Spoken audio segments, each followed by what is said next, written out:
Hello fellow sapiens, and welcome to Sleepless Homo. This channel is for you, the curious human who wants science told softly, without noise, without speculation. Just what we know so far, told humbly. If you find yourself valuing this kind of slow storytelling, I invite you to like this video and subscribe. It helps more tired, thoughtful sapiens discover long-form science content like this, and I'd love to hear from you which time and place you're watching from. It's always fascinating to know where these stories are finding you. And one more small thing, if you happen to drift off during one of these chapters, don't worry. I've added timestamps in the description, so tomorrow you can pick up right where you left the story, because this journey, from start to finish, is worth experiencing. And as always, stay curious, stay calm. Now, let's begin. The story of Earth, from fire to oceans, from silence to life. 4.5 billion years ago, the Earth is not yet the Earth. It is an unfinished place, a glowing sphere of molten rock orbiting a young star. What does a planet look like before it becomes a planet? The answer is violence, collisions, fire, endless bombardment. Out of the swirling disk of dust and gas that once surrounded the newborn sun, small rocky bodies slammed into one another. Gravity welded them together, layer upon layer, until the proto-Earth grew heavy enough to hold itself as a single world. This was the Hadean, named after Hades, the Greek god of the underworld. It is a fitting name, for the surface was not yet a crust but a shifting ocean of magma, torn by impacts, restless under a sky of choking gases. We know little directly of this age. The rocks from that time have almost all vanished, recycled into the mantle by billions of years of tectonics. What remains are only whispers, fragments like tiny zircons found in places such as Western Australia. These crystals, older than 4 billion years, suggest that even in the middle of this inferno, there may have been patches of solid crust and even liquid water.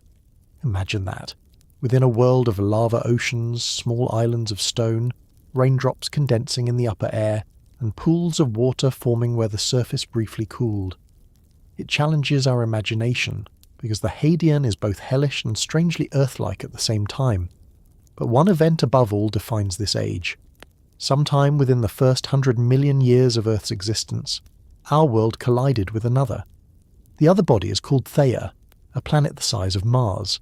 Its orbit crossed ours at the wrong moment, and the impact was catastrophic. Rock vaporized, oceans of magma splashed into space, and the young Earth was shattered. Yet from this destruction came something permanent. The debris gathered into a sphere of its own, a companion that still orbits us today, the Moon.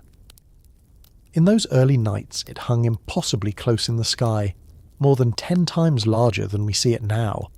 Over billions of years it drifted farther out, but in the Hadean it would have loomed enormous and bright over the molten Earth, lighting the hellscape with an eerie glow.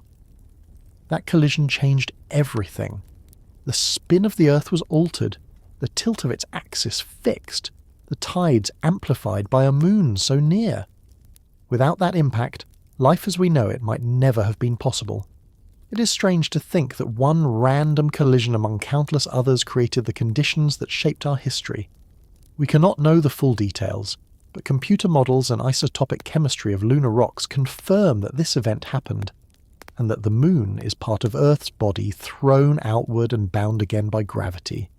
The Hadean atmosphere was thick and suffocating. Volcanic gases poured into the sky. Carbon dioxide, nitrogen, water vapour, methane and ammonia. Oxygen was absent. The sun, meanwhile, was dimmer than today, only about 70% as bright. And yet the world was hot, for greenhouse gases trapped what heat there was. A balance of faint light and dense gases created an environment unlike any that followed. It was unstable and it was dangerous, but it was also the cradle in which the next chapters of Earth would be written. Asteroids rained down in the late heavy bombardment, a period that scarred every surface in the inner solar system. We see its record preserved most clearly on the Moon, which lacks plate tectonics, and so keeps its ancient wounds. On Earth, those scars were erased by constant recycling of crust, but we know the bombardment happened here too. Entire oceans would have boiled away after major strikes, only to condense again in long, endless cycles. Life could not have taken hold easily in such conditions, if it had begun at all. And yet, somewhere within this chaos water collected, and the first continents of rock thickened at the surface. To picture this world, imagine not a blue planet but a red-black one. Rivers of lava glowing at the edges, seas of molten rock broken by rafts of cooling crust. Steam clouds towered overhead, lightning storms flickered across the atmosphere, and the air was dense enough to press against your skin like a weight. It is difficult to think of this as the same Earth we know today, and yet it was the same body, the same mass of rock and metal orbiting the Sun, waiting for its future to unfold. The inner structure of the Earth also formed during this age. Heavy elements like iron and nickel sank to the centre, creating a dense metallic core.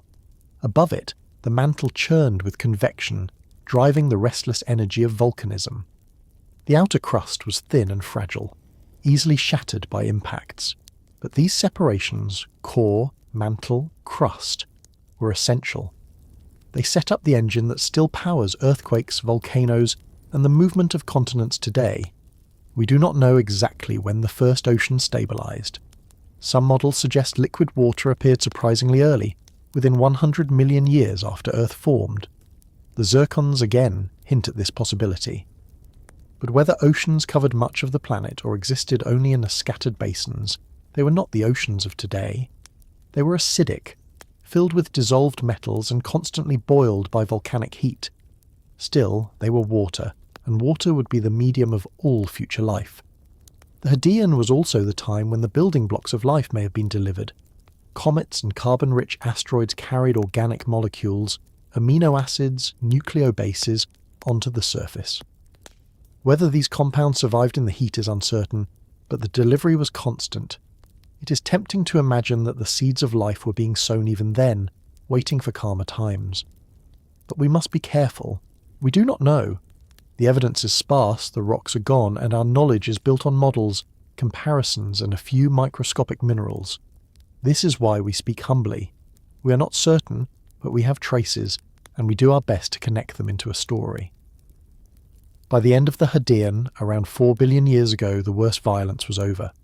The planet had cooled somewhat, the crust had thickened, and the first true geological processes began to shape the surface. The bombardments continued, but with less intensity. The atmosphere remained heavy, the oceans harsh, but stability was slowly taking hold. Earth was becoming a planet rather than a chaotic remnant of collisions. So what does a planet look like before it becomes a planet? It looks like this: a world of fire, of constant destruction and rebuilding, where the very existence of oceans or continents is in question. It looks like a body finding its form, carved by chance collisions and bound by gravity into something lasting. And it leaves us with haunting questions. How did water endure in such a furnace? How early could life have started? And what if Theia had missed its target? What kind of Earth, or no Earth at all, would we have inherited? These are questions without final answers, and perhaps they never will have them. But they remind us of the fragility of our own existence, rooted in events 4.5 billion years past. The Hadean ends with a planet ready to take its next steps. The stage is set for the first whispers of biology, for the cooling oceans, and for the beginnings of something we might eventually call a world. But in this age, Earth was still mostly hell, and the memory of fire would never leave its rocks. Another way to imagine the Hadean is not by what was present, but by what was absent. There were no continents as we know them, no stable weather cycles, no green landscapes, and no blue skies. Without oxygen in the air, there was no ozone layer, which means ultraviolet radiation from the sun bombarded the surface relentlessly. The skies were likely a hazy red or orange, thick with carbon dioxide, sulfur, and ash from volcanoes that erupted without pause. Beneath this atmosphere, the light of the sun would have been dim and distorted, more like the glow of a dying fire than the steady daylight we experience now. In such conditions, it is almost impossible to imagine complex chemistry organizing itself, and yet this was the chemical stage upon which everything that followed depended. The role of the magnetic field is another piece of this puzzle. Early in its history, Earth's molten outer core began to generate a dynamo, producing a planetary shield against the solar wind. Without this, the young sun's intense radiation could have stripped away the atmosphere entirely, as it likely did with Mars. The timing of this magnetic protection is still debated, but if it appeared during the Hadean, it would have preserved the thick air that allowed water vapour to condense into liquid. Once again, small differences in timing could have changed everything. Without the magnetic field, we might not have retained our oceans, and without oceans there could have been no life. Scientists sometimes look to other bodies in the solar system for comparisons, because Earth's Hadean surface has been erased. Venus, with its dense carbon dioxide atmosphere and blistering temperatures, may preserve echoes of what Earth could have become had greenhouse gases spiralled out of control. The Moon, barren and scarred, records the impact history of that same era. And Mars, smaller and geologically quieter, shows how quickly a world can lose its protective blanket of air. By comparing these neighbours, we glimpse what Hadean Earth might have been, even if direct evidence is gone. Another subtle consequence of the Theia collision was the tilt of Earth's axis. Today, our planet leans about 23.5 degrees, and that tilt drives the seasons. Without it, climate would be less dynamic, and some regions might have remained frozen deserts while others baked eternally. That small shift, locked in during the giant impact, set up a planet of constant change. It is one more reminder of how fragile the balance is between chaos and habitability. As the Hadean closed, the first hints of stability emerged. The crust was still thin, but it was now thicker than a film of floating rock. The oceans were not permanent, but they endured longer between cataclysms, and above it all the moon pulled at the tides, grinding energy into the seas and stirring them endlessly. The Hadean was not a place for life as we know it, but it was the foundation for everything that followed. In the silence of deep time, a world of fire was cooling into a world of possibility. How do you prove life existed when the rocks barely survived? That is the haunting question of the Eoarchean, the stretch of deep time between 4 billion and 3.6 billion years ago. We step out of the Hadean furnace into a world still restless, still young, but beginning to stabilise in ways that allow us to even consider the possibility of life. The scars of violent bombardment were still visible, but less frequent. The crust, though thin and fragile, had begun to harden. Oceans had formed more reliably, no longer evaporating entirely after every catastrophic impact. This was not yet the Earth we would recognise, but it was no longer just a ball of molten stone. It was perhaps a place where chemistry had the time to become biology. The problem is that evidence from this time is almost entirely gone. Plate tectonics and constant resurfacing recycled nearly everything. The oldest surviving pieces of Earth's crust are rare, and when we find them, they are small fragments caught in younger rocks. Most of our inferences come from tiny minerals or altered remnants, which means that every claim is debated, every conclusion fragile. To talk about the Eoarchean is to talk about shadows, about signals buried in stone that has been twisted and baked for billions of years. Still, those shadows whisper something remarkable, that life may have started astonishingly early. One of the most intriguing sources of evidence comes from Greenland.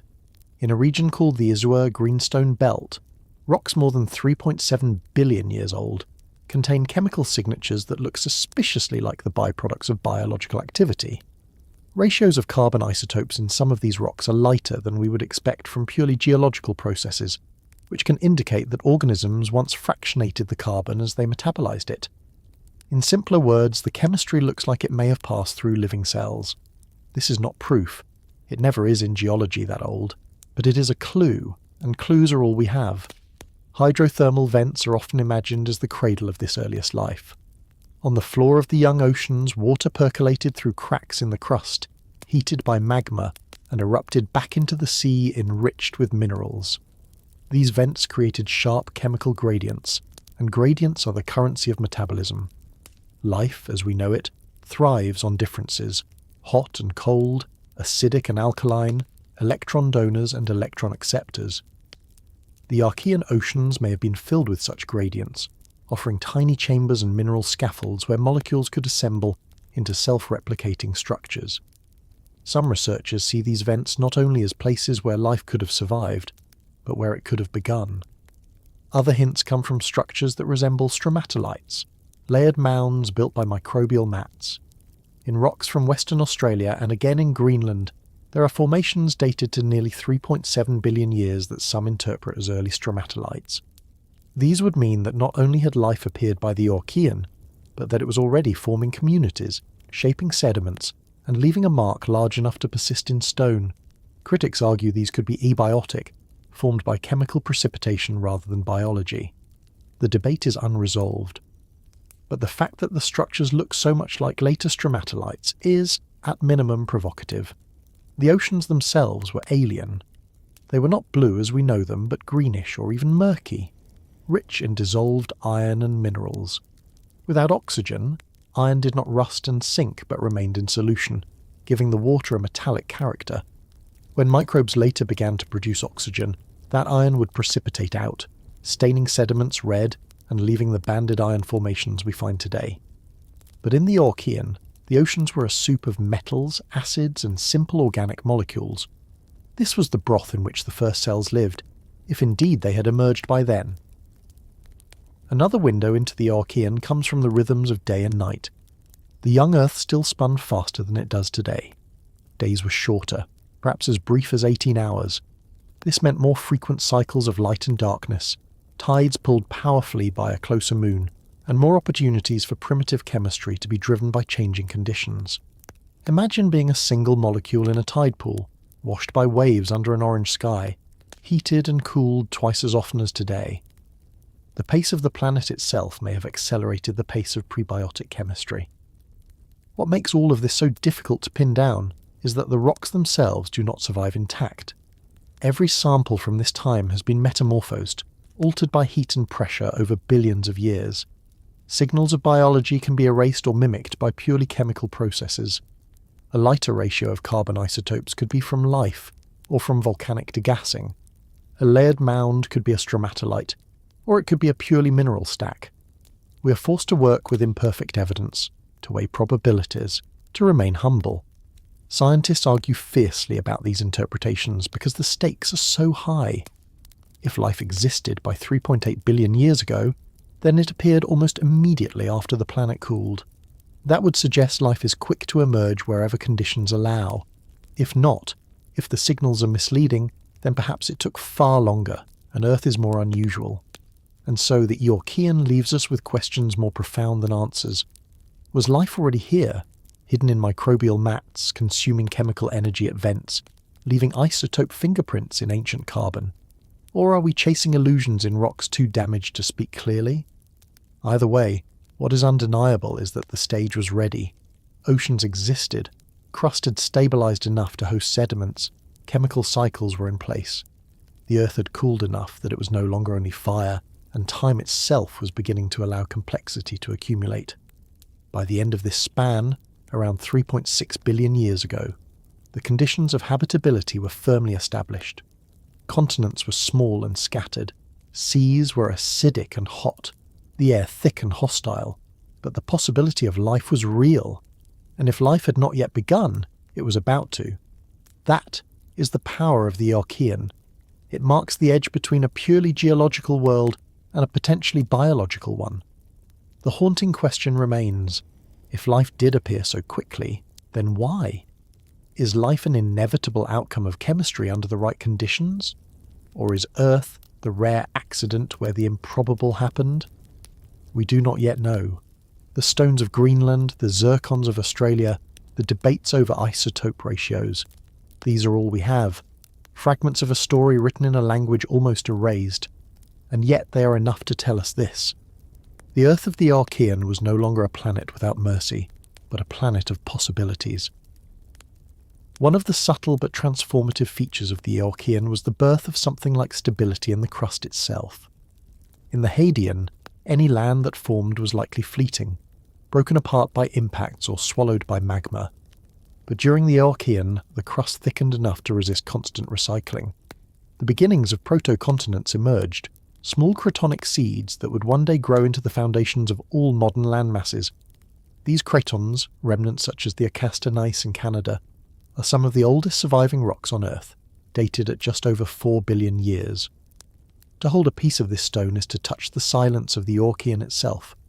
These cratons acted like rafts of stability on a restless mantle, and they gave the ocean shallow environments where sediments could accumulate, and where life, if it existed, could cling.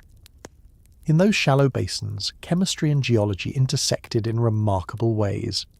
Sunlight could penetrate through relatively clear waters, creating environments where light-driven reactions could take place. The idea of photosynthesis is often associated with later eras, but the basic capacity to harvest light energy might have roots that extend back into this period. Even if full photosynthesis had not yet appeared, ultraviolet light from the sun could drive reactions among simple organic molecules, feeding the pools of prebiotic chemistry with fresh energy each day.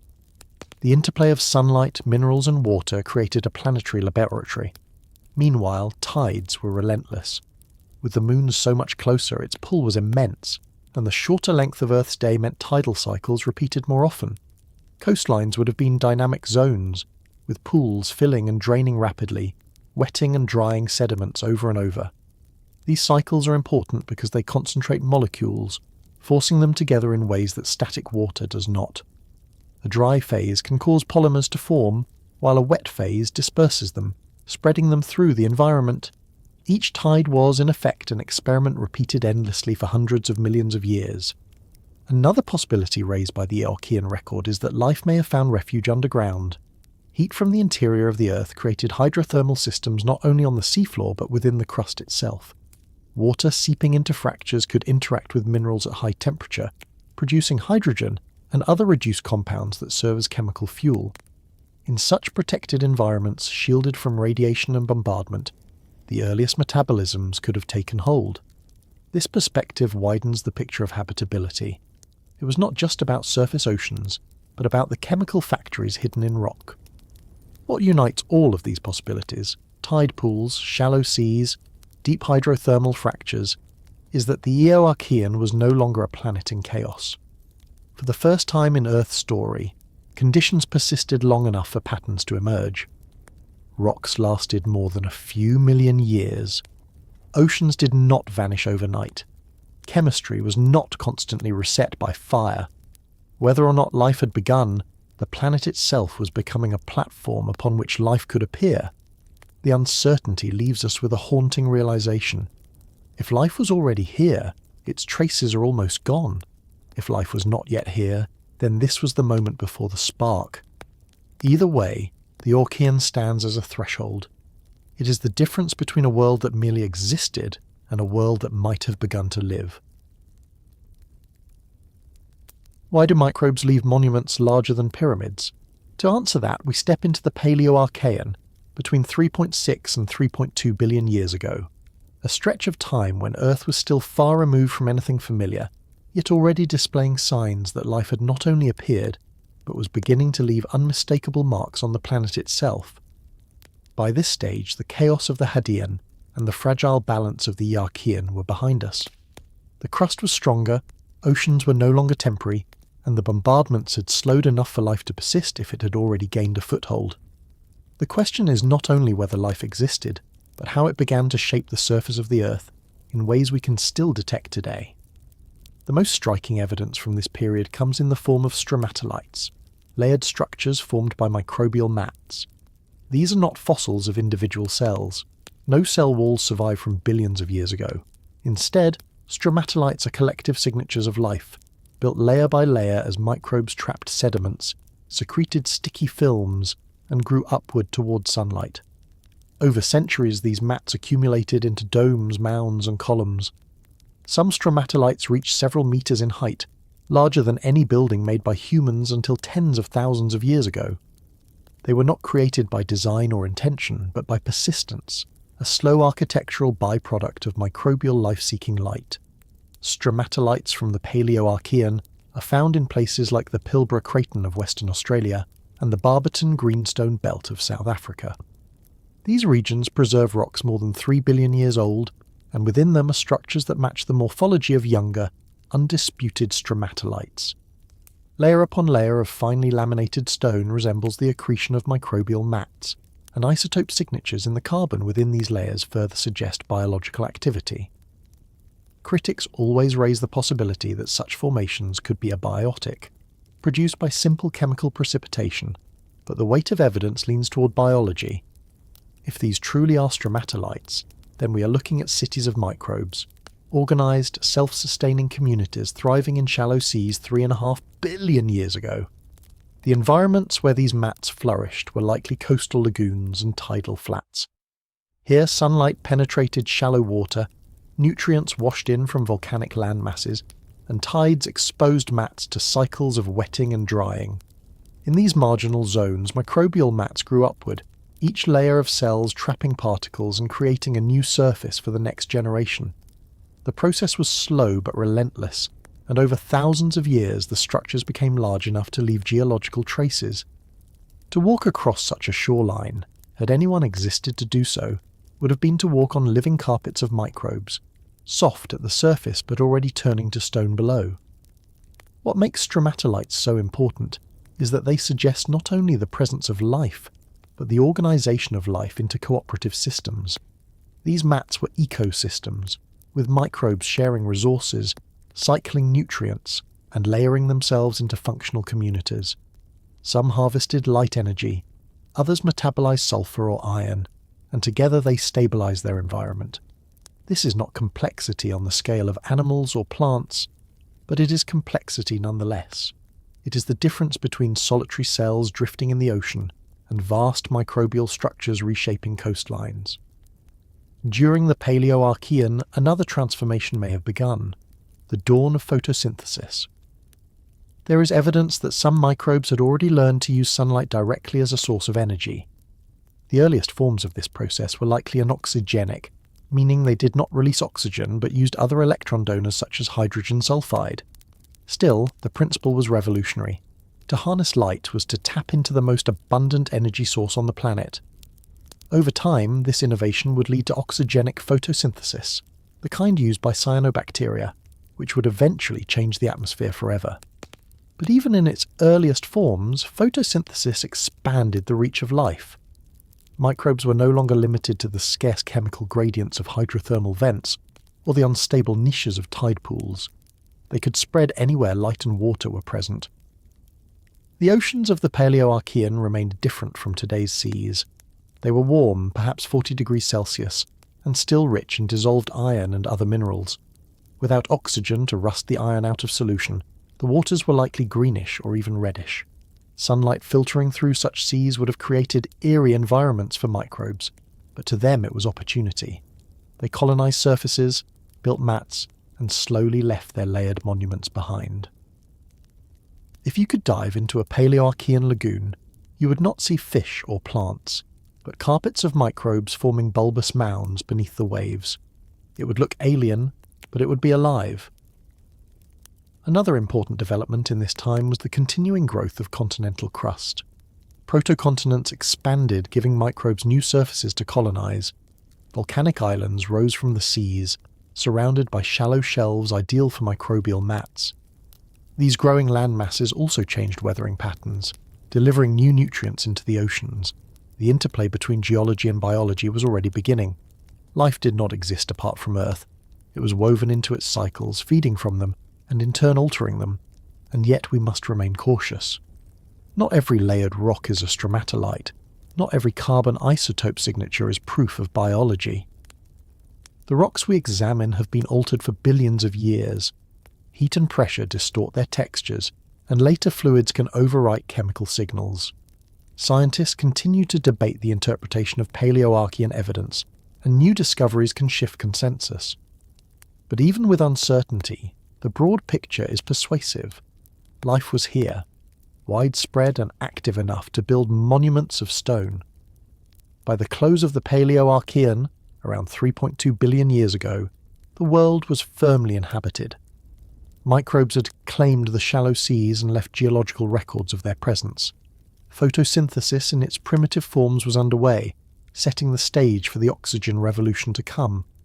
And the stromatolites, those microbial cities, stood as the earliest known testaments to life's ability to alter a planet. The haunting question that follows is this: if life could build structures on this scale so early, why did it remain microscopic for so long? Why, after billions of years, had it not yet made the leap to larger, more complex forms? That mystery belongs to the chapters ahead. But here, in the Paleoarchean, The stage was set with stone monuments that whispered, life was not only present, it was powerful. Could you survive in oceans hotter than 40 degrees Celsius? That was the condition of Earth during the Mesoarchean, a time stretching from 3.2 to 2.8 billion years ago. To us, it sounds impossible. A modern ocean temperature above 30 degrees already feels extreme, threatening coral reefs and marine life. But in the Mesoarchean, much of the world's seas were more like hot tubs, simmering under a heavy atmosphere, infused with dissolved metals and still roiled by volcanic activity. And yet, life not only survived in these conditions, it expanded and diversified. What was unlivable for us was a flourishing environment for microbes that were adapted to heat, acidity, and chemical extremes. This was a microbial planet, and it was thriving. By this period, the crust of the Earth was thicker and more stable than in earlier ages. Protocontinents grew as volcanic arcs collided and welded together. The seeds of cratons expanded, forming the first large land masses that would endure across deep time. These ancient nuclei are preserved in rocks like those of the 𝐓𝐈𝐌𝐄𝐒𝐓𝐀 craton in southern Africa and the Pilbara craton in Australia. They show evidence that subduction, the process where tectonic plates slide beneath one another, was active. That means Earth had entered a new geological regime. The crust was no longer just breaking and recycling randomly. It was beginning to organise into something like the system of plate tectonics that still moves continents today. This had profound implications for life. Subduction recycles material from the surface back into the mantle and brings up fresh nutrients through volcanism. It also builds mountains and creates new shallow marine shelves where microbes can grow. The beginnings of plate tectonics meant new niches for life, new surfaces to colonise, and constant mixing of chemicals. Though microbes did not know it, the entire planet had become a laboratory, driven by the restless motion of rock deep beneath the surface. The atmosphere was still without oxygen, which means conditions were alien to anything alive today. Gases like methane, carbon dioxide, and nitrogen dominated the sky. In this greenhouse world with a sun dimmer than today, the balance kept the planet hot. The heat of the atmosphere and the heat of the oceans matched, creating a feedback system that kept Earth warmer than we would expect. To modern humans, it would be suffocating, but to ancient microbes it was a steady environment filled with the raw ingredients of metabolism. Evidence for life in this period comes from stromatolites that grew in abundance across the world's shallow seas. These microbial mats did not only exist, they diversified in form, size, and complexity. Some stromatolites show intricate layering patterns, suggesting that microbial communities were experimenting with different ways of trapping sediments and using sunlight. The presence of stromatolites across multiple cratons indicates that life was widespread, not confined to a single corner of the Earth. This was the first global expansion of biology, still microscopic but unmistakably planetary in scale. Microbes were also diversifying metabolically, beyond an oxygenic photosynthesis, which harvested light without producing oxygen. Some microbes exploited sulfur and iron chemistry. In the iron-rich oceans of the Mesoarchean, bacteria metabolized iron compounds, leaving behind chemical traces preserved in banded iron formations. These striped rocks, alternating layers of iron-rich minerals and silica, are among the most striking geological records of this age. Each band marks cycles of microbial activity and geochemical change. To geologists today, they are stone diaries written by microbes that lived nearly 3 billion years ago. The hot oceans may have been stressful for complex chemistry, but they were not barriers for thermophilic organisms. Modern microbes that live in boiling springs or deep-sea vents are considered analogues for these ancient communities. They thrive in conditions that kill other forms of life, using heat and chemical gradients as sources of energy. The Mesoarchean world was dominated by such extremophils. Life adapted not by avoiding extremes but by embracing them. The presence of shallow seas also matters. As protocontinents grew, they created continental shelves and lagoons where sunlight reached the bottom. Here microbial mats thrived, and some scientists argue that these environments encouraged early innovation in photosynthesis. While oxygenic photosynthesis, the kind that releases oxygen, may not yet have been common, precursors to it could have been evolving. Small steps in biochemical pathways may have been tested and refined in these shallow zones. If so, the roots of the Great Oxidation Event lay in these hot Mesoarchean seas, billions of years before oxygen actually accumulated in the atmosphere. Geologically, the Mesoarchean also saw the growth of supercratons, large stable blocks of crust that would later form supercontinents. These included Valbara, a landmass thought to have combined the Kapval and Pilbara cratons. Such continental assemblies would have altered ocean circulation, climate, and nutrient cycles. For life, this meant changing coastlines, expanding habitats, and constant shifts in environment. Every geological rearrangement was a biological opportunity. The hot climate and lack of oxygen also meant that ultraviolet radiation from the sun was still intense.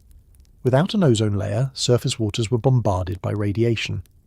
Microbes had to adapt, perhaps by producing protective pigments, or by hiding in mats where outer layers shielded those beneath.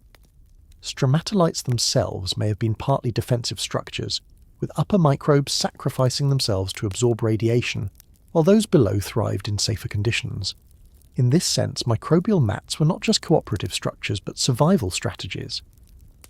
What is striking about the Mesoarchean is how life and Earth co-evolved. The growth of continents created shallow seas, which hosted stromatolites, which altered sediments and local chemistry. Microbes used iron and sulfur, changing the chemistry of the oceans, which in turn influenced the deposition of minerals. Each side fed back into the other. Life was no longer just present. It was beginning to shape its environment in visible and measurable ways. By the end of the Mesoarchean, around 2.8 billion years ago, Earth was a hot but living world. Oceans boiled with microbial life, stromatolites dotted shorelines, iron layers were laid down across the seabed, and continents were gathering into recognizable landmasses. Oxygen was still absent, multicellular organisms unimaginable, but the biosphere was already global. What began as fragile signals in the Eoarchean had become a planetary presence. And this leaves us with a haunting question. If life could thrive in oceans hotter than 40 degrees, under skies without oxygen, why did it remain microscopic for so long? For more than 1 billion years it would remain a world of single cells. Perhaps complexity takes extraordinary patience.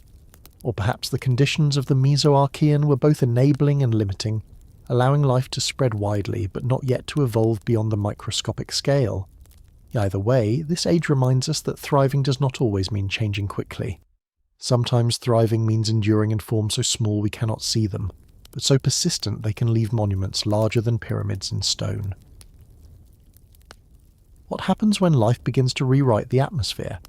That is the story of the Neoarchean, a span of time between 2.8 and 2.5 billion years ago, when microbes began altering the chemistry of Earth in a way that would echo across the rest of planetary history. It was not sudden, nor was it neat. The oxygen that would one day fill our skies and allow animals to breathe first appeared here only in scattered whispers, tiny leaks from microbial metabolism that destabilized an ancient balance. For the first time in Earth's story, biology began to rival geology as a force that could change the face of the planet. In the Mesoarchean, microbial mats had already grown into expansive stromatolites, harnessing sunlight and transforming shallow seas into carpets of living chemistry. By the Neoarchean, some of these microbes had taken photosynthesis a step further. Cyanobacteria, sometimes called blue-green algae, evolved the capacity for oxygenic photosynthesis. Instead of relying on sulfur or iron compounds as electron donors, they split water molecules.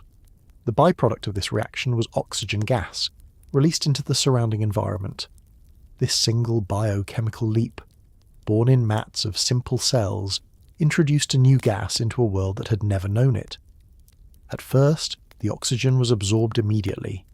The oceans of the Neoarchean were filled with dissolved iron and other reduced compounds eager to react. Every molecule of oxygen produced by cyanobacteria quickly oxidized something else.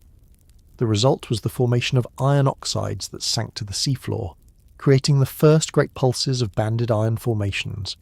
These deposits, alternating layers of red hematite and grey silica, are found across the world today in places like Western Australia, South Africa, and North America. They are mined for steel, yet their origin lies in the metabolism of microbes more than 2.5 billion years old. Each band is a record of biological oxygen, meeting geological chemistry, a dialogue written in stone between life and the planet. The release of oxygen, even in trace amounts, had other consequences. Some chemical pathways that had been stable for hundreds of millions of years were suddenly disrupted. Methane, a potent greenhouse gas that helped keep the planet warm under a faint young sun, was broken down by oxygen into carbon dioxide and water. This weakened the greenhouse effect. It would take millions of years for this shift to have climatic consequences, but the seeds of planetary cooling were already being sown. In this way, cyanobacteria were not just changing the air, they were altering the climate system itself. Life also diversified metabolically in response to the oxygen trickling into the environment. Some microbes evolved new enzymes to deal with oxygen's reactive power. What was poison to one cell could be fuel to another. Oxygen is a dangerous molecule, capable of damaging proteins and DNA, but it also carries enormous energetic potential when harnessed correctly. Slowly, new pathways of respiration began to appear. They were primitive in the Neoarchean, but they hinted at the future, when oxygen would support the vast metabolic demands of multicellular organisms. The evidence for cyanobacteria in this period comes from both morphology and geochemistry. Fossilized stromatolites become more abundant and complex in the Neoarchean, suggesting microbial communities were flourishing. Microfossils resembling cyanobacteria have been reported in rocks from this time, though their interpretation is debated. More secure is the geochemical record, isotopic signals of carbon that point to photosynthesis, and the iron deposits that point to oxidation. Together, these records make a persuasive case that cyanobacteria were already widespread by the end of the Archean. The continents themselves were also growing. Cratons stabilized and assembled into larger land masses, changing ocean circulation and nutrient delivery. Weathering of these expanding continents washed phosphorus and other key nutrients into the seas, fertilizing microbial growth. The combination of nutrient supply, shallow shelf environments, and evolutionary innovation created a planetary bloom. Cyanobacteria spread across lagoons and continental margins, carpeting vast areas with mats that pumped oxygen into the water day after day. The Neoarchean also provides evidence for more advanced tectonic activity. Subduction zones grew more complex, and mountain-building events reshaped crustal blocks. With them came volcanic eruptions that belched gases into the air, sometimes reinforcing greenhouse warming and sometimes counteracting the subtle cooling caused by methane loss. It was a tug-of-war between biology and geology, with Earth's climate hanging in the balance. What is humbling is that all of this unfolded invisibly. If you had stood on a shoreline in the Neoarchean, you would not have seen dramatic changes. The sky was still hazy, perhaps orange or red. The air was still unbreathable, filled with nitrogen, carbon dioxide, and methane. Oxygen was present only in local plumes near microbial mats. The seas were still iron-rich and greenish. To the naked eye, it was still a hostile planet. Yet at the microscopic level, the revolution was underway. Simple cells were carrying out reactions that would eventually shift the composition of the entire atmosphere. The question of why oxygen emerged here and not earlier remains open. Was it simply evolutionary chance, a mutation in a photosynthetic pathway that happened to succeed? Or was it triggered by geological change, such as new nutrient supplies or tectonic upheaval? We do not know. The rocks speak only in fragments, and the biology of microbes leaves little direct fossil record. But the correlation of stromatolite expansion, iron deposition, and geochemical signals suggest that something fundamental had changed in this window of time. By the close of the Neoarchean, around 2.5 billion years ago, the stage was set for the Great Oxidation Event of the Paleoproterozoic. Oxygen had been leaking into the environment for tens of millions of years, saturating the oceans with iron oxides, slowly building up in localized atmospheres. The Earth was about to cross a threshold.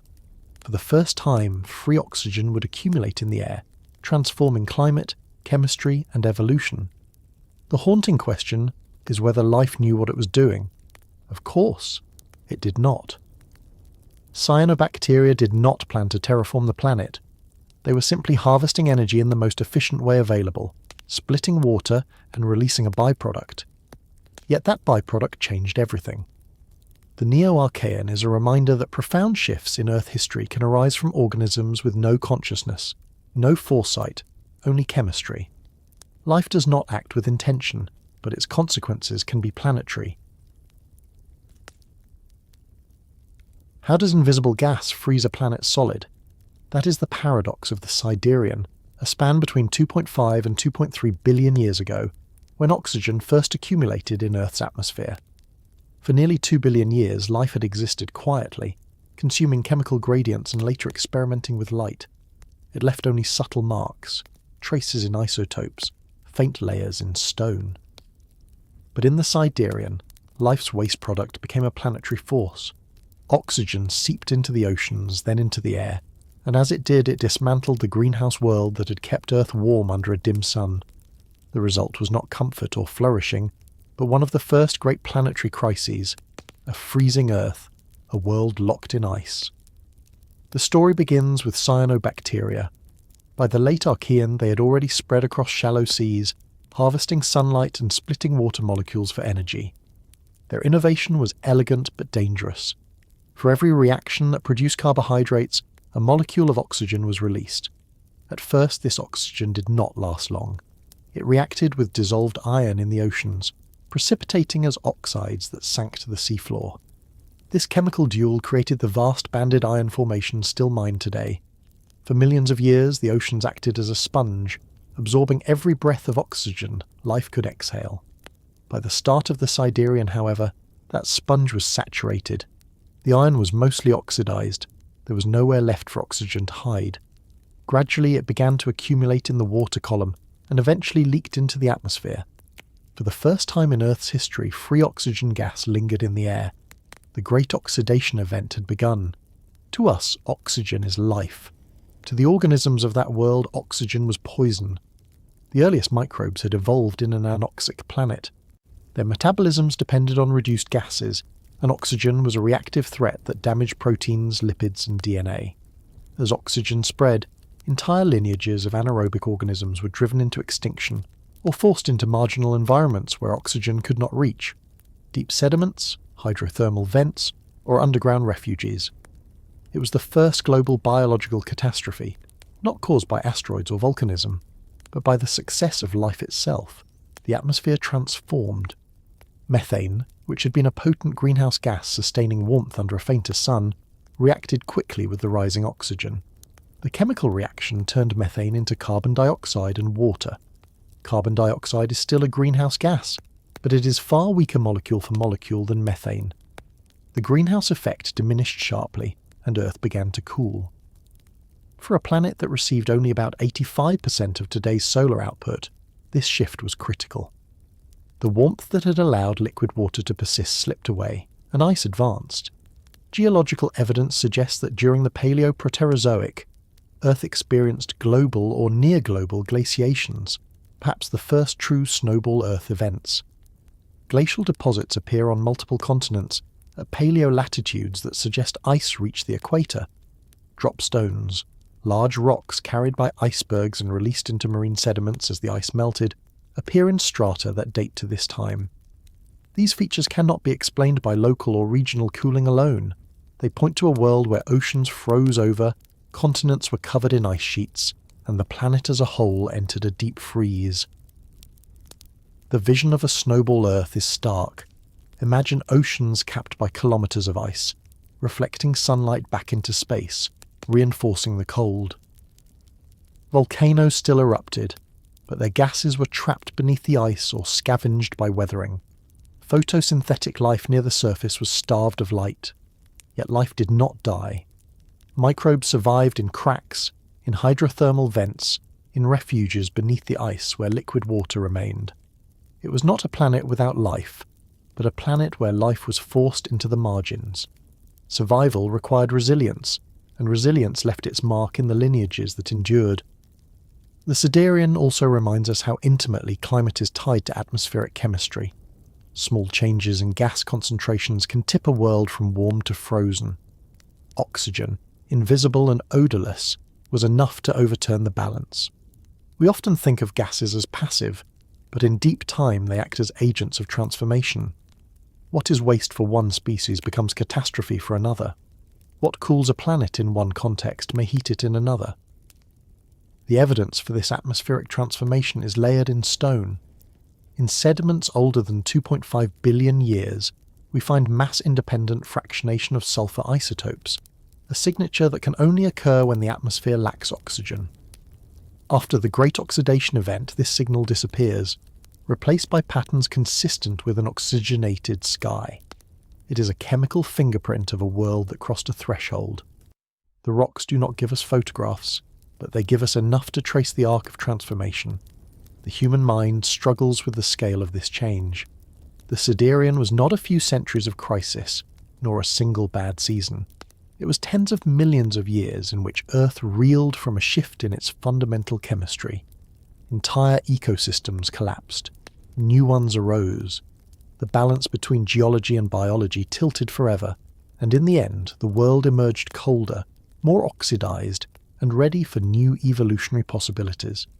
Yet the haunting question remains, why here? Why then? Why did cyanobacteria evolve oxygenic photosynthesis in the first place? And why did it succeed so thoroughly in this window of time? Was it the availability of nutrients stirred by tectonics and continental growth? Was it random innovation, a mutation that conferred advantage only because conditions allowed it? Or was it inevitable, the only path life could take once it learned to use water as an electron donor? We cannot say for certain. The record is too fragmentary. We are left with models and clues, each pointing to a world on the edge of change. By the end of the Siderian, around 2.3 billion years ago, Earth was permanently altered. Oxygen was no longer a local byproduct, it was a planetary component. The biosphere was reduced in diversity but primed for future innovation. The climate had swung into extremes, forcing life to adapt, and the chemistry of the oceans and the atmosphere had been rewritten. The Great Oxidation Event did not end in this period. It continued to fluctuate for hundreds of millions of years, but here is where the story began. How does invisible gas freeze a planet solid? By being too successful, by tipping the scales of climate in ways no cell could ever intend. It is a reminder that life is not always gentle. Sometimes life changes the world so violently that survival becomes almost impossible, and yet, from that near catastrophe, the Earth of the future was born. Another aspect of the Siderian worth considering is how oxygen reshaped the chemistry of Earth's crust and minerals themselves. Before oxygen began to accumulate, many elements behaved differently. Uranium, for example, remained relatively immobile in reduced conditions, locked away in minerals that barely dissolved. With oxygen present, uranium became soluble, moving into water systems and later concentrating in deposits. This shift not only transformed geochemical cycles, but would much later play a role in how humans could mine and use uranium. The same story holds for other metals, including copper and molybdenum, which became more available in surface environments once oxygen levels began to rise. In this way, the Great Oxidation Event was not only about air and climate, it was also about rewriting the availability of nutrients and resources that future life would depend on. Another subtle transformation was the loss of greenhouse warmth, not just because methane was destroyed, but because weathering of newly exposed continental rocks drew down carbon dioxide. As continents grew larger in the late Archean and early Proterozoic, more land surface was exposed to rain and chemical breakdown. Oxygen accelerated this weathering, binding carbon into carbonate rocks and reducing the amount left in the atmosphere. The combined effect was powerful. Less methane, less carbon dioxide, more reflectivity from expanding ice, and a sun still fainter than today. Earth may have hovered near the edge of permanent glaciation. The fact that it emerged from these icy intervals at all is testimony to the long, slow build-up of volcanic carbon dioxide, released relentlessly by the interior no matter how much was locked away at the surface. The Siderian also gives us one of the earliest examples of ecological feedback loops. Cyanobacteria thrived in shallow seas, produced oxygen, and in doing so poisoned competitors. The death of those competitors cleared more space for cyanobacteria, which spread even further, releasing more oxygen. The cycle reinforced itself until the atmosphere tipped. It is a lesson about how small, local changes can amplify to planetary scales when feedbacks align. Nothing about this was intentional. The microbes were not aiming for domination. Yet through chemistry alone they drove a cascade that changed the entire biosphere. Some scientists have suggested that this oxygenation may have triggered the first significant pulses of biological innovation. Surviving microbes were forced to evolve new strategies: enzymes to detoxify reactive oxygen, pigments to absorb ultraviolet radiation now altered by the growing ozone layer, and perhaps even primitive aerobic respiration. These changes were not immediately transformative, but they planted seeds. Later lineages would refine these pathways into powerful tools, but the initial adaptation may have happened here, in the crucible of the Siderian. In the end, the Siderian represents a threshold moment. Before it, life existed entirely within a reducing world. After it, life faced an oxidizing environment that demanded new solutions. The evidence is written not only in banded iron and sulfur isotopes, but also in the very architecture of the planet. Minerals stabilized only in the presence of oxygen appear for the first time in the rock record at this time. It is as though the entire Earth mineralogy shifted to a new chapter, expanding the palette of stones that could exist. Oxygen did not simply fill the air, it sculpted the very matter beneath our feet. How do volcanoes thaw a frozen world? That is the story of the Rhyacian, a stretch of Earth's history between 2.3 and 2.05 billion years ago. The Siderian had ended with catastrophe, the rise of oxygen, stripping methane from the skies and plunging Earth into one of its deepest freezes. Ice crept toward the equator, oceans sealed over, a world that had been hot with greenhouse gases became pale and cold. Life did not vanish, but it was pressed into refuges, surviving in cracks, vents, and sheltered seas beneath the ice. The Rhyacian is the tale of how that icy grip was broken, how fire from the interior fought back against the frozen surface, and how the chemistry of oceans and air adjusted to the new oxygenated reality. The evidence for this ancient glaciation is scattered but compelling. Sedimentary rocks from Canada, South Africa, and elsewhere contain tillites, conglomerates of stones dropped by glaciers into fine sediments, and dropstones that tell of icebergs drifting into what were once equatorial seas. These deposits lie alongside chemical signatures of a newly oxygenated atmosphere. The connection is hard to ignore. Oxygen rose, methane fell, greenhouse warmth collapsed, and Earth froze. But glaciations do not last forever. Something thawed the world, and in the Rhyacian the main suspect is volcanism. Volcanoes are relentless engines.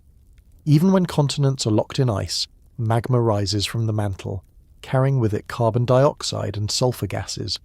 Carbon dioxide, unlike methane, is a weaker greenhouse gas, but it is still effective when allowed to accumulate. During glaciations, weathering of rocks slows dramatically. Normally chemical weathering consumes carbon dioxide, locking it into carbonate rocks. But when the continents are sealed under kilometres of ice, weathering halts. Volcanoes continue to exhale carbon dioxide unchecked, and over millions of years the concentration in the atmosphere builds. Eventually enough accumulates to overwhelm the cooling feedback of the ice, trapping heat and starting a slow thaw. In the Rhyacian, this process likely repeated more than once. The record suggests a series of glaciations and interglacial thaws, as oxygen levels rose unevenly and volcanic gases cycled between build-up and drawdown. Each thaw would have released torrents of meltwater into the oceans, carrying with it freshly eroded minerals, trace metals and nutrients. The chemistry of the seas changed violently. Oxygenated surface waters mixed with deep anoxic reservoirs rich in dissolved iron and sulfur. The result was pulses of chemical precipitation, iron formations, sulfur minerals, and other deposits that record the instability of the oceans. These chemical shifts were toxic to many organisms, particularly those adapted to stable anoxic conditions. But at the same time, they opened ecological niches for lineages capable of tolerating or exploiting the new chemistry. The Rhyacian oceans were neither uniform nor stable. They were stratified, with oxygenated layers on top and anoxic depths below. The mixing of these layers during glacial melt events could have released clouds of hydrogen sulfide, a gas poisonous to nearly all forms of life. Episodes of eugonia, sulfidic conditions in the oceans, may have stressed surviving microbes, forcing further adaptation. It is a reminder that the Great Oxidation was not a single step, but a drawn-out series of upheavals, with each pulse of oxygen producing both opportunities and crises. Continental growth also played a role in this dynamic. During the Rhyacian, large continental blocks such as the Supercontinent Columbia were assembling. These growing land masses altered patterns of weathering and ocean circulation. Their assembly may have helped deliver phosphorus into the seas, fertilizing microbial growth and reinforcing cycles of productivity and oxygen release. But larger continents also meant more ice sheets during glaciations, further reflecting sunlight and deepening freezes. The tug-of-war between biology, geology and climate was constant, and Earth oscillated between frozen and thawed states. Life during this time was microscopic, but not passive. Cyanobacteria continued to spread, pumping out oxygen even as it triggered planetary crises. Other microbes clung to anoxic niches, metabolizing sulfur and iron in the shadows of their oxygen-producing cousins. The ecological pressure was intense. Many anaerobic lineages likely perished or retreated permanently into extreme environments where oxygen could not penetrate. Yet this adversity may have spurred innovation. Some researchers suggest that the origins of aerobic respiration, using oxygen to efficiently extract energy from organic molecules, emerged under these conditions. If so, then the struggle to survive oxygen's toxicity gave rise to one of the most powerful metabolisms life has ever invented. The glacial episodes of the Rhyacian also remind us how fragile planetary climates can be. A change in atmospheric gases, driven by microbes too small to see, was enough to plunge Earth into ice. Volcanoes hidden deep in the crust were enough to thaw it again. The balance between freezing and thawing was not a contest between equals, but a dance of feedback loops, each tipping the planet one way or the other. To imagine this is to realize how thin the margin of habitability can be. By the close of the Rhyacian, around 2.05 billion years ago, Earth had emerged from its first great ice ages. Oxygen was now a permanent part of the atmosphere, though levels fluctuated wildly. The climate was unstable, the oceans chemically restless, but the trajectory was set. The planet had crossed into a new regime where biology and atmosphere were forever entangled. Life had begun to reshape not just its environment, but the climate system itself. The haunting question left by the Rhyacian is whether these freezes nearly extinguished life altogether. Did the snowball conditions drive biology to the brink, leaving only scattered survivors in vents and fractures? Or was life never truly at risk, finding abundant refuges beneath the ice? We do not know. The rocks are ambiguous. They preserve traces of glaciers and oceans, isotopes and minerals, but they do not tell us whether the biosphere was thriving or gasping. What is clear is that from this crucible life continued. Fire fought ice, and Earth emerged altered but alive. What happens when the sky falls? To answer this, we step into the Orosirian, between 2.05 and 1.8 billion years ago, an age when Earth was struck by one of the greatest impacts in its history, and when continents collided to raise mountain belts that would endure for eons. The Siderian and Rhyacian had left the world altered, with oxygen a permanent feature of the atmosphere and glaciations showing the fragile balance of climate. By the Orosirian, Earth's surface was reshaped by forces both cosmic and internal, giant meteorites falling from the sky and tectonic plates grinding against each other. The most dramatic of these events was the Vredefort impact. Around 2.02 billion years ago, a massive asteroid or protoplanetary fragment slammed into what is now South Africa. Estimates suggest it was at least 10 kilometers across, perhaps larger. The energy released was orders of magnitude beyond any volcanic eruption or earthquake. The impact excavated a crater almost 300 kilometers wide, though erosion and tectonics have since buried and warped its original shape. What remains is the Vredefort Dome, a geological scar that still ranks as the largest verified impact structure on Earth. To imagine this event is almost impossible. A fireball brighter than the sun, shockwaves tearing through crust, tsunamis sweeping across oceans, and ejecta raining down around the globe. Entire regions would have been incinerated instantly, while others were buried under debris and molten rock. The atmosphere would have filled with dust, aerosols, and perhaps even vaporized ocean water. Climate may have swung wildly in the aftermath, cooling as sunlight was blocked, then heating as greenhouse gases accumulated. For microbes already adapting to an oxygenated and unstable world, this was yet another crisis layered onto the others. But impacts are not only destructive, they stir the crust, redistribute materials, and create hydrothermal systems as fractured rocks interact with circulating water. Some researchers suggest that the Vredefort impact may have generated vast hydrothermal networks that persisted for millions of years, offering refugees and chemical playgrounds for microbial communities. In this way, catastrophe also created opportunity. Life's resilience is measured not only in its ability to survive, but in its talent for exploiting the niches disasters leave behind. Beyond the sky's fury, the Orosirian was also a time of tectonic drama. Continents, which had been forming and stabilizing throughout the Archean and Paleoproterozoic, began colliding in earnest. The assembly of supercratons produced mountain belts on scales never seen before. In North America, the trans-Hudson orogeny stitched together large portions of the continent. In other regions, such as West Africa, India, and South America, similar collisions were underway. These orogenies created the first true mountain chains of global scale, precursors to ranges like the Himalayas that would rise billions of years later. The building of mountains had profound consequences for the surface environment. Elevated terrains weather rapidly, delivering nutrients into rivers and oceans. Phosphorus and other minerals washed off the rising highlands, fertilizing microbial life in shallow seas. At the same time, mountain building sequestered carbon dioxide as weathered rocks bound carbon into sediments. This interplay of uplift, weathering and climate became a repeating theme in Earth's history. In the Orosirian, we see one of the earliest full expressions of this cycle. The continents themselves, now larger and more stable, began to assemble into recognizable supercontinents. While the details are debated, configurations such as the proto-supercontinent Columbia may have been emerging in this window of time.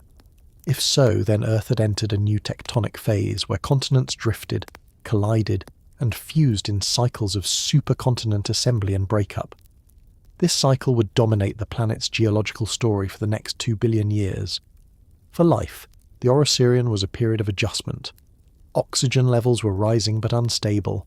Oceans oscillated between oxygenated and anoxic conditions, and impacts and tectonics created bursts of environmental change. Microbial ecosystems adapted to shifting chemistries, diversifying into lineages that could tolerate oxygen, and others that retreated to anoxic refuges.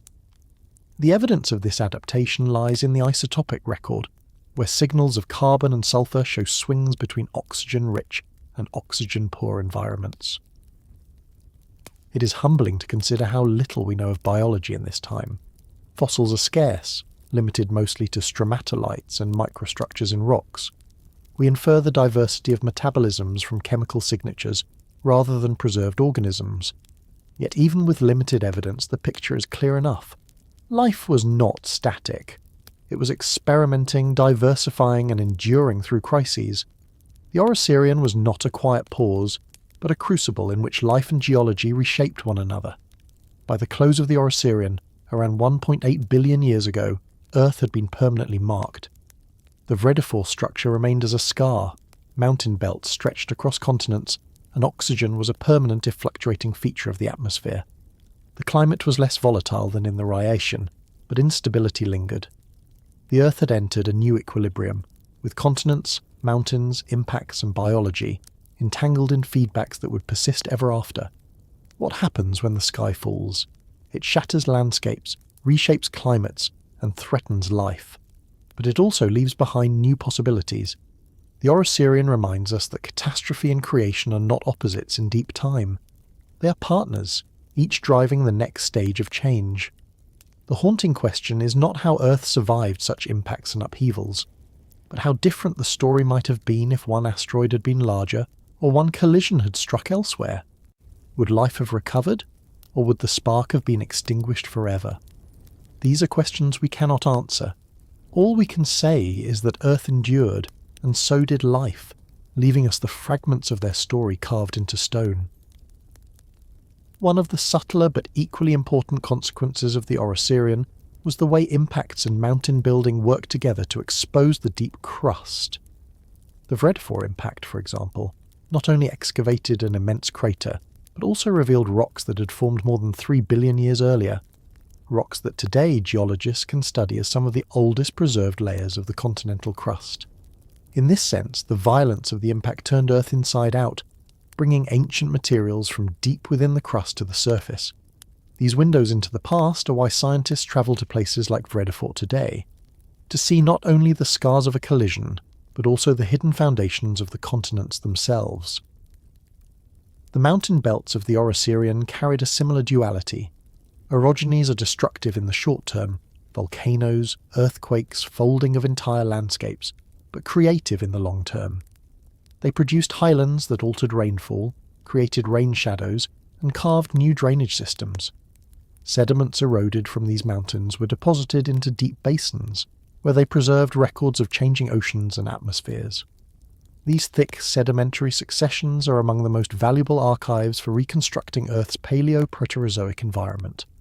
Without mountain building, we would lack these books of stone in which much of the early story of life and oxygen is written. Volcanism tied to these orogenies also played its role. The collision of continental blocks triggered magmatism that pumped fresh gases into the atmosphere and delivered trace metals to the oceans. Molybdenum, nickel, and copper became more available in seawater, all of them essential cofactors for enzymes that microbes use. This quiet geochemical enrichment may have underpinned new metabolic pathways, giving life tools it had not previously possessed. It is a reminder that the emergence of complex biochemistry was not purely biological. It was also fed by tectonics and volcanism, delivering the right ingredients into circulation. The Orosirian is also the time when we first see convincing evidence of large sedimentary basins filled with red beds, rocks stained by iron oxides. These indicate not only that oxygen had reached the atmosphere, but that it was stable enough in some intervals to rust continental sediments. They mark a world where the Great Oxidation Event was no longer a single pulse, but a sustained, if uneven, transformation. Each layer of red sandstone or siltstone is a page in the history of how air became breathable, even if only for future life that did not yet exist. All of this, the asteroid impacts, the mountain belts, the enrichment of oceans, the staining of sediments, illustrates how interconnected Earth systems had become by the Orosirian. No event stood alone. Cosmic debris striking the surface influenced crustal geology. Crustal geology influenced nutrient delivery. Nutrients shaped microbial metabolisms. Those metabolisms altered the air, and the air in turn fed back on climate and erosion. The Orosirian was not just an age of impacts and mountains. It was a demonstration that Earth had become a fully integrated system, where the sky, the crust, the oceans, and the biosphere could no longer be disentangled. Can land masses already form a puzzle this early? That is the question of the Statherian, a period stretching from 1.8 to 1.6 billion years ago, when Earth assembled its first true supercontinent, a landmass we call Columbia. The name is modern, but the idea is ancient. Separate cratons and fragments that had grown throughout the Archean and Paleoproterozoic fused into a coherent whole, a continental giant stitched together by belts of mountains. The existence of Columbia is inferred from rock patterns spread across what are now distant continents. When geologists match these pieces, they see sutures and seams that line up like an immense puzzle, fragments that once touched before being scattered again. To imagine Columbia is to imagine a world where most of Earth's continents were united, a world where the face of the planet was dominated not by isolated cratons, but by a sprawling, continuous landmass.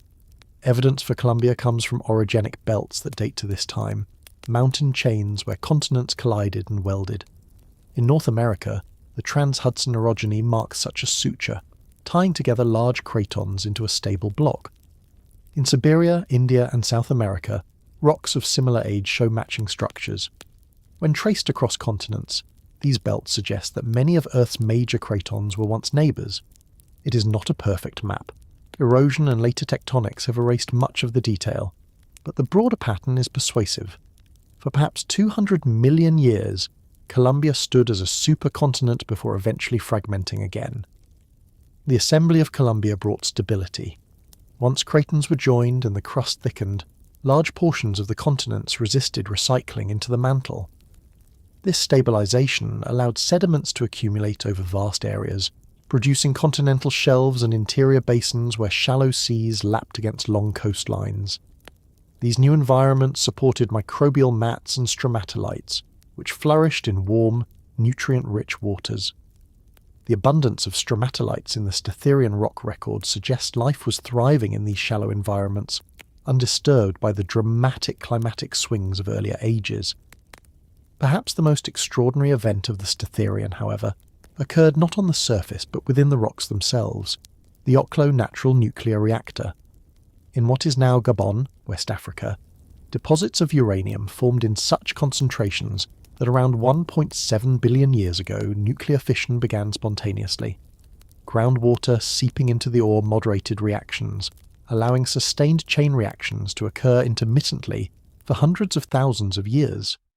This was nuclear power long before humans discovered it. The Oklo reactors left behind distinct isotopic signatures that geologists study today, a reminder that natural processes can achieve what we often think of as purely technological feats. The fact that such a reactor could operate naturally was only possible in an oxygenated world, since uranium must be soluble and concentrated by water to accumulate. The Oklo phenomenon is thus a direct consequence of the Great Oxidation Event, linking microbial photosynthesis to nuclear fission in the deep crust. Columbia's vast size also influenced global climate and chemistry. Supercontinents reduce the amount of coastline relative to area, which can limit shallow marine habitats. They alter ocean circulation, concentrating heat and nutrients differently than smaller scattered continents. Their presence at certain latitudes affects planetary albedo, reflecting more or less sunlight depending on whether land or ocean dominates the equatorial zone. In Columbia's case, evidence suggests that it stretched across equatorial and tropical latitudes, likely influencing global circulation patterns in ways we cannot fully reconstruct. The tectonic assembly of Columbia also drew down carbon dioxide through mountain building and weathering. As ranges rose and eroded, fresh rock surfaces reacted with atmospheric carbon dioxide, binding it into carbonates and reducing greenhouse warming. Combined with the still dim sun, this may have made Earth cooler and more stable than before. The climate of the Statherian appears less volatile than that of the Rhyacian, perhaps because the presence of a large supercontinent helped regulate feedbacks between weathering, greenhouse gases, and temperature.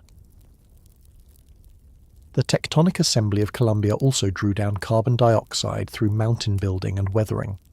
As ranges rose and eroded, fresh rock surfaces reacted with atmospheric carbon dioxide, binding it into carbonates and reducing greenhouse warming. Combined with the still dim sun, this may have made Earth cooler and more stable than before. The climate of the Statherian appears less volatile than that of the Rhyacian, perhaps because the presence of a large supercontinent helped regulate feedbacks between weathering, greenhouse gases, and temperature.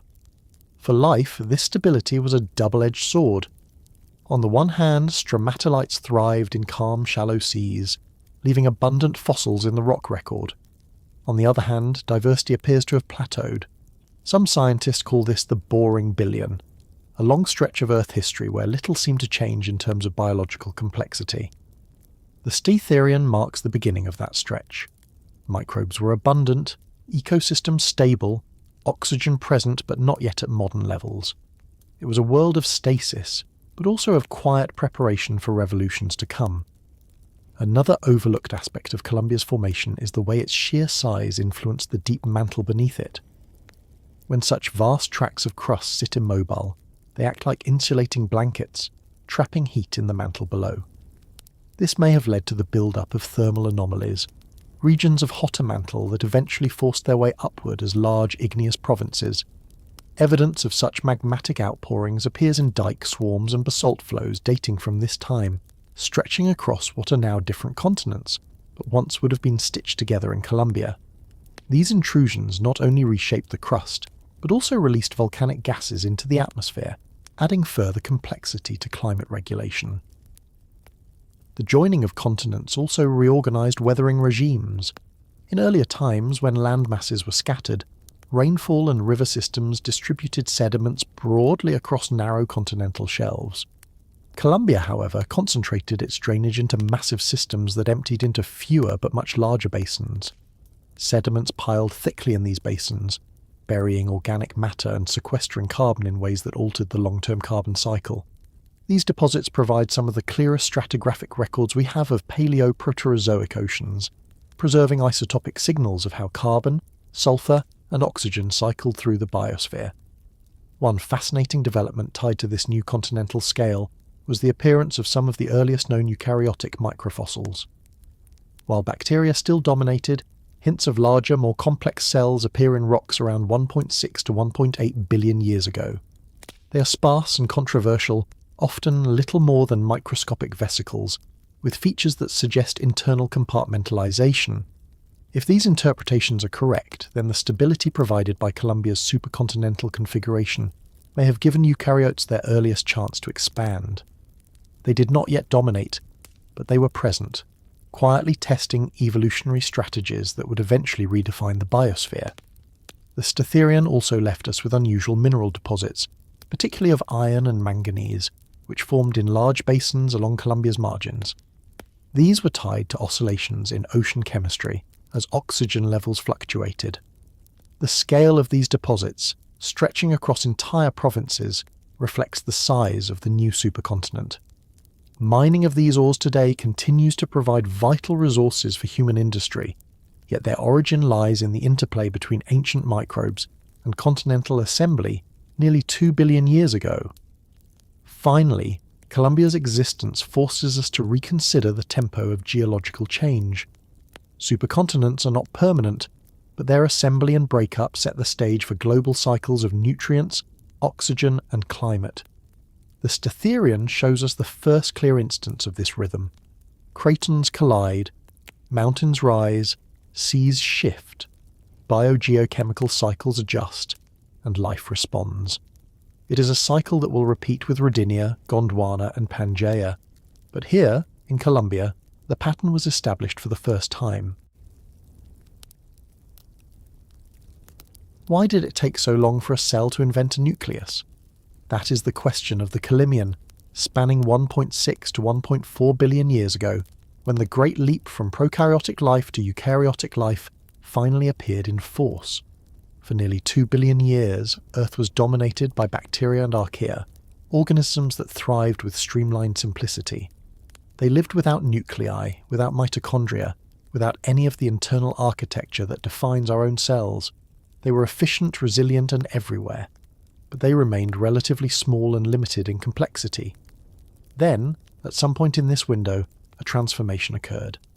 A new kind of cell appeared, one with a nucleus to hold its genetic material, and compartments to separate functions. This was the birth of the eukaryotes, and it changed the trajectory of life forever. The emergence of eukaryotes was not inevitable. It required a remarkable event, or perhaps a series of them known as endosymbiosis. In its simplest description, one cell engulfed another, and instead of digesting it, the two formed a partnership. The engulfed cell became an organelle, an internal component that specialized in a task. The most famous example is the origin of mitochondria, the powerhouses of eukaryotic cells, which evolved from free-living bacteria. Mitochondria retain their own DNA, a genetic fossil that still testifies to their independent ancestry. A similar story lies behind chloroplasts, the organelles of photosynthesis in plants and algae, though they evolved somewhat later. Endosymbiosis was not just cooperation, it was a merger that permanently fused lineages. The nucleus itself was another leap. In prokaryotes, DNA floats freely in the cytoplasm, a tangle of genetic instructions continually exposed to the chemical reactions of the cell. In eukaryotes, the DNA is enclosed in a membrane, protected and organized. This allowed for more sophisticated regulation of genes, more control over when and how proteins were produced, and greater potential for complexity. With a nucleus came the capacity to handle larger genomes, which in turn allowed more elaborate cellular machinery. The invention of the nucleus was less dramatic than the invention of mitochondria, but in evolutionary terms it was just as transformative. Why did it take so long for this to happen? Life had existed for over 2 billion years before the first eukaryotes. Perhaps the conditions were finally right. Oxygen levels had stabilized enough to support aerobic metabolism, which gave mitochondria their advantage. Nutrients supplied by continental weathering may have allowed cells to grow larger, experimenting with internal complexity. Perhaps the right symbiotic partnerships were simply rare. dependent on chance encounters that finally aligned. We cannot know for certain. The fossil record of microbes is faint, and molecular clocks offer only broad estimates. What we do know is that by the Calymmian, eukaryotes had arrived, and the biosphere would never be the same. Fossil evidence supports this timing. Microfossils from the Calymmian show cells larger than typical bacteria, with structures that resemble walls, spines, and internal compartments.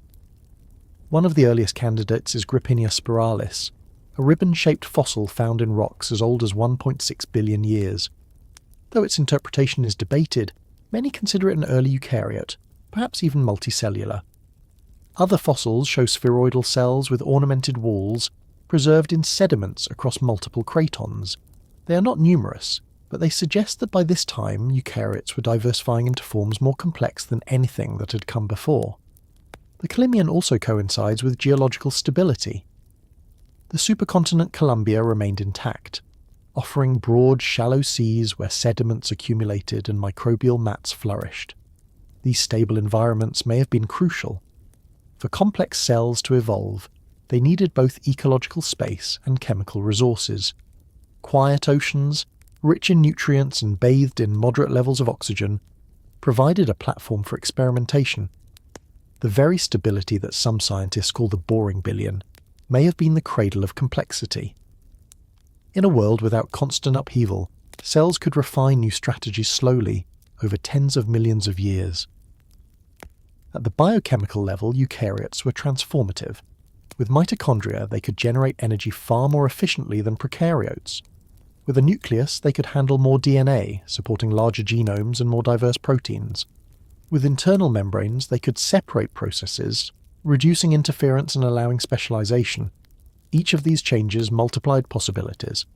Eukaryotes were still single-celled, but they had laid the groundwork for multicellularity, for differentiation, and eventually for the evolution of plants, animals, and fungi. It is easy to overlook how radical this was. For billions of years, life had been constrained to small, simple forms. Suddenly, cells could grow larger, build structures, and interact in new ways. The invention of the nucleus and the adoption of symbiosis were like upgrading from stone tools to an industrial workshop. They did not guarantee complexity, but they made it possible. By the end of the Calymmian, around 1.4 billion years ago, eukaryotes were present in multiple forms across the globe. They were still rare compared to bacteria, and they did not yet dominate ecosystems. But their presence marked a new chapter. The puzzle of life had gained new pieces that could be combined in ways prokaryotes could never achieve. The haunting question is why this leap occurred only once, or at least why only one lineage of eukaryotes survived. If endosymbiosis was possible, why did it not happen repeatedly? Was it such an improbable event that it nearly failed to occur at all? Or were there other experiments that left no trace, lost to extinction? We may never know. What we can say is that when the nucleus arrived, life crossed a threshold it would never retreat from. One of the subtler consequences of the arrival of eukaryotes was ecological reshaping. Until now, bacterial mats and stromatolites had been the dominant architects of shallow seas. Their layered growth produced reefs of stone, steady but largely uniform. The introduction of eukaryotes began to disturb that order. Larger cells with more flexible metabolisms interacted differently with their surroundings. They grazed, filtered, and shaded. They may even have begun to prey on smaller bacteria, initiating an ecological arms race that altered microbial landscapes. Stromatolite abundance, which had peaked earlier, began to decline gradually through this billion-year interval. It was not disappearance, but a slow reduction, as new players entered the stage and disrupted the quiet monopoly of prokaryotic mats. The internal complexity of eukaryotic cells also created new possibilities for cooperation. Whereas bacteria often lived in dense colonies but remained individually similar, eukaryotes could begin experimenting with differentiation. Some evidence suggests that simple colonial eukaryotes, perhaps with cells performing slightly different roles, already existed in this window. If so, this would have been the faint beginning of multicellularity, an idea that would later explode into the great diversifications of the Neo-Proterozoic. The Calymmian does not yet show large organisms, but it may contain the first whispers of them. Another important shift was in the cycling of trace metals. With oxygen present in the oceans, albeit at low concentrations, elements like molybdenum and copper became more soluble.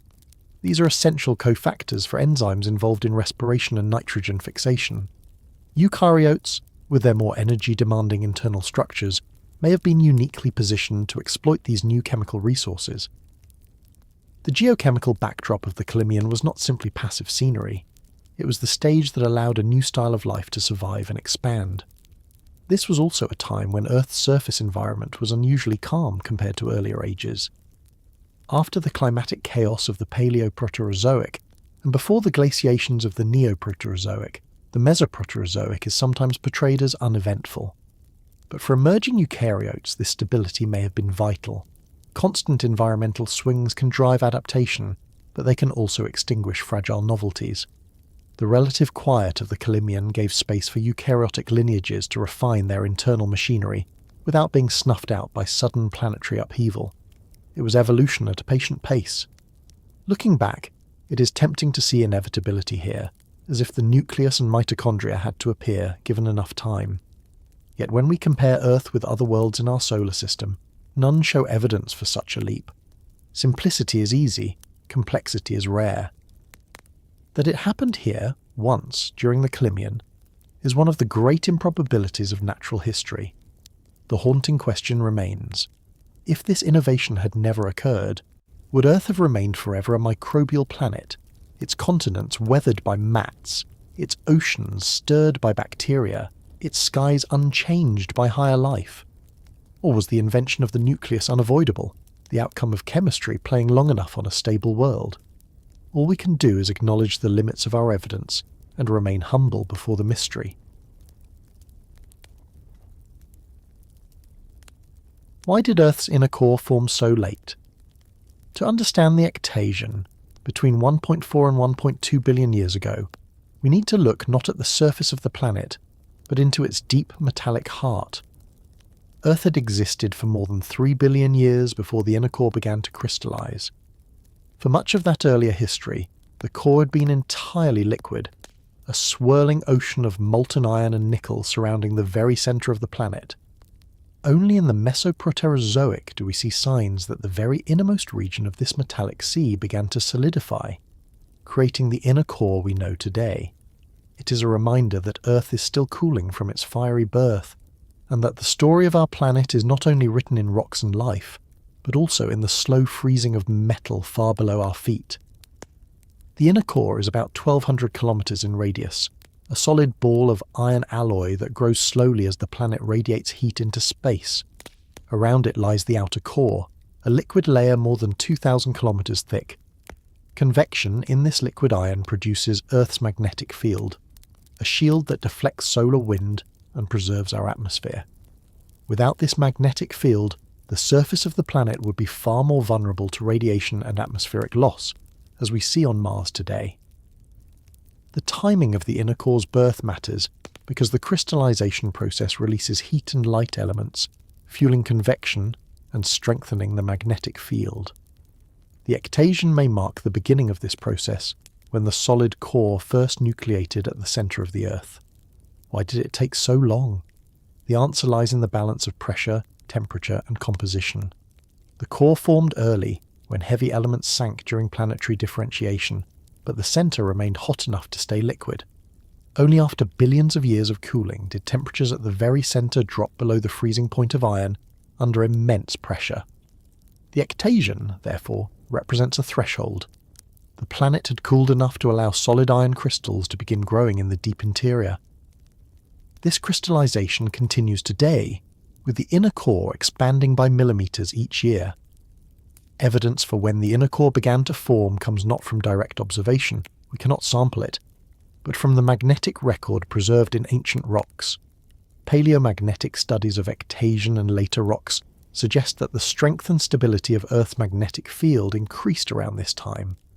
Before the inner core, the dynamo in the liquid outer core may have been weaker and more chaotic. With the release of latent heat and light elements from crystallization, convection intensified, producing a more robust and long-lived magnetic shield. This strengthened field may have had profound consequences for the surface, providing more reliable protection against solar radiation and stabilizing atmospheric escape.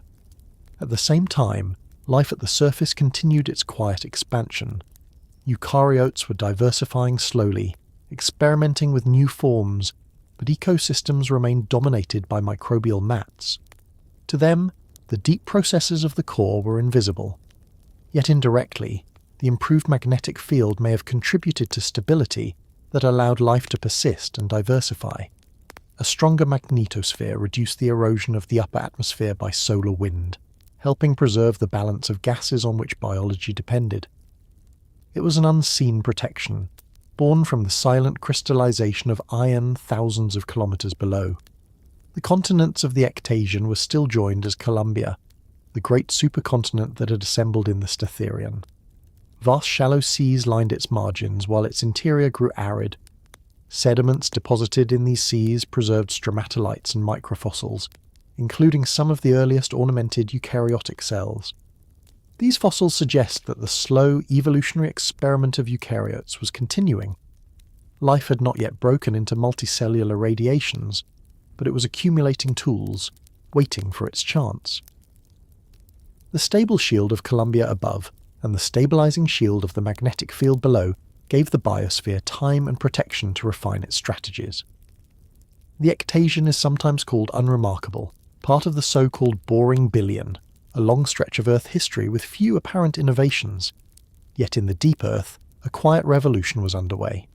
The birth of the inner core was not visible at the surface, but it reshaped the geodynamo and set the stage for billions of years of magnetic protection.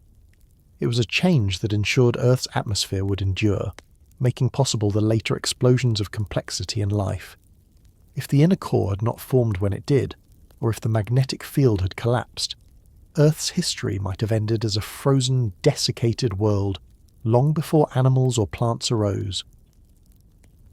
By the end of the Ectasian, around 1.2 billion years ago, the inner core was still small, but growing. The magnetic field was stronger and more stable than before. The continents were weathering, the seas still hosted microbial mats, and eukaryotes lingered in the background, slowly expanding.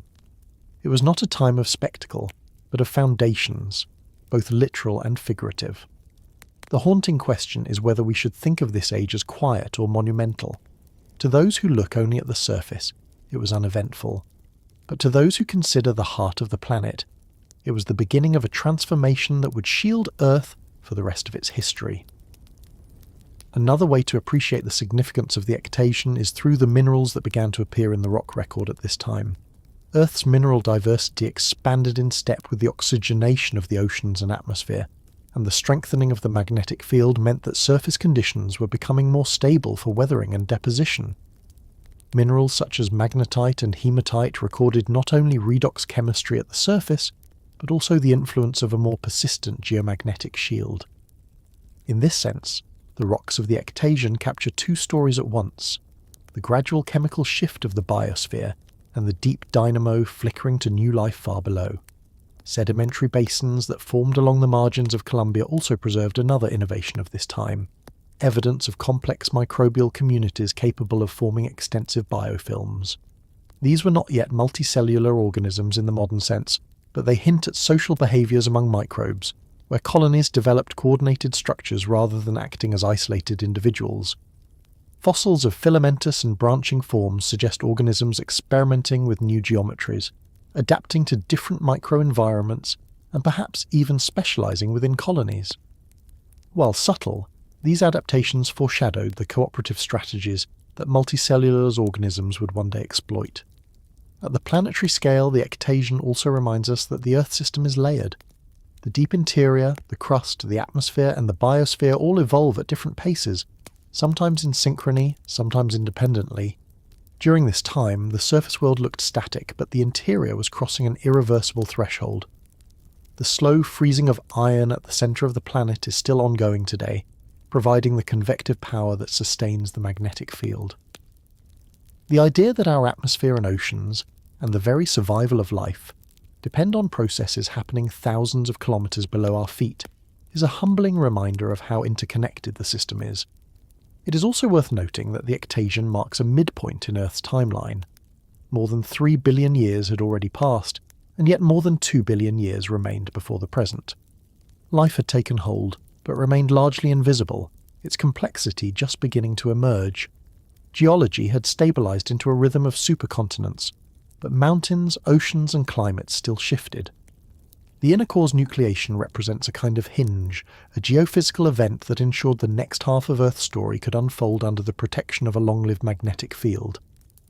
Without it, later chapters, the rise of multicellular life, the colonization of land, even our own existence, might never have been written. Seen this way, the Ectasian is not boring at all. It was the quiet moment when Earth secured its long-term habitability, the slow crystallization of a hidden shield. We measure this event in isotopes and magnetic signatures, but what it meant for the biosphere was stability, continuity, and the chance for evolution to keep experimenting. The haunting thought is how easily it could have been otherwise. If the core had cooled more slowly, if convection had failed, Earth might have followed the fate of Mars, a planet with oceans lost, atmosphere stripped, and life's story cut short. Instead, the inner heart solidified, and the stage remained open for the drama still to come. Was sex just another microbial experiment? To answer that, we step into the Stenian, a period stretching from 1.2 to 1.0 billion years ago. For most of Earth's story so far, life had survived by dividing itself in the simplest way, a single cell splitting into two. This asexual reproduction was efficient and reliable, a method that required no partners and no waiting. But in the Stenian we find evidence of something radically new, something that introduced variation, recombination, and complexity into the very heart of evolution. This is the time of Bangiomorpha pubescens, the earliest known eukaryote to show clear evidence of sexual reproduction. It was not a towering tree or a complex animal. It was a red alga, microscopic and filamentous, preserved in fossilized mats from Canada's Arctic. Yet, in its delicate branching filaments lies one of the most transformative steps in the history of life. The fossil record of the Stenian is sparse, but Bangiomorpha is unusually well preserved in the Shaler supergroup on Baffin Island. These fossils, dated to about 1.04 billion years ago, show structures consistent with differentiated cells in branching filaments, as well as evidence for spore formation. Most importantly, they exhibit patterns that suggest both asexual and sexual reproduction. In some specimens, cells appear to have divided clonally, producing identical offspring as prokaryotes had done for billions of years. In others, however, the structures hint at gametes, specialized cells that fuse to create new individuals with recombined genetic material. If this interpretation is correct, then by the Stenian, life had invented sex. Why does this matter? Asexual reproduction creates clones. It is efficient, but it limits variation. Genetic mutations accumulate, but slowly, and harmful ones can be difficult to purge. Sexual reproduction, in contrast, reshuffles the genetic deck each generation. It allows organisms to combine traits, to hide deleterious mutations, and to generate new variations for natural selection to act upon. In evolutionary terms, sex is both messy and brilliant. It sacrifices the speed of clonal division for the long-term advantage of adaptability. The fact that it appeared so early in the history of eukaryotes suggests that it conferred benefits large enough to outweigh its costs. Bangiomorpha was also significant because it shows the first clear evidence of multicellularity with differentiation. The filaments were not just strings of identical cells. Some cells specialized for reproduction, others for structure. This division of labour was a small step, but an essential one. Multicellularity requires cooperation, and cooperation often begins with reproductive specialization. To see it happening in red algae more than 1 billion years ago suggests that multicellular strategies were already being tested long before animals or plants appeared. The environment of the Stenian was stable compared to earlier ages. The Supercontinent Columbia still dominated, though it was beginning to fragment. Shallow seas spread across continental margins, bathed in sunlight and nutrients from weathering land masses. Oxygen levels were higher than in the Eoarchean, though still lower than today, creating layered oceans where microbial mats, cyanobacteria, and eukaryotic algae all shared space. In such conditions, competition would have been intense. The ability to reproduce sexually, generating new genetic combinations, may have offered an edge in crowded ecosystems. Even at microscopic scales, the evolutionary race favoured those who could innovate. The appearance of sex also implies something profound about the tempo of evolution. For billions of years, life remained simple, and then within a relatively narrow window of geological time, it acquired nuclei, mitochondria, and sexual reproduction. Each step built on the last, compounding the potential for complexity. In hindsight, it seems like a rapid acceleration, though in human terms it still spanned hundreds of millions of years. Yet compared to the 3 billion years of microbial stasis before, the Mesoproterozoic represents a burst of experimentation that set the stage for the Neoproterozoic and the eventual rise of animals. We must be cautious, however. Not all scientists agree on the interpretation of Bangiomorpha. Fossils are fragmentary, and the evidence for sex is indirect. Some argue the structures could be explained by asexual processes or by convergent forms unrelated to modern red algae. The debate continues, and humility is necessary. What we can say is that by around 1 billion years ago, eukaryotes were branching into new strategies, and sexual reproduction was either already established or very near to its origin. The transition was underway. By the end of the Stenian, around 1.0 billion years ago, Earth was populated by a mixture of microbial mats, cyanobacteria, and eukaryotic algae, experimenting with new ways to reproduce and organize. Mountains rose as Columbia gave way to Rhydinia, basins filled with sediments, and shallow seas nurtured the slow diversification of complex cells. The haunting question is why sex, once it appeared, became nearly universal among eukaryotes. Was it simply too advantageous to ignore, or did lineages without sex fade quietly into extinction, leaving no descendants to tell their tale? Whatever the answer, the Stenian left us with the first fossil evidence of an act that reshaped evolution, the fusion of two cells to create something new. Another way to grasp the importance of the Stenian is to look at what sexual reproduction did to the pace of genetic change. Asexual lineages, though successful, are bound by what biologists sometimes call Muller's ratchet, the slow, irreversible accumulation of harmful mutations. Without recombination, once a deleterious mutation is fixed in a lineage, it cannot easily be purged. Sexual reproduction, by contrast, allows harmful variants to be shuffled, masked, or eliminated across generations. This meant that for the first time in Earth's history, life had a mechanism not only for creating novelty, but also for cleaning up its own mistakes. In evolutionary terms, it was a strategy that promised longevity. The fossilized traces of Bangiomorpha also invite us to think about what it means for organisms to cooperate. Multicellularity demands sacrifice. Cells that specialize in reproduction depend on others that provide structure or support. In bacteria, where each cell is a self-contained individual, such cooperation is rare. But in red algae, we see the first faint hints of cellular altruism. Some cells gave up their chance to reproduce in order to support the colony as a whole. It is a dynamic that would later become central to the rise of complex life.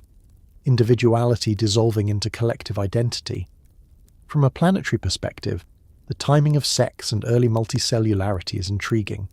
The Stenian sits just before the assembly of the supercontinent Rhydinia, an event that would reshape ocean currents, nutrient cycles, and climate. The oceans of this period were already becoming layered, with oxygenated surface waters and deeper anoxic zones. This stratification created niches where different strategies could thrive. For eukaryotic algae experimenting with sex, the ability to generate variation may have been a way of hedging bets in an environment where conditions could shift subtly but significantly over millennia. It is tempting to think of sex as inevitable, but nothing in biology is certain. Some prokaryotes developed limited forms of gene transfer, such as plasmids or viral exchange, but they never evolved full sexual cycles. In that sense, the rise of sex among eukaryotes was not just a continuation of microbial strategies, but a departure into something qualitatively new. The fact that nearly all eukaryotic lineages today retain some form of sexual reproduction, even those that reproduce asexually most of the time, suggests that once established, it became deeply entrenched. It may have been costly, but abandoning it completely would have meant surrendering long-term adaptability. The Stenian does not offer us dramatic animals or forests, but it gives us something subtler, a new mode of inheritance. It was a turning point where evolution armed itself with the ability to reinvent life generation after generation, rather than relying on chance mutations alone. The haunting thought is that if Bangiomorpha or its kin had not made this leap, evolution might have stalled at microbial mats and simple colonies. Instead, sex became the fuel for future complexity, a quiet revolution carried out in the shallow seas of a billion-year-old world.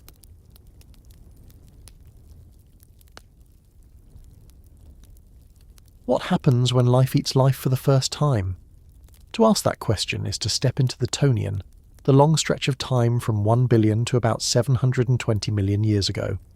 For billions of years before this age, life had been busy enough, photosynthesizing, fermenting, oxidizing minerals, building stromatolites and spreading into mats.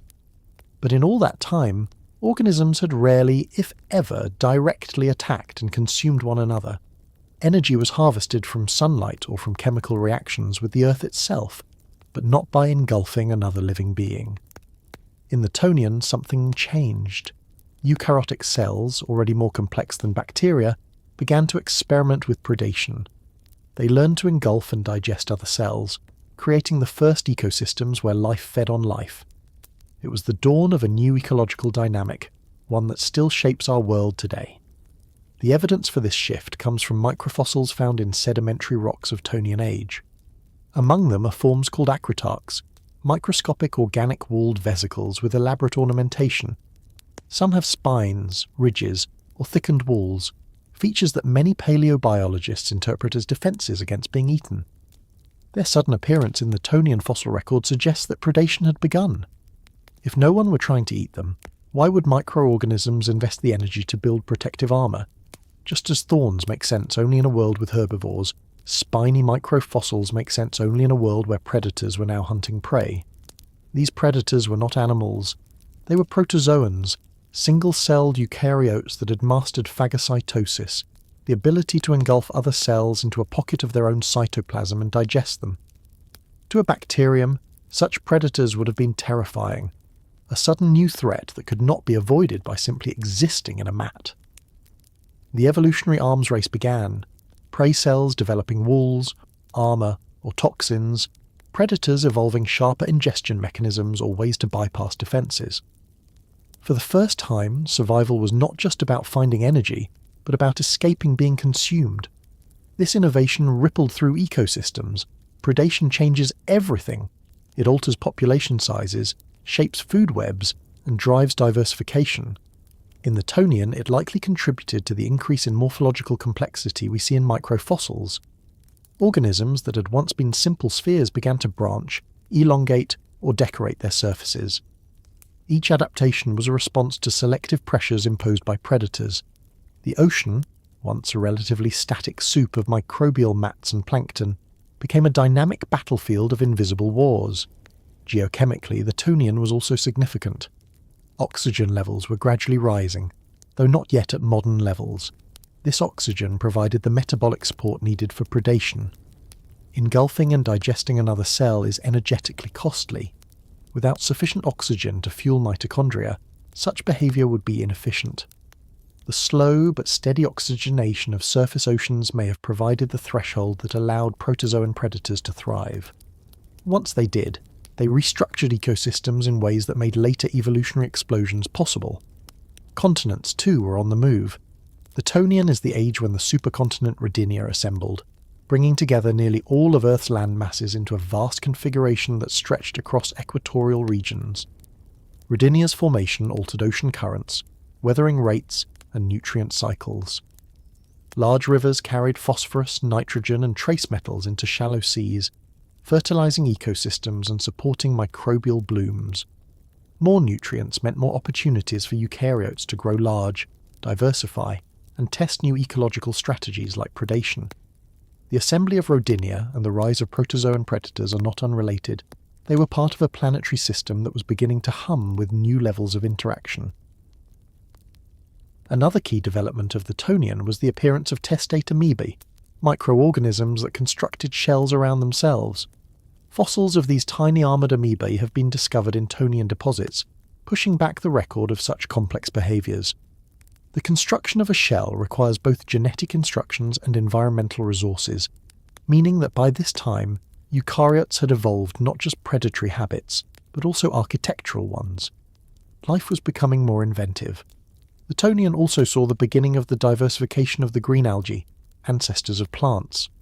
Fossil evidence indicates that they were already experimenting with multicellular structures, branching filaments, and differentiated cells. These algae would eventually give rise to the land plants that transformed Earth's surface, but here in the Tonian, they remained small players in the oceans.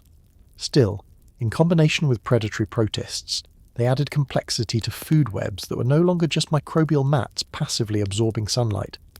To imagine the Tonian Ocean is to imagine a world still dominated by microorganisms, but no longer in a static equilibrium. It was now a world of interactions, of chase and escape, of strategies and counter-strategies. The simplicity of the early biosphere was gone. In its place was a living system where the fates of organisms depended on the actions of others, not just on the chemistry of the environment. By the end of the Tonian, around 720 million years ago, life had been irrevocably changed. Predation had entered the evolutionary equation, and with it, the arms race that would eventually lead to shells, skeletons, mobility, and nervous systems. The haunting question is whether this step was inevitable, or whether Earth could have remained a world of passive mats and photoautotrophs. Was predation the necessary spark for the later explosion of animal life, or was it simply one of many possible paths? We cannot know for certain. But the Tonian gives us our first clear evidence that life was no longer content simply to endure. It was now consuming, competing, and inventing at a new scale. One way to appreciate the scale of change in the Tonian is to think about energy. For billions of years, microbial life had lived on the margins of what chemistry allowed. Sunlight drove photosynthesis. Simple chemical gradients across membranes powered respiration. Nutrients were recycled slowly in mats. But predation opened a new, concentrated source of energy. A living cell was far richer in carbon, nitrogen, and phosphorus than any mineral or dissolved molecule drifting in seawater. To consume another cell was to tap into a dense package of nutrients, a shortcut to growth. This new economy changed the logic of survival. Organisms were no longer just competing for sunlight or dissolved ions. They were competing to avoid being eaten or to become better hunters. The fossil record of the Tonian, though fragmentary, captures this transition in suggestive ways. Acritarchs with spikes and thick walls, testate amoebae with protective shells, and filamentous algae with branching structures all point toward an ecosystem under pressure. These features were not merely decorative. They were investments of energy into protection, signalling that the threat of predation was real enough to justify costly defences. Just as armour and weaponry would later define animal evolution, here we see their microbial equivalents emerging in miniature. The assembly of rodinia also played a role in amplifying these dynamics. Vast continental margins created wide shelves where sunlight penetrated shallow waters, producing fertile zones for algae and cyanobacteria. These blooms provided the biomass that predators needed to thrive. The feedback loop was clear. More nutrients led to more primary production, which supported larger populations, which in turn sustained more predators. For the first time, the oceans may have seen microbial boom and bust cycles where predators temporarily overgrazed prey populations, only to decline themselves until the balance returned. This oscillation, familiar in modern ecosystems, likely had its roots in the Tonian. There is also evidence that the diversification of predators encouraged greater ecological partitioning. Instead of vast mats covering seafloors uniformly, microorganisms began occupying distinct niches, some clinging to mineral grains, others floating in the plankton, still others burrowing into sediments. This spatial complexity created new opportunities for interaction, increasing the richness of early ecosystems. The simple, layered microbial worlds of the Archean and Paleoproterozoic gave way to more textured communities, where behaviour mattered as much as chemistry. Seen in this light, the Tonian was not just a quiet prelude to the more dramatic glaciations of the Cryogenian. It was a crucial turning point where the ecological rules of the biosphere changed. The invention of predation introduced a new dimension to evolution, one that would eventually lead to mobility, sensory systems, and the cascade of innovations we recognise in animals. Yet it began invisibly, in microscopic encounters in the Tonian seas, where a single-celled predator engulfed another cell, and the world was never the same. How do you survive when the planet is encased in ice? That is the question of the Cryogenian, a stretch of time from about 720 to 635 million years ago, when Earth endured some of the most extreme glaciations in its history. The very name of the period means cold-born, and with good reason. Geological evidence from nearly every continent shows deposits of glacial origin sitting at tropical paleolatitudes. Dropstones, large chunks of rock carried by icebergs and dropped into fine marine sediments, are found in places that were near the equator at the time. Carbon isotope anomalies reveal disruptions in the carbon cycle, consistent with massive ice coverage. The picture that emerges is of a world that may have been locked in ice from pole to pole, the so-called Snowball Earth.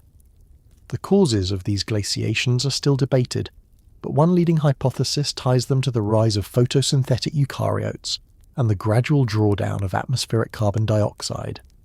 As algae spread in the oceans, they consumed carbon dioxide, sequestering it in organic matter that was buried in sediments.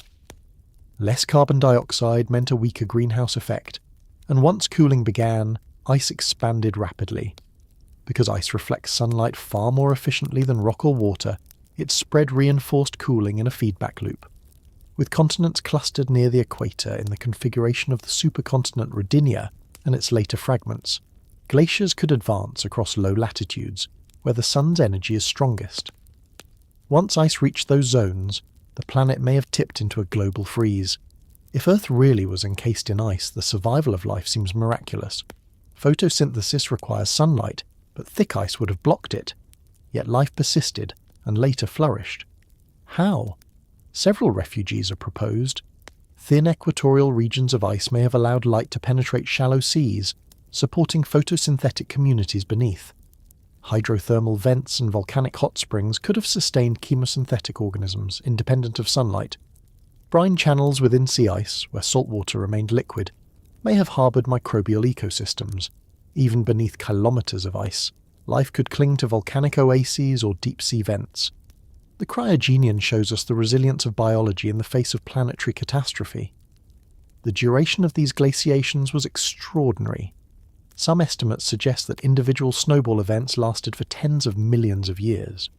The Statherian glaciation, beginning around 720 million years ago, may have persisted for 50 million years. Later, the Marinoan glaciation, ending about 635 million years ago, may have locked the world in ice for another 15 million. These spans are immense, long enough to reshape both the surface of the planet and the course of evolution. When Earth finally thawed, the biosphere emerged into a transformed world. What ended the snowballs? Volcanism provides a likely answer. Even under ice, volcanic outgassing continued, releasing carbon dioxide into the atmosphere. With weathering slowed by ice cover, carbon dioxide accumulated. Eventually, greenhouse warming overcame the reflective cooling of the ice, and the planet thawed catastrophically. The evidence lies in cap carbonates, thick layers of carbonate rock deposited directly on top of glacial sediments. These carbonates suggest a sudden, massive influx of carbon dioxide, ocean acidification, and chemical overshoot after the ice melted. The release from snowball conditions was not gentle. It was a swing from one extreme to another, an Earth lurching between frozen desolation and greenhouse heat. The evolutionary consequences of the Cryogenian are profound. Extreme stress can drive innovation, and many scientists see these glaciations as crucibles for complexity. Populations isolated in refuge may have undergone genetic bottlenecks, accelerating divergence. Predation, already established in the Tonian, would have intensified pressures for defense and innovation in constrained ecosystems. When the ice receded, eukaryotes expanded into newly opened habitats, diversifying rapidly.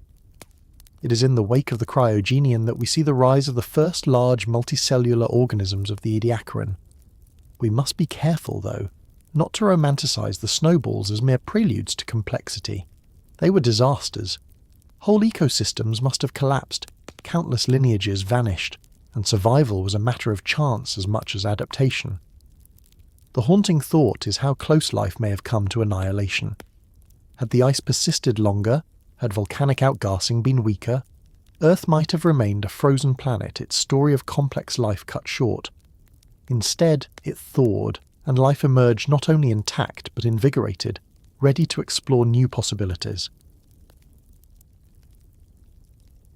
By the end of the Cryogenian, the planet had swung from freeze to thaw, glaciers retreating, seas flooding continental margins, and new chemical regimes sweeping through the oceans. It was a world shaken, reset, and full of opportunity. The question lingers, was the Snowball Earth a catastrophe or a gift? Perhaps both. It was a disaster for many lineages, but it carved out the conditions that allowed the rise of the first animals. In the silence of a frozen planet, the seeds of future complexity were waiting. One of the more subtle consequences of global glaciation was the way it reworked Earth's surface chemistry. With continents covered by ice and erosion slowed, the normal recycling of nutrients into the oceans would have been drastically reduced. Phosphorus, iron, and other key elements that normally washed in through rivers would have been trapped beneath glacial sheets. This nutrient famine likely suppressed productivity, further stressing ecosystems already constrained by darkness and cold. Yet, paradoxically, the end of glaciation may have released a flood of nutrients all at once. As glaciers ground across bedrock and then melted, they delivered fresh mineral powders into the oceans. These glacial fertilizers may have fueled explosive algal blooms in the aftermath of the snowballs, creating new ecological opportunities just as eukaryotic life was poised to expand. Geologists studying Cryogenian strata also point to curious banded iron formations that reappear after being absent for more than 1 billion years. These deposits suggest that during snowball episodes, the oceans became largely anoxic once again, with dissolved iron accumulating in the absence of oxygen. When the ice melted, oxygenated waters returned, oxidizing the iron and depositing it as layered formations. This cycle highlights how intimately tied climate, ocean chemistry, and the biosphere were. The snowballs were not just surface spectacles of ice, they were events that reset redox balances across the entire ocean system. Another clue comes from the isotopic record of sulfur and carbon. Both show unusual fluctuations during the Cryogenian, indicating instability in the global carbon cycle and in microbial metabolisms. These chemical swings point to stressed ecosystems where microbial communities struggled under changing conditions. Sulfur isotope anomalies in particular suggest that sulfate-reducing bacteria continue to operate in restricted environments, even beneath kilometers of ice. The persistence of these microbial metabolisms reminds us that life is adaptable, able to find chemical footholds in the narrowest of niches. The landscape itself would have been unrecognizable. Imagine glaciers extending into equatorial seas, mountains scoured to their cores, and oceans capped by ice stretching horizon to horizon. Volcanic islands may have erupted through the ice, offering pockets of warmth and liquid water around their margins. Beneath the frozen surface, hydrothermal systems continued, pumping energy and chemicals into dark waters. For organisms adapted to such extremes, the Cryogenian was not an interruption, but a new normal. The survival of lineages that later gave rise to animals testifies to the ability of life to withstand unimaginable stress. What makes the Cryogenian especially haunting is its duality. On one hand, it was a global catastrophe that could easily have extinguished much of life. On the other, it may have primed Earth for the great diversification that followed. The glaciers carved landscapes, released nutrients, and forced biology into refuges that fostered innovation. When the planet thawed, it was not the same world. The stage was set for the Ediacaran, when life would, for the first time, break the limits of the microscopic.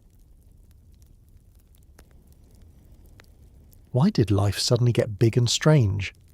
That question belongs to the Ediacaran, the slice of time from about 635 to 541 million years ago. It followed the end of the Cryogenian snowball catastrophes, when glaciers finally melted and seas flooded back across the continents. Out of that long freeze emerged something entirely new. For the first time in Earth's history, organisms left fossils visible to the naked eye, not just microscopic traces. These were the Ediacaran biota, a menagerie of shapes so alien that scientists still argue about what they were. Some resembled fronds or discs pressed into sandstone. Others were quilted, leaf-like impressions without clear heads, limbs or mouths. They were large, some over a metre long, yet often lacked features we associate with animals.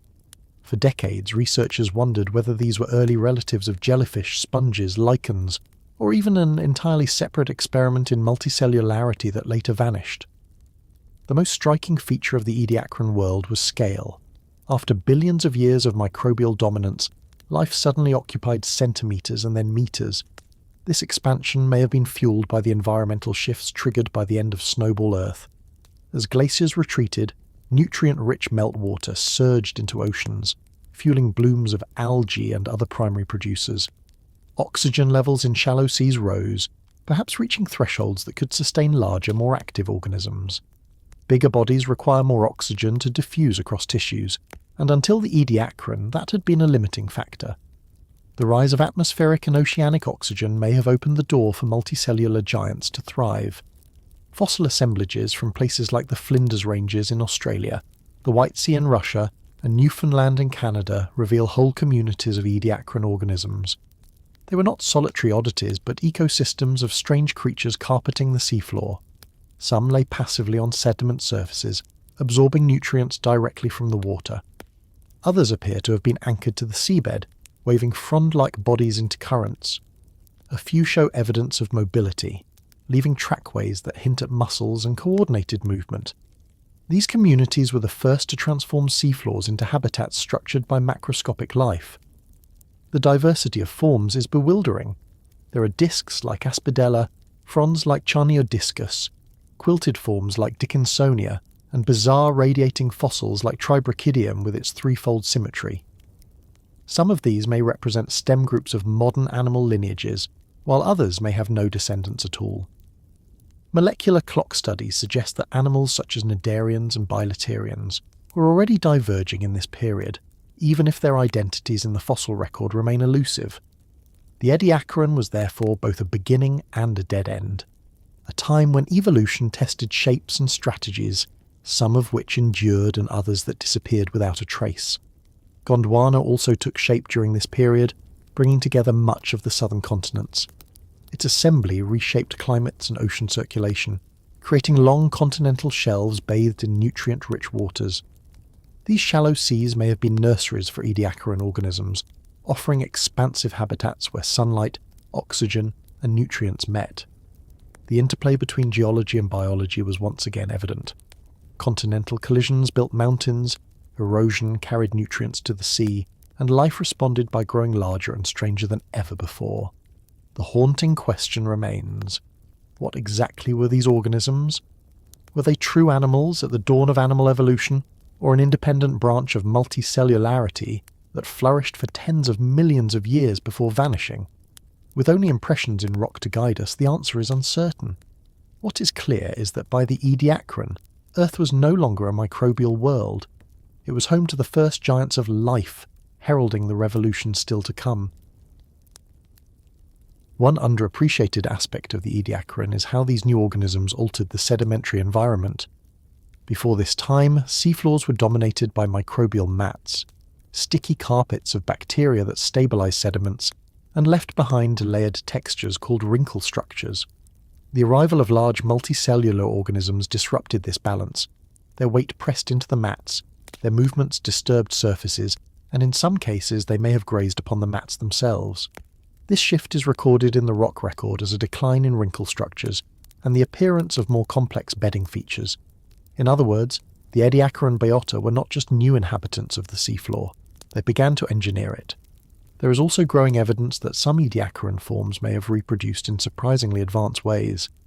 Certain fossils appear in dense clusters, hinting at synchronized reproduction, perhaps even through the release of propagules or spores into the water. Others are found in linear arrangements that suggest budding, where a parent organism produced a line of offspring directly attached. If true, this would mean that strategies for both sexual and asexual reproduction were already being tested at this early stage. These reproductive experiments may have helped Ediacaran organisms spread rapidly across continental shelves, colonising new environments in ways microbes alone had never done. Ecological interactions were also beginning to take shape. The discovery of faint trackways near Ediacaran fossils suggests that some organisms could move across the sediment, perhaps searching for food or avoiding competition. Though these traces are simple, they foreshadow the complex behaviours that would dominate in the Cambrian. Predation, however, remains a debated topic. There is little clear evidence that Ediacaran organisms were actively hunted, but some specimens show signs of damage or partial consumption. Whether this was true predation or simply decay is unclear. Still, the very possibility that these giants may have been preyed upon suggests that food webs were becoming more intricate than ever before. The eventual decline of the Ediacaran biota is another mystery.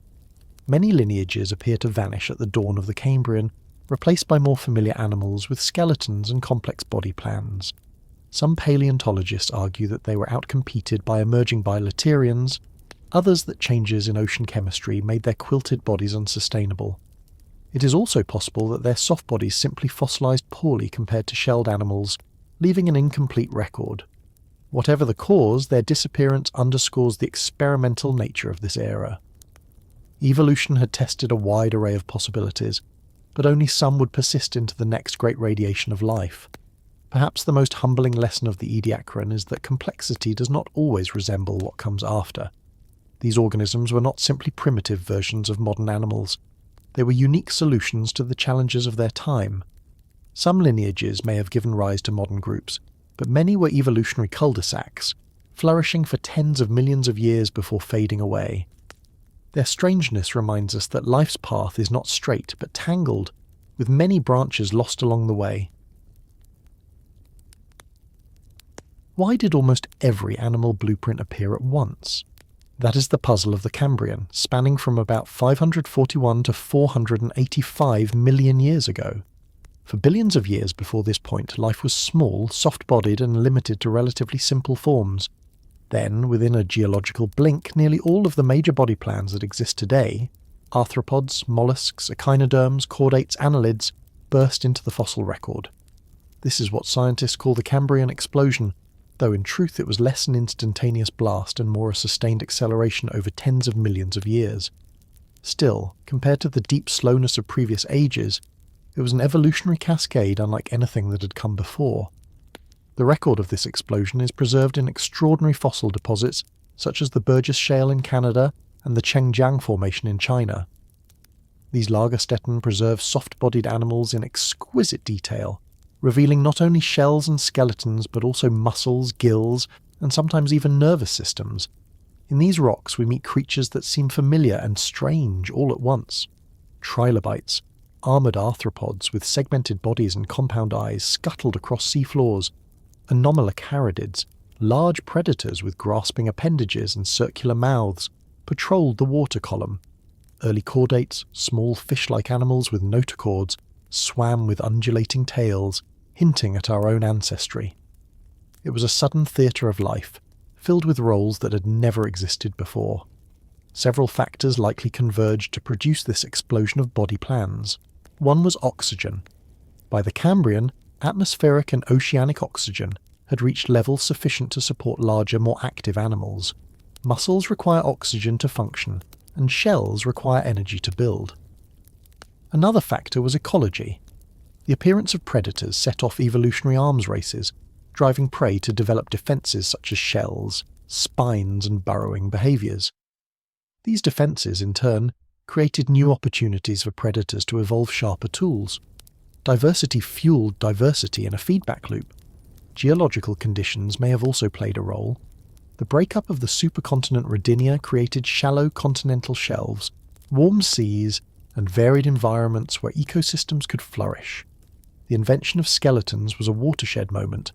Until the Cambrian, most organisms were soft and left little trace. With the evolution of biomineralization, animals began to incorporate calcium carbonate or calcium phosphate into their bodies, building hard shells and exoskeletons. This not only protected them from predators, but also preserved them in the fossil record, creating the apparent suddenness of the Cambrian explosion. Trilobites, brachiopods, and mollusks became common, leaving behind abundant fossils that mark the beginning of modern-style paleontology.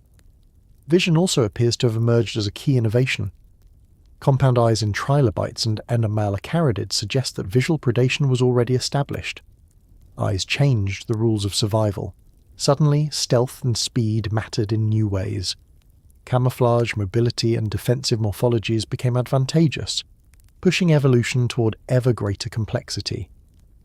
Some scientists argue that the evolution of vision may have been one of the critical triggers of the Cambrian explosion. The Cambrian seas were dynamic laboratories where new modes of life were tested. Burrowing animals churned sediments, disrupting microbial mats and oxygenating sea floors. Filter feeders extracted plankton from the water column. Grazers scraped algae from surfaces. Predators stalked or ambushed prey. For the first time, ecosystems contained layers of interaction. Primary producers, herbivores, carnivores, and scavengers. Food webs became more intricate, and energy flowed through them in ways that resembled modern ecosystems. It is important to note that the Cambrian explosion did not invent multicellularity or complexity out of nothing. The groundwork had been laid in the Ediacaran and before, with eukaryotes already experimenting with multicellular forms, tissues, and simple animal-like structures. The Cambrian accelerated and consolidated these experiments, locking in the basic body plans that would dominate for the rest of Earth's history. Once established, these plans proved remarkably durable. Despite mass extinctions and environmental upheavals, the fundamental architectures of arthropods, chordates, mollusks, and others persisted. Still, not all Cambrian innovations lasted. Many groups that flourished in this period vanished later, leaving no descendants. The explosion was as much about evolutionary trial and error as it was about success. Creatures like Opabinia, with its 5 eyes and trunk-like proboscis, or Hallucigenia, with spines down its back and legs pointing in odd directions, remind us of the strangeness of early animal life. They are evolutionary experiments, some of which led to thriving lineages and others that ended in extinction. The haunting question is why this particular window of time saw such a concentration of innovation. Was it simply the right combination of oxygen, nutrients, and ecological interactions? Or was there something intrinsic to the genetic and developmental toolkit of animals that unlocked new possibilities? The rise of Hox genes, which regulate body patterning, may have been critical, allowing simple organisms to build complex structures reliably. The Cambrian explosion may thus reflect not only external conditions but also internal genetic innovations. By the end of the Cambrian, around 485 million years ago, the oceans were crowded with trilobites, brachiopods, mollusks, echinoderms, and early vertebrates. The seafloor was busy with burrowers and grazers, the water column with swimmers and predators. Life had expanded into nearly every available niche, creating ecosystems that would feel recognizable in structure even if their inhabitants looked alien. The planet had crossed a threshold. The microbial and enigmatic world of earlier eons had given way to an Earth filled with visible, dynamic, and competitive animals. One of the subtler revolutions of the Cambrian was how animals reshaped the seafloor. For billions of years before, sediments were stabilized by microbial mats, much as they had been in the Ediacaran, but the spread of burrowing creatures, some no larger than a fingernail, began to destabilize these mats. They churned the sediments in search of food or shelter, oxygenating the upper layers and changing the chemistry of the seafloor. This agronomic revolution destroyed the quiet microbial carpets that had once covered continental shelves and created a far more dynamic environment. The rippling effect of such behavior is hard to overstate. By turning over sediments, burrowers altered nutrient recycling, created new habitats, and paved the way for more complex benthic ecosystems. Another theme of the Cambrian is ecological escalation. Once predators evolved, prey could not remain defenseless. Some animals thickened their shells, others burrowed deeper, still others adopted mobility as a shield. Trilobites, for example, developed the ability to roll up into armoured balls, a strategy still used today by pillbugs. Small brachiopods anchored themselves to the seabed with tough stalks, resisting dislodgement. These changes meant that energy was increasingly locked into structural defences, which in turn spurred predators to innovate further. What had begun as a microbial arms race in the Tonian now reached a new level of sophistication. The Cambrian explosion also left us with one of the richest fossil records of any era because of exceptional preservation in certain sites. The Burgess Shale and Xinjiang biotas capture organisms that would normally decay within hours. Fine sediments, rapid burial, and unique geochemical conditions froze soft tissues in stone, allowing us to glimpse creatures that would otherwise be invisible. Without these windows, we might still believe that early animal life was limited to shells and exoskeletons. Instead, we see delicate gills, intestines, and even nerve cords, offering insights into physiology that otherwise would have been lost. These deposits remind us how much of Earth's history depends on the accidents of preservation. Another dimension of the Cambrian was the appearance of truly pelagic lifestyles. For the first time, animals adapted to live permanently in the open water column, not just on or near the seafloor. Jellyfish-like cnidarians floated and drifted, while early arthropods swam with rhythmic strokes of their appendages. This opened new ecological zones, turning the ocean into a three-dimensional stage. Grazers fed on plankton, predators pursued swimmers, and scavengers exploited remains. The oceans became layered ecosystems, with interactions unfolding from the seabed to the surface. Yet the Cambrian was not simply a story of triumph. It also saw its own crises. Fossil evidence points to at least 2 extinction events within the period, where significant fractions of marine diversity were lost. These events remind us that the explosion of forms was not a steady upward climb, but a turbulent process, shaped by both innovation and collapse. Life was experimenting at high speed, but not every experiment survived. By the close of the Cambrian, Earth had become a planet where ecosystems were dense, varied, and competitive. The basic blueprints of animal life were established, sedimentary environments were transformed, and the seas thrummed with energy. What had once been a microbial planet was now a world animated by movement, vision, and predation. The haunting thought is that without this singular acceleration, the later history of animals, including our own, might never have had the foundations on which to build. How did seas full of invertebrates change the world? To find the answer, we enter the Ordovician, spanning from about 485 to 444 million years ago, when Earth's shallow seas became stages for an extraordinary expansion of biodiversity. The Cambrian had given us the blueprints, the first great body plans, but the Ordovician filled those blueprints with life. Trilobites multiplied into countless forms. Brachiopods and bryozoans carpeted the seafloor. Cephalopods grew large, some stretching meters in length, patrolling the seas as apex predators. Coral-like organisms, together with stromatoporoids, began to build the first true reefs. Diversity did not just increase, it soared. By the middle of the Ordovician, marine life had exploded into a richness that rivaled anything seen since, marking one of the great radiations in the history of life. The world itself looked different. Continents such as Gondwana and Laurentia drifted across latitudes, creating broad, shallow seas along their margins. Much of the land lay submerged beneath epicontinental seas, warm and nutrient-rich waters where sunlight reached the seafloor. These shallow platforms provided vast habitats for benthic communities. Sediments preserved fossils in abundance, from trilobite exoskeletons to the delicate lattices of graptolites. The Ordovician fossil record is therefore exceptionally detailed, giving us a window into ecosystems that were both complex and prolific. Reefs played a pivotal role in this transformation. Built by corals, stromatoporoids, and algae, they created three-dimensional habitats where countless species could shelter, feed, and reproduce. Reefs are biodiversity engines, and in the Ordovician they flourished.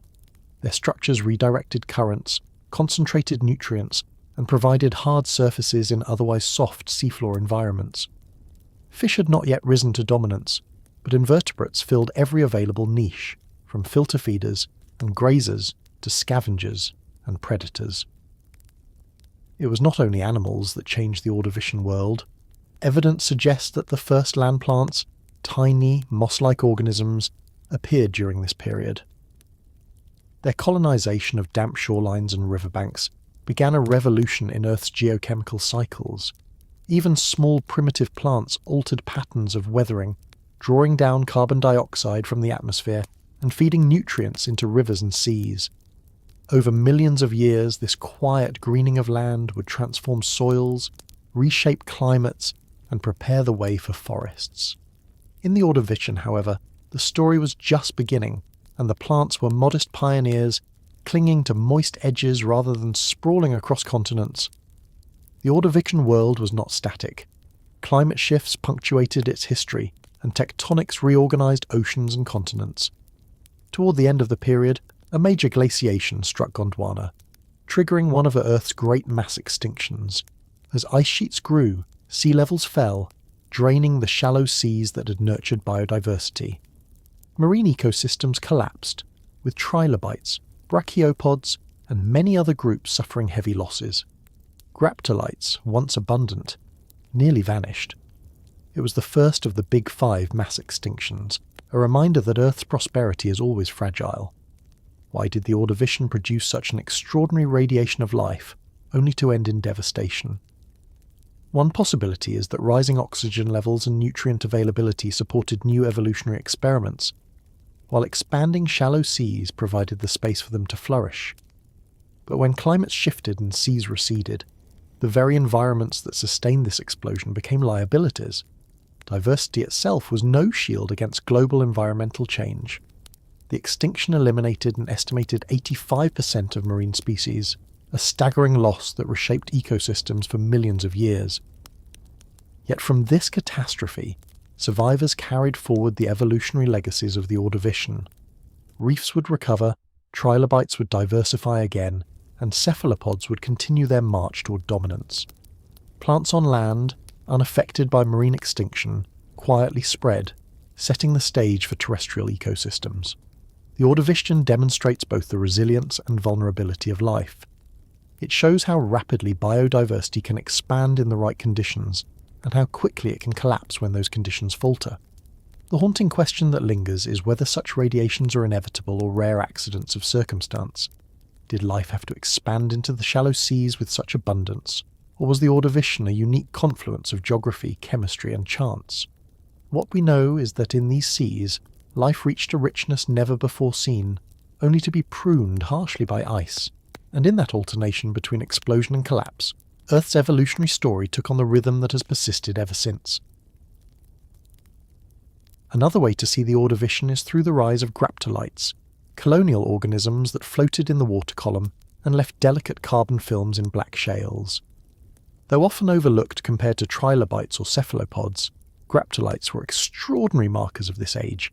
They lived as colonies suspended from floating structures, each colony composed of many tiny zooids working together. Graptolites spread across the oceans, evolving rapidly, and their fossils are now key tools for dating Ordovician rocks. They represent a new lifestyle, living not on the seafloor, but drifting with currents, forming part of the planktonic realm that had barely existed before. Their success shows how the Ordovician oceans were filling not only with benthic diversity, but also with organisms occupying the open water. Cephalopods, too, reached new levels of importance. The Ordovician gave rise to long, conical-shelled cephalopods that were among the largest predators of their time. These early relatives of squid and octopus grew to lengths of several meters, cruising the seas in search of trilobites and other invertebrates. Their dominance represents one of the first times a large, actively swimming predator ruled marine ecosystems. The balance of power in the oceans was shifting. Survival now required more than passive defences. Prey evolved thicker shells and more elaborate spines, while predators grew larger and more agile. This interplay foreshadowed the predator-prey dynamics that continue to shape marine life today. Geologically, the Ordovician was also a time of tectonic rearrangements. Volcanic arcs collided with continents, mountain ranges rose, and basins filled with sediments. These events influenced sea levels and nutrient fluxes, feeding into the radiations of life. Ash beds interlayered with fossiliferous sediments provide precise radiometric dates, allowing us to reconstruct Ordovician events with unusual clarity. These volcanic episodes may also have influenced climate, injecting sulfur and carbon dioxide into the atmosphere and contributing to both warming and cooling episodes. The End-Ordovician glaciation, with its sudden shift to icehouse conditions, may have been linked in part to long-term tectonic and volcanic cycles. Even while oceans teemed with invertebrate life, the edges of continents were undergoing subtle but revolutionary change. The first land plants, though tiny and simple, began to creep across moist soils.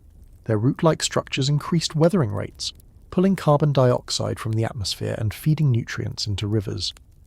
This greening of the land surface, though nearly invisible compared to the vast marine expansion, was altering the global carbon cycle. By drawing down greenhouse gases, these plants may have played a role in triggering the glaciation that ended the period. If so, their quiet colonization of land indirectly contributed to one of Earth's earliest great mass extinctions.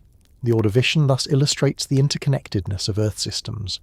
Shallow seas nurtured biodiversity, drifting colonies transformed plankton, cephalopods redefined predation, and tiny plants reshaped atmospheric chemistry.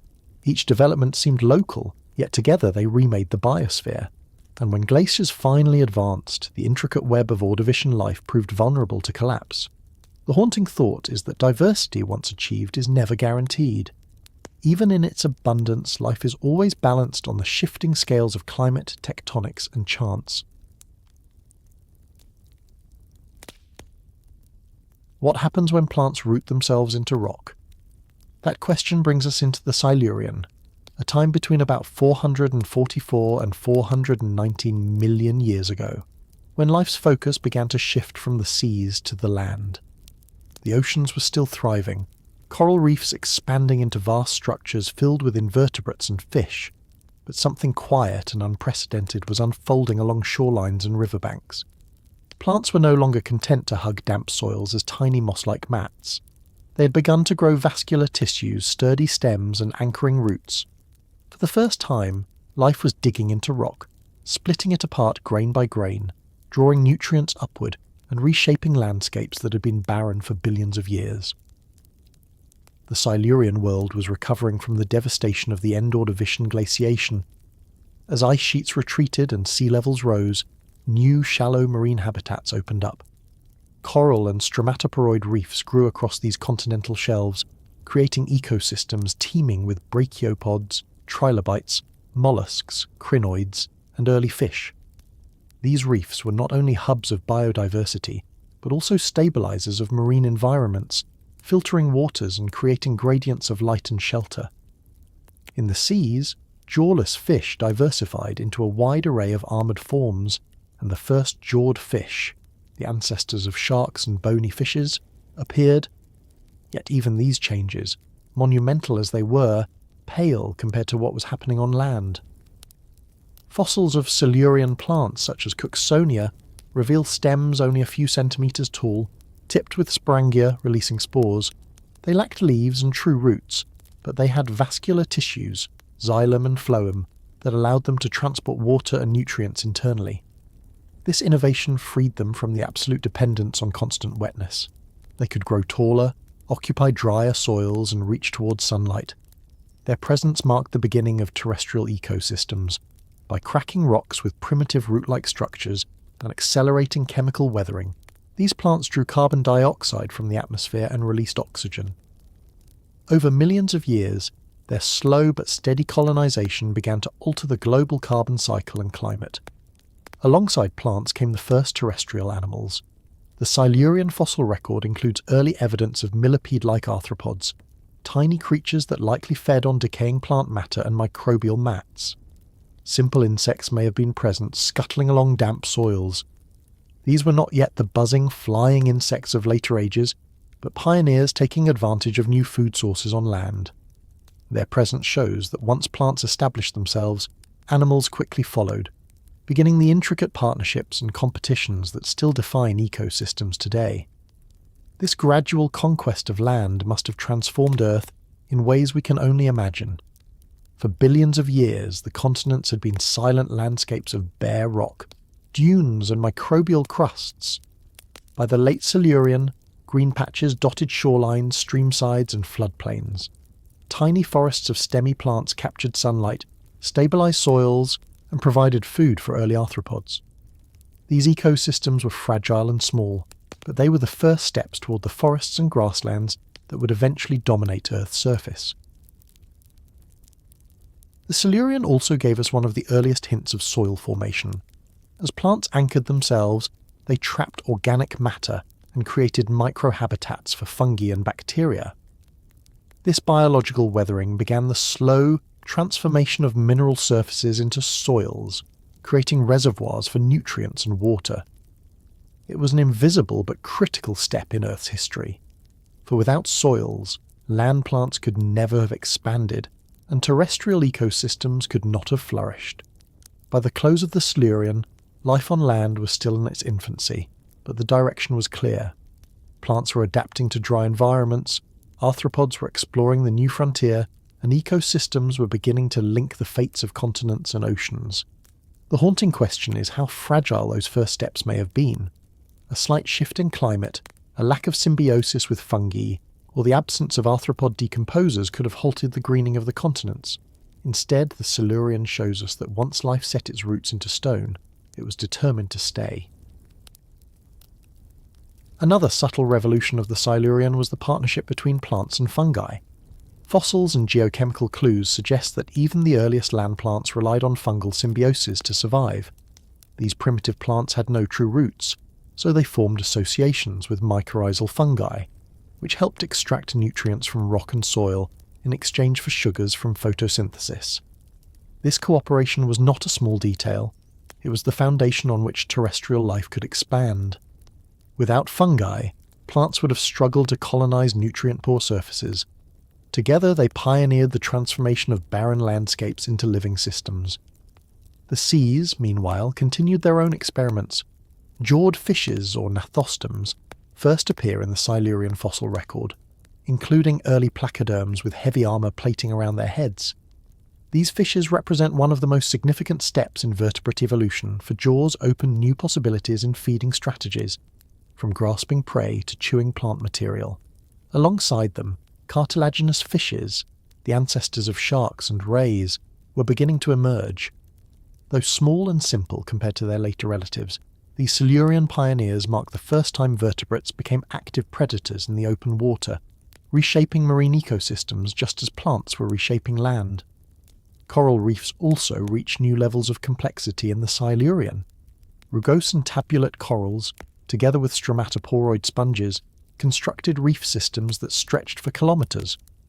These reefs provided shelter for trilobites, crinoids, brachiopods, and countless other invertebrates.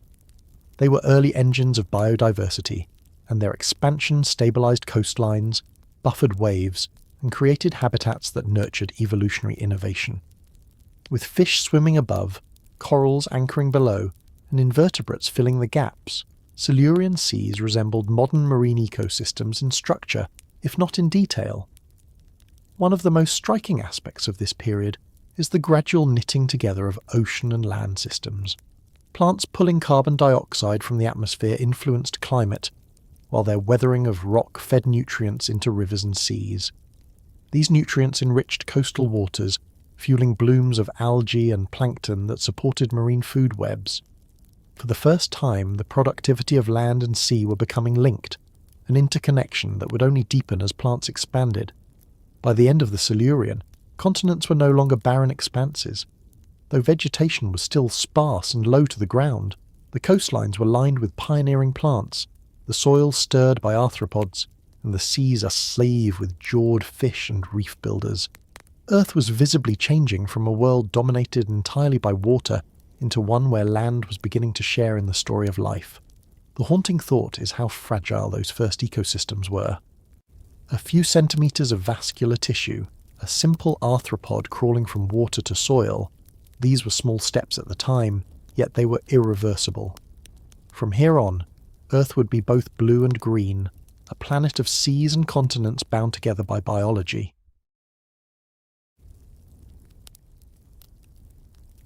Why risk leaving the ocean behind? That question defines the Devonian, a span from about 419 to 359 million years ago, often called the Age of Fishes, but just as importantly the dawn of forests and the tentative steps of vertebrates onto land.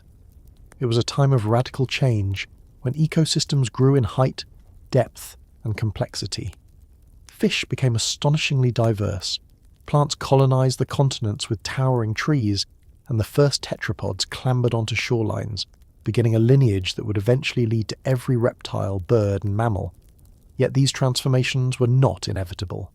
They unfolded through a cascade of adaptations, experiments, and extinctions, many of which we still puzzle over today. The seas of the Devonian were home to an extraordinary radiation of fishes. Placoderms, the armoured fish that had begun in the Silurian, dominated coastal waters, some growing to lengths of over 6 metres. The most famous of these giants, Dunkleosteus, had jaws that could slice through bone with terrifying force. Alongside them, cartilaginous fishes, early relatives of sharks, diversified, taking on sleek, fast-moving forms. Meanwhile, bony fishes, both ray-finned and lobe-finned, proliferated across lakes, rivers, and shallow seas. The ray-finned fishes would become the most successful vertebrates of all time, still representing the majority of fish species today, while the lobe-finned fishes gave rise to lungfish and coelacanths, as well as the ancestors of tetrapods. Why lobe-finned fishes? Their fleshy, muscular fins supported by robust bones allowed them to push along the seafloor or navigate shallow, plant-choked waters, where manoeuvrability was essential. Some developed primitive lungs, enabling them to gulp air in stagnant swamps when oxygen levels dropped. These traits were not designed for life on land, but they were pre-adaptations that made landfall possible. Fossils such as Eusthenopteron and Pandrichthys show the gradual strengthening of a limb-like structures, while Tiktaalik, discovered in Arctic Canada, illustrates a remarkable intermediate, with both gills and lungs, scales and ribs, fins and wrist-like joints. Its flat head and mobile neck hint at an animal adapted to peering above water in shallow, vegetation-filled channels. While vertebrates explored shallow habitats, plants transformed the land above them. The Devonian saw the rise of the first true forests, dominated by giant cladoxylopsids, early ferns and lycopsids. These trees grew meters tall, supported by woody tissues and anchored by deep root systems. Forests stabilized soils, shaded rivers, and altered atmospheric chemistry on a massive scale. By drawing down vast amounts of carbon dioxide, they cooled the global climate. Their roots broke down rock, releasing nutrients that washed into seas and triggered algal blooms, reshaping marine ecosystems. For the first time, Earth had landscapes that resembled modern terrestrial environments, with canopies, undergrowth, and soils forming layers of complexity. Forests also created entirely new niches. Arthropods thrived in the leaf litter and on trunks, with evidence of millipedes, centipedes, and early arachnids spreading widely. Insects diversified, though flight was still in the future. The greening of the continents was no longer a thin film of mosses. It was a profound ecological transformation, knitting together land, rivers, and seas in a feedback system that changed climate, biogeochemical cycles, and evolutionary trajectories. But with forests came challenges. The burial of organic matter and the drawdown of carbon dioxide may have contributed to cooling trends, and the nutrient wash into seas likely played a role in ecological crises. The late Devonian was punctuated by multiple extinction pulses, sometimes grouped together as one prolonged crisis. Reef systems collapsed, many placoderm lineages vanished, and trilobites suffered heavy losses. The causes remain debated. Climate cooling, ocean anoxia, volcanic activity, and the effects of forest expansion have all been implicated. The Devonian extinctions remind us that evolutionary innovations can carry unintended consequences, reshaping the planet in ways life cannot anticipate. The first tetrapods emerged against this backdrop of change. Fossils such as Acanthostega and Ichthyostega from the late Devonian of Greenland reveal creatures with limbs bearing digits but still tied to water for reproduction. They were more amphibious than terrestrial, probably using their limbs to haul themselves between pools or along swampy banks. They were not conquering land in the way reptiles or mammals later would, but testing the boundaries, experimenting with new modes of locomotion and survival. To imagine them is to picture strange animals with tails, gills, and lungs, clumsy on land yet pioneering the first steps into a new domain. The Devonian is thus a story of exploration. Fish into new habitats, plants into forests, arthropods into litter, and tetrapods onto land. It was not a linear march, but a web of experiments, many of which failed. Placoderms, once rulers of the seas, would not survive beyond the Devonian. Most early tetrapod lineages vanished. Entire reef ecosystems collapsed. Yet each loss carved space for new radiations, and the survivors carried forward traits that would define the next chapters of Earth's history. The haunting question is why life chose to risk the land at all. The seas were rich and vast, while land offered desiccation, gravity and exposure. Perhaps shallow, oxygen-poor waters forced innovation. Perhaps predation pressures drove escape into new habitats. Or perhaps it was simply chance, a few lineages stumbling into a niche that proved viable. Whatever the reason, the Devonian shows that evolution often advances by accident, with consequences far beyond what any species could foresee. The forests and tetrapods of this age reshaped Earth forever, turning it from a water world with green edges into a truly terrestrial planet.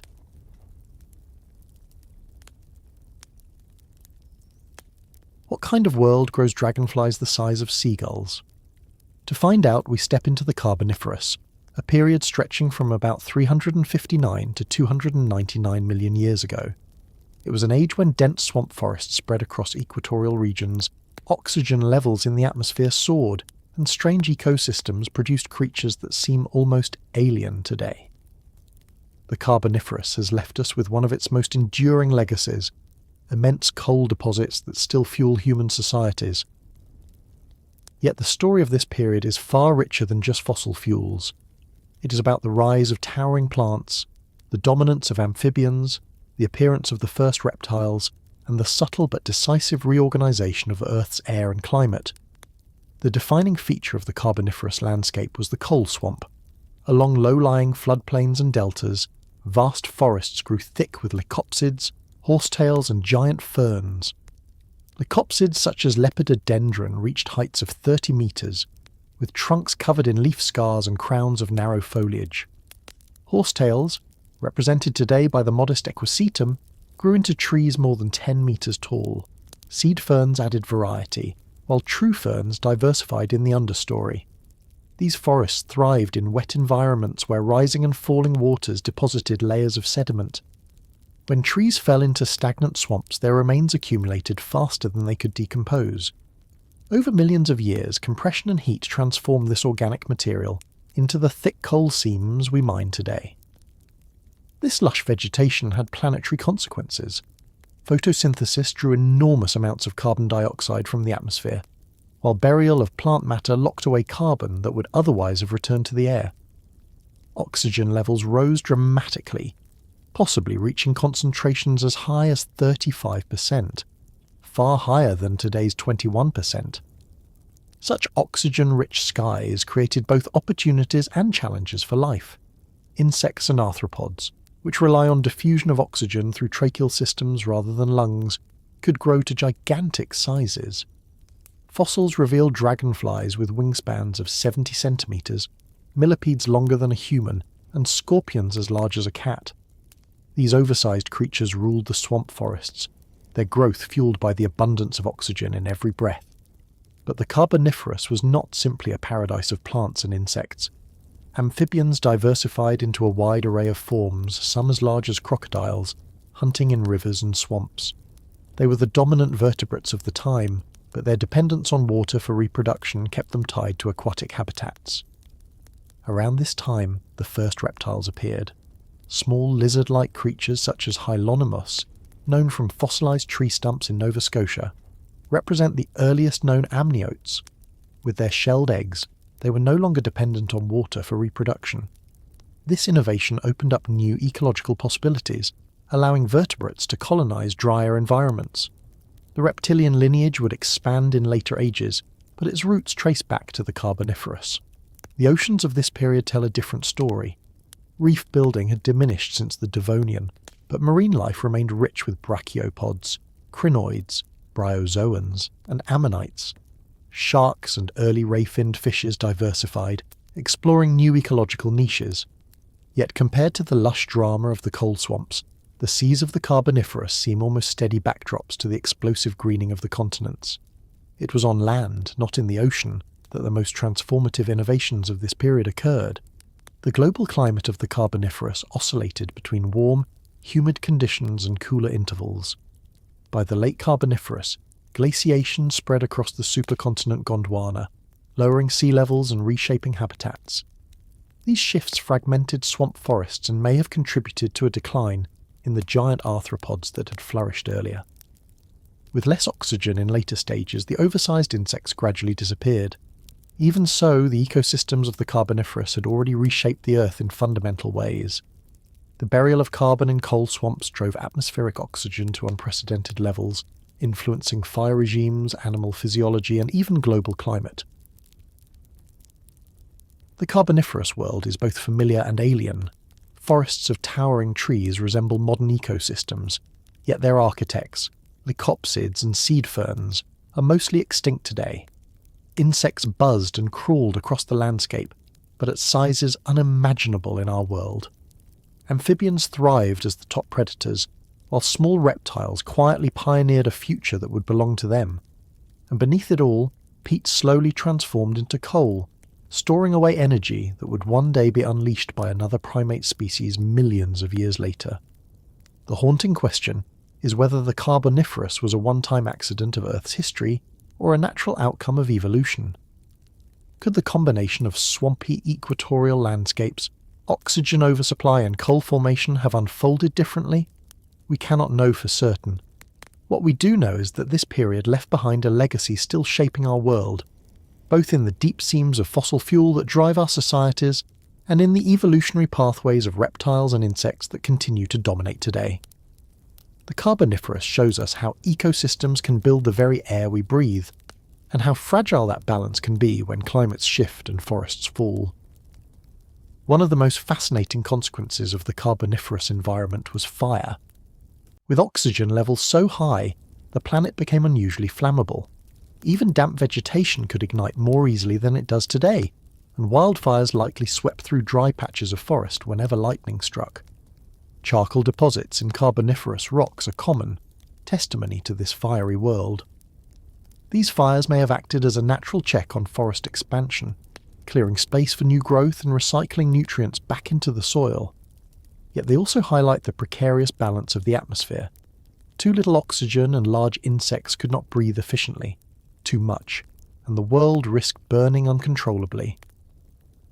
For tens of millions of years, life thrived within this narrow window. Another underappreciated development of the Carboniferous was the complexity of forest canopies. Before this period, terrestrial plants rarely exceeded the height of a human. Now, forests layered themselves into multiple vertical zones, with towering 𝐓𝐿𝐄𝐒𝐓𝐀, mid-story ferns and ground-level horsetails. This stratification created diverse microhabitats, offering niches for arthropods and small vertebrates. The ecological architecture of modern forests, shade, leaf litter, vertical structure, was first assembled in the Carboniferous.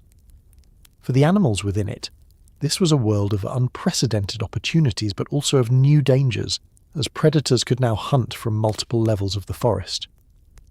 The vertebrate story of the Carboniferous is also one of transition.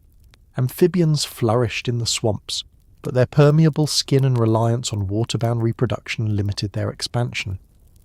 The reptiles that emerged during this time, though modest in size, introduced the amniotic egg, a structure that protected embryos from desiccation and allowed development away from open water.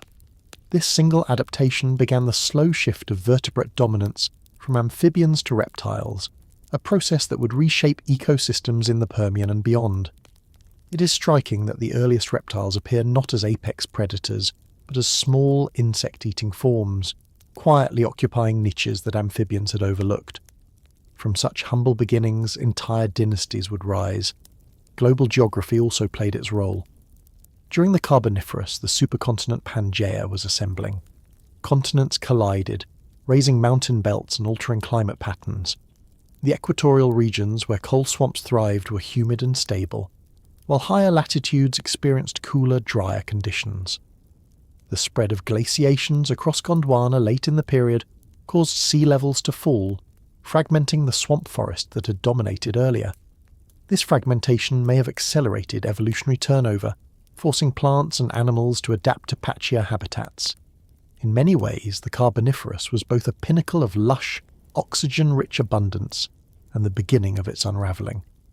When we look back on this age, the haunting question remains, could such a world exist again? The towering leucopsids, giant dragonflies, and oxygen-heavy skies seem fantastical, yet they were real. Their disappearance reminds us how quickly global balances can shift. Forests that built the air we breathe eventually collapsed, reshaping life's trajectory. What endures from the Carboniferous is not only coal, but also the blueprint for complex terrestrial ecosystems, forests, soils, canopies, and the vertebrates that would one day inherit them. What does near-total collapse look like? To answer that, we step into the Permian, a chapter of Earth's story spanning from about 399 to 252 million years ago. It began with triumph and ended with catastrophe. The Permian opened as a time of consolidation, when continents that had wandered for eons finally fused into the supercontinent Pangaea. It closed with the most devastating extinction event in Earth's history, wiping out more than 90% of marine species and a great share of terrestrial life.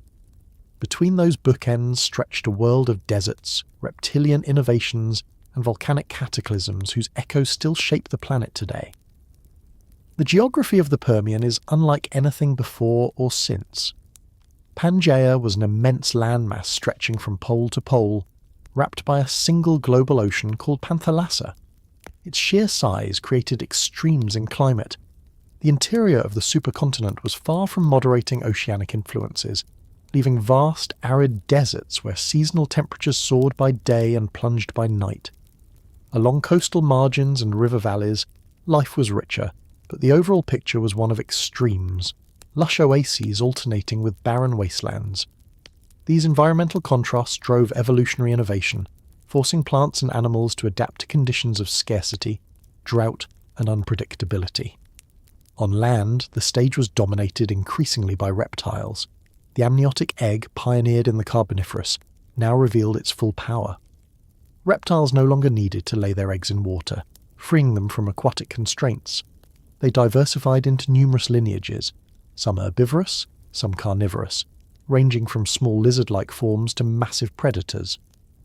Among them were synapsids, often nicknamed mammal-like reptiles, though they were not reptiles at all but the distant ancestors of mammals. Creatures such as Dimetrodon prowled floodplains, their iconic sails possibly used for thermoregulation or display. Later synapsids evolved into more advanced therapsids, with differentiated teeth and more efficient limb postures. They hint at the mammalian blueprint that would eventually emerge, though in the Permian they were only experimenting with possibilities.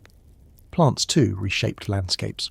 Glossopteris, a seed fern, spread widely across Gondwana, leaving vast fossilised leaf beds that now help us trace continental drift. Gymnosperms such as conifers began to diversify, adapting to drier interiors of Pangaea with seeds encased in protective coverings.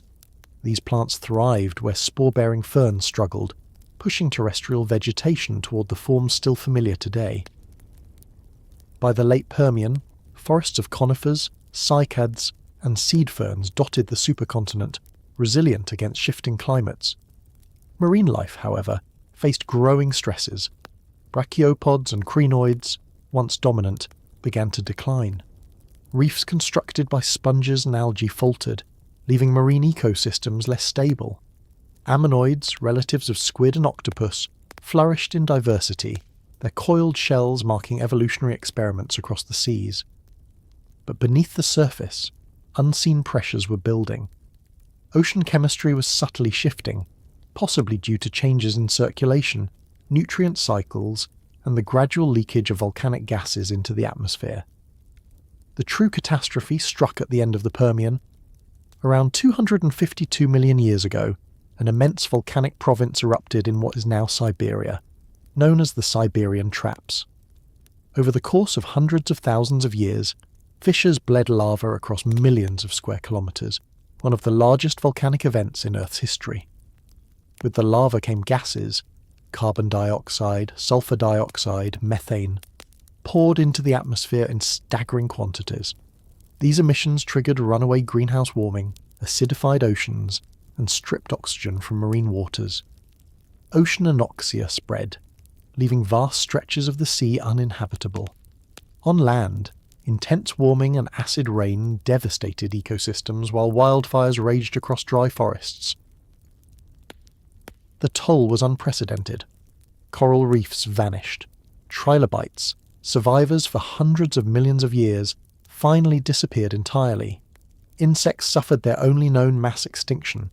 Synapsids, once dominant on land, dwindled to a few lineages.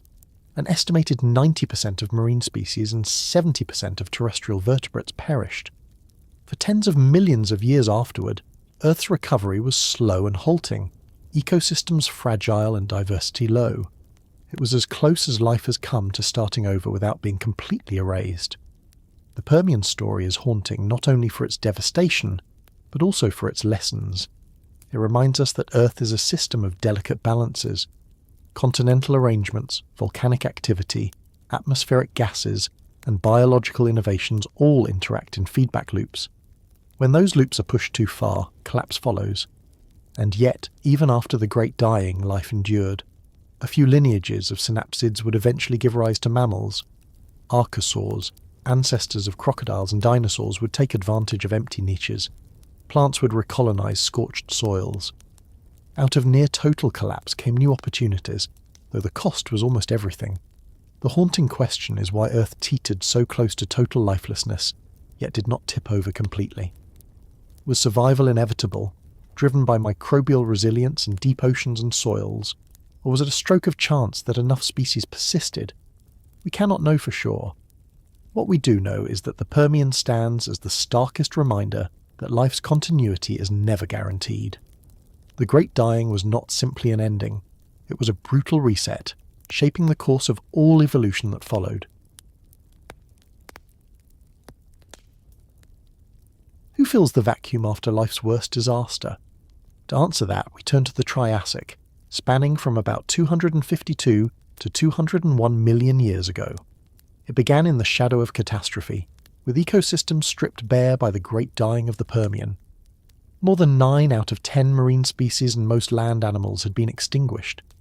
The survivors faced a near-empty world, a biological blank slate. Over the course of 50 million years, those survivors rebuilt Earth's ecosystems, experimenting with new forms and lineages that would dominate the next chapters of history. The Triassic was a crucible, a period of low diversity but high innovation, when both the first dinosaurs and the first mammals appeared, and the seas gave rise to formidable reptiles that redefined what it meant to be a marine predator. The early Triassic was stark and bleak. Fossil assemblages show ecosystems dominated by a handful of species, particularly the hardy Lystrosaurus, a pig-sized therapsid that may have accounted for the majority of land vertebrates in some regions. With few competitors and an ability to burrow through harsh conditions, Lystrosaurus epitomized survival rather than triumph. On land, recovery was painfully slow. Plants regrew unevenly, with leucopsids, seed ferns, and early conifers returning to patchy dominance. In the oceans, microbial mats spread across seafloors where reefs had collapsed, forming structures called stromatolites in shallow waters. For millions of years, these microbial systems were the default marine ecosystems, reminders of a much more ancient Earth. Gradually, however, diversity began to rise again. Therapsids, though reduced, diversified into new herbivores and carnivores. Archosaurs, an emerging group that would eventually produce crocodiles, pterosaurs, and dinosaurs, expanded in range and form. In rivers and lakes, amphibians such as temnospondyls reached large sizes, sometimes rivaling crocodiles. Marine reptiles appeared in the form of ichthyosaurs, streamlined predators that resembled dolphins though they were unrelated, and nothosaurs, long-necked hunters of fish. These groups exploited open niches in the seas, rapidly achieving success as apex predators. The Triassic was a time when reptiles were testing the boundaries of form, both on land and in water. The rise of dinosaurs was not immediate. Early forms such as Eoraptor and Herrerasaurus in South America were small, bipedal predators, living in ecosystems still dominated by other archosaurs like Rhyacians, large quadrupedal carnivores. But dinosaurs had traits that gave them long-term advantages: upright postures, efficient breathing systems, and adaptability across climates. By the late Triassic, they were beginning to diversify into herbivores and carnivores, setting the stage for their dominance in the Jurassic. Alongside them, the first mammals quietly appeared. Descended from therapsid ancestors, these early mammals were tiny, likely nocturnal, insectivorous creatures with differentiated teeth and fur-like coverings. They did not rule the Triassic world, but they occupied small, safe niches, surviving under the feet of larger reptiles. Their story was one of patience, waiting in the margins until later opportunities arose. Marine ecosystems also flourished with innovation. Ichthyosaurs evolved rapidly, from lizard-like beginnings into fully aquatic forms with dorsal fins and tail flukes. Some grew enormous, rivaling whales in later periods. Nothosaurs gave rise to plesiosaurs by the end of the Triassic, with their distinctive long necks and flippered bodies. These marine reptiles filled the ecological roles once dominated by fish and sharks, demonstrating how quickly life could reinvent oceanic predators. Pangaea, the supercontinent, still dominated Earth's geography. Its immense size produced extreme climate patterns, with vast deserts stretching across the interior and seasonal monsoons along coastal regions. Fossil footprints in arid basins tell us of herds of early archosaurs travelling across dune fields, while river deposits preserve amphibians and fish from wetter environments. This continental arrangement limited shallow marine habitats, but it facilitated the spread of terrestrial animals across vast distances, linking ecosystems from pole to pole. The Triassic ended as it began, with extinction. Around 201 million years ago, massive volcanic eruptions associated with the breakup of Pangaea released vast amounts of carbon dioxide, warming the climate and acidifying the oceans. Many archosaurs, amphibians, and marine reptiles vanished. Dinosaurs, however, survived and thrived, inheriting the vacant niches. Mammals also endured, remaining small but persistent. Once again, mass extinction reshaped the trajectory of life, elevating some lineages and raising others. The Triassic is haunting because it shows both the fragility and resilience of life. From the bleak aftermath of the Great Dying, ecosystems rebuilt slowly, experimenting with reptiles that conquered both land and sea, while mammals and dinosaurs began parallel journeys that would shape the rest of Earth's history. The question that lingers is whether recovery after catastrophe always breeds innovation. Did the Triassic produce dinosaurs and mammals because survival demanded it, or because chance gave them space to expand? We cannot be certain. What we can say is that the Triassic was a rebirth, a period of fragile recovery that gave us the ancestors of the great stories yet to come. One of the most overlooked stories of the Triassic is the rise of the skies. It was during this period that the first vertebrates took to the air. Pterosaurs, with their membranous wings stretched between elongated fingers, emerged by the late Triassic. The earliest known forms, like Preandactylus and Eudimorphodon, were small, insect-eating flyers with long tails and toothed jaws. They were clumsy compared to later pterodactyloids, but they mark the first time a vertebrate conquered powered flight. Insects had already ruled the air for hundreds of millions of years, but the arrival of pterosaurs opened a new dimension for vertebrate ecology. From this experiment would come a lineage that endured until the end of the Cretaceous, reshaping food webs with aerial predation. On land, another predator lineage dominated before dinosaurs rose, the Rhyacians. These massive archosaurs walked with upright limbs and resembled crocodile-like hunters, some reaching lengths of 7 to 9 meters. Fossilized trackways and skeletons show they were apex predators across Pangaea, preying on early dinosaurs, synapsids, and other reptiles. Their reign was relatively brief, extinguished at the end of the Triassic, but for millions of years they were the true rulers of the land, not dinosaurs. The balance of ecosystems was far from inevitable. Had Rhyacians endured, the age of dinosaurs might never have dawned. Plants too continued to evolve during the Triassic. Conifers diversified further, spreading into arid environments and providing stable food sources for herbivores. Cycads and ginkgophytes expanded, their tough leaves adapted to drought. These gymnosperms were the architects of the first great reptile-dominated ecosystems, sustaining herbivores like early sauropodomorph dinosaurs and dicynodont therapsids. The rise of seed plants marked a permanent shift toward vegetation, better adapted to the fluctuating climates of Pangaea, where long dry seasons and erratic rainfall demanded resilience. The Triassic also witnessed the expansion of burrowing lifestyles. Fossil burrows reveal communities of small reptiles and mammal relatives living underground to escape extreme heat and drought.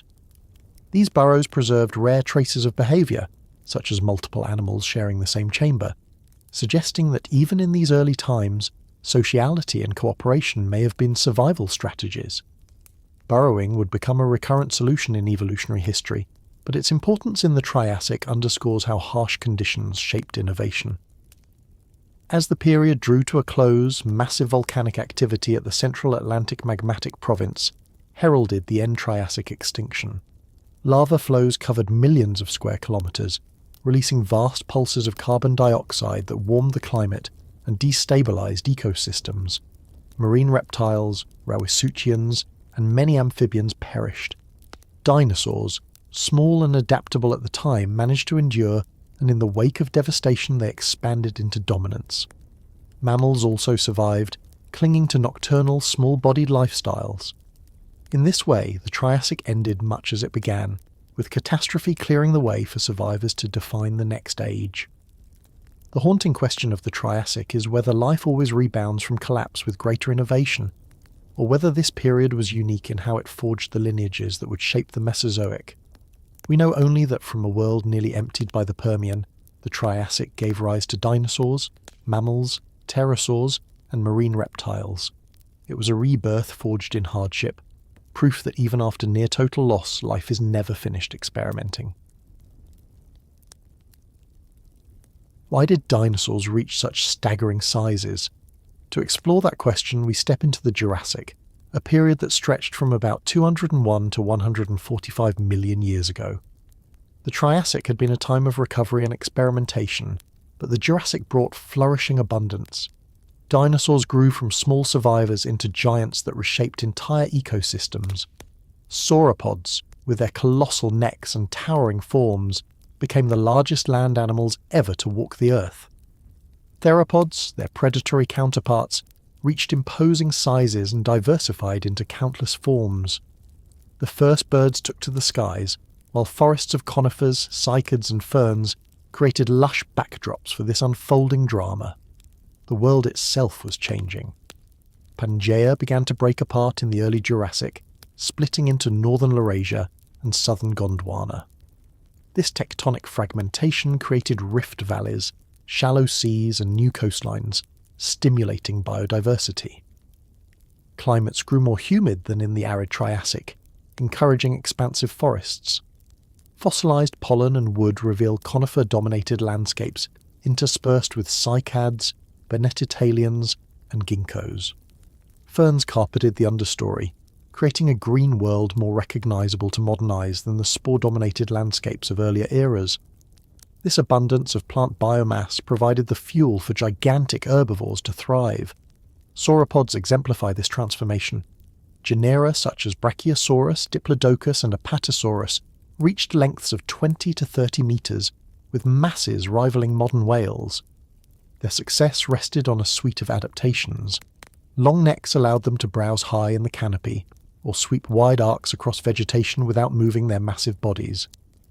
Lightweight but strong vertebrae reduced the burden of such size, while efficient air sac respiratory systems, inherited from earlier archosaurs, ensured that oxygen delivery kept pace with metabolic demands.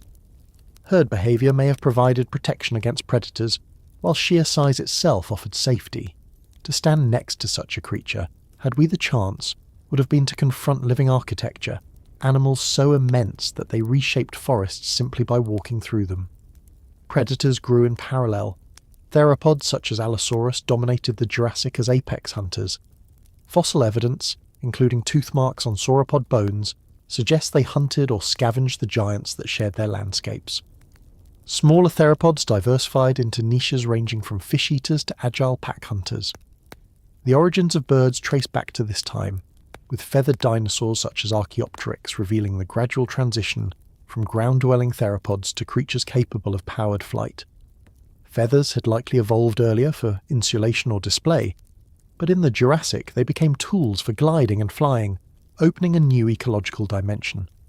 Marine environments flourished with equally spectacular life. Pliosaurs, short-necked plesiosaurs with massive jaws, hunted ammonites and fish in coastal seas, while long-necked plesiosaurs exploited different feeding strategies. Ichthyosaurs, streamlined and dolphin-like, remained dominant in open waters, reaching immense sizes and giving live birth to their young. Ammonites themselves radiated into countless forms, their coiled shells a common fossil hallmark of Jurassic strata. Coral reefs returned in abundance, building new marine ecosystems after their earlier decline. The Jurassic was also a period of geological dynamism. Volcanic activity accompanied rifting continents, shaping local climates and providing fertile soils for forests. Rising sea levels created broad, shallow seas across continental margins, preserving rich fossil assemblages such as those in the Solnhofen limestone of Germany, which famously yielded Archaeopteryx. These fine-grained deposits captured delicate details, from feather imprints to the bodies of pterosaurs and marine creatures, offering rare glimpses into Jurassic ecosystems. But why such gigantism? The answer remains uncertain. Some argue that high levels of atmospheric oxygen and carbon dioxide encouraged lush plant growth and supported large body sizes. Others point to sauropods' unique physiology, with efficient lungs and lightweight skeletons that allowed them to grow larger than any other land animals. Still others emphasize ecological opportunities. With predators unable to easily kill fully grown giants, sauropods could thrive in herds, eating vast quantities of vegetation without fear. Whatever the cause, the Jurassic was the only time in Earth's history when land animals reached such monumental proportions, a biological experiment unmatched before or since. The end of the Jurassic did not bring sudden catastrophe. Rather, it marked transitions. Dinosaurs diversified into even more forms that would dominate the Cretaceous. Birds took firmer hold in the skies, refining flight. Mammals remained small and nocturnal, but they diversified quietly in the shadows of giants, experimenting with niches that would one day serve them well. Marine reptiles continued to rule the seas, while ammonites proliferated as both prey and predator. The haunting question of the Jurassic is why gigantism has not returned. If sauropods could evolve to such immense scales, then why not again?